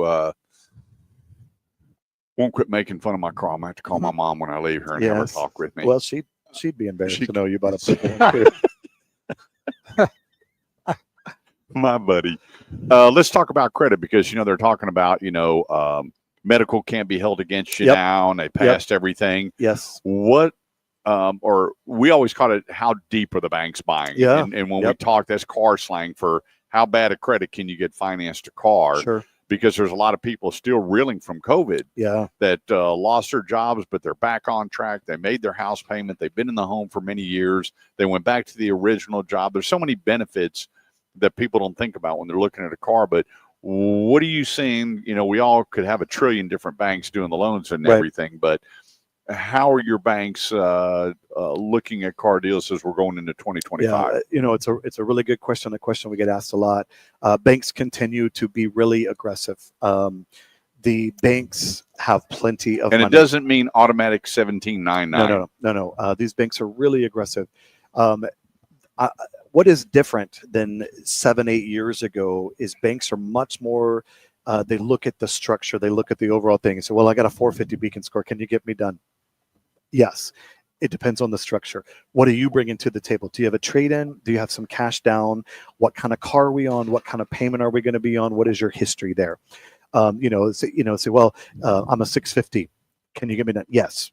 But again, what are you bringing to the table? What is the situation? I'm an 800. What kind of rate can you give me? Our rate's better. Yes, I can get you a rate that is under 5 again for the first time in a really long time. But again, what are you bringing to the table? What is your term? And what is your I've seen 700's condition, because 700 doesn't mean that you automatically get it. You can have limited credit with a 700 beacon. Yes, no doubt. And they're going to look. Every bank has a portfolio of plus and minuses. They do. How does it fit into their structure? And we have to remember is that, yes, credit is important, but your history is important. If you have been at the same job for 10 years, if you have lived in the same place for 10 years, all these things matter. Right. They help the situation. Stability. Because they're like, we know where this dude lives. If we have to get the car back, we'll get the car back. He doesn't jump around. Man, he's been working there for 20 years. He's not going to quit his job tomorrow. Right. He needs this car to get to and from work, And, we tell people all the time, especially you're a limited credit, you have had credit hiccups in the past. There are still ways. We can mix two people together. So you have tough credit, but your mom or dad, your brother or sister, they have decent credit. I'm sure coming out of COVID, there was a lot of issues like that. Yeah, people lost their jobs. A lot of people did all that kind of stuff. The biggest hickey was medical. Yes, because people were they were going to put food on their table. Right. They were going to pay for their roof and their car. A lot of people stopped paying on things. Right. A lot of people, we're seeing this a lot. People stopped paying on student loans because they thought the government was about to pick up their student loan, and so their credit went down, and they got it caught back up. And these on the rent too, they were saying, hey, we're going to make sure they can't evict you, so they quit paying their rent. Or whatever, going, well, you can't throw me out. The government's coming. That goes on their credit. Yeah, and so a lot of things go into that. I tell people all the time, and you'll read these books and say how to buy a car, and they tell you, don't tell the dealer if you're going to put any money down. Don't tell the dealer your credit situation. Yeah. Okay, stop. Find a dealer you like and find a dealer you trust, and sit down with them and say, hey, listen, I don't have the best credit. I can put $1,500 down. I'm really open. I need a car. I need one that can seat 4 people. Let us help you. Don't just assume that you can't get something done. That hurts you more than anything. Let me just throw a caveat in there. Don't go from dealer to dealer to dealer, giving them your credit just to see who can do the best deal. 100%. Get somebody you trust. You give up your social when you find the car. There's such this disconnect in the world, because as a car dealer, as a salesperson, as a sales manager, we want to do nothing more than sell a car. That is what we get up for every day. And people say, well, I think making money is the most important. No. Making money is, you already back to get it, aren't you? Okay, good. All right, good. I saw this young lady this morning. She was eyeing this car outside. I talked to her in service, and I said, I know you want to get it. And she's already back. And her brother's in radio. In Mississippi. Oh, and her brother's in radio. Yeah, if he's a little closer, we'd have had him come on over. Yeah. Yeah, I saw her. So your husband looking at it right now? Oh, they're nice. I told you. I'm driving one. I didn't drive it today, but I'm driving a white one. If you want it, I'll go home and get it for you. It's beautiful. So nice. Yes, ma'am. Yeah, we don't make a purple 1 minute. We gotta go. That's for him. That's a different story. All right. Hey, we're gonna roll. We want to thank everybody for joining us. Come see the folks out here at Burleson Nissan, 35 in Renfro Road. Start online at burlesonnissan.com. That's burlesonnissan.com. Come meet Justin Crane and his staff. All day. Remember, it's the 3 P's in the auto industry: people, product, and then the process. Yes. Burleson Nissan, 35 in Renfro Road. Come meet Justin. Great job as always, my Ask bro. him if he can get you in a purple car as pretty as mine.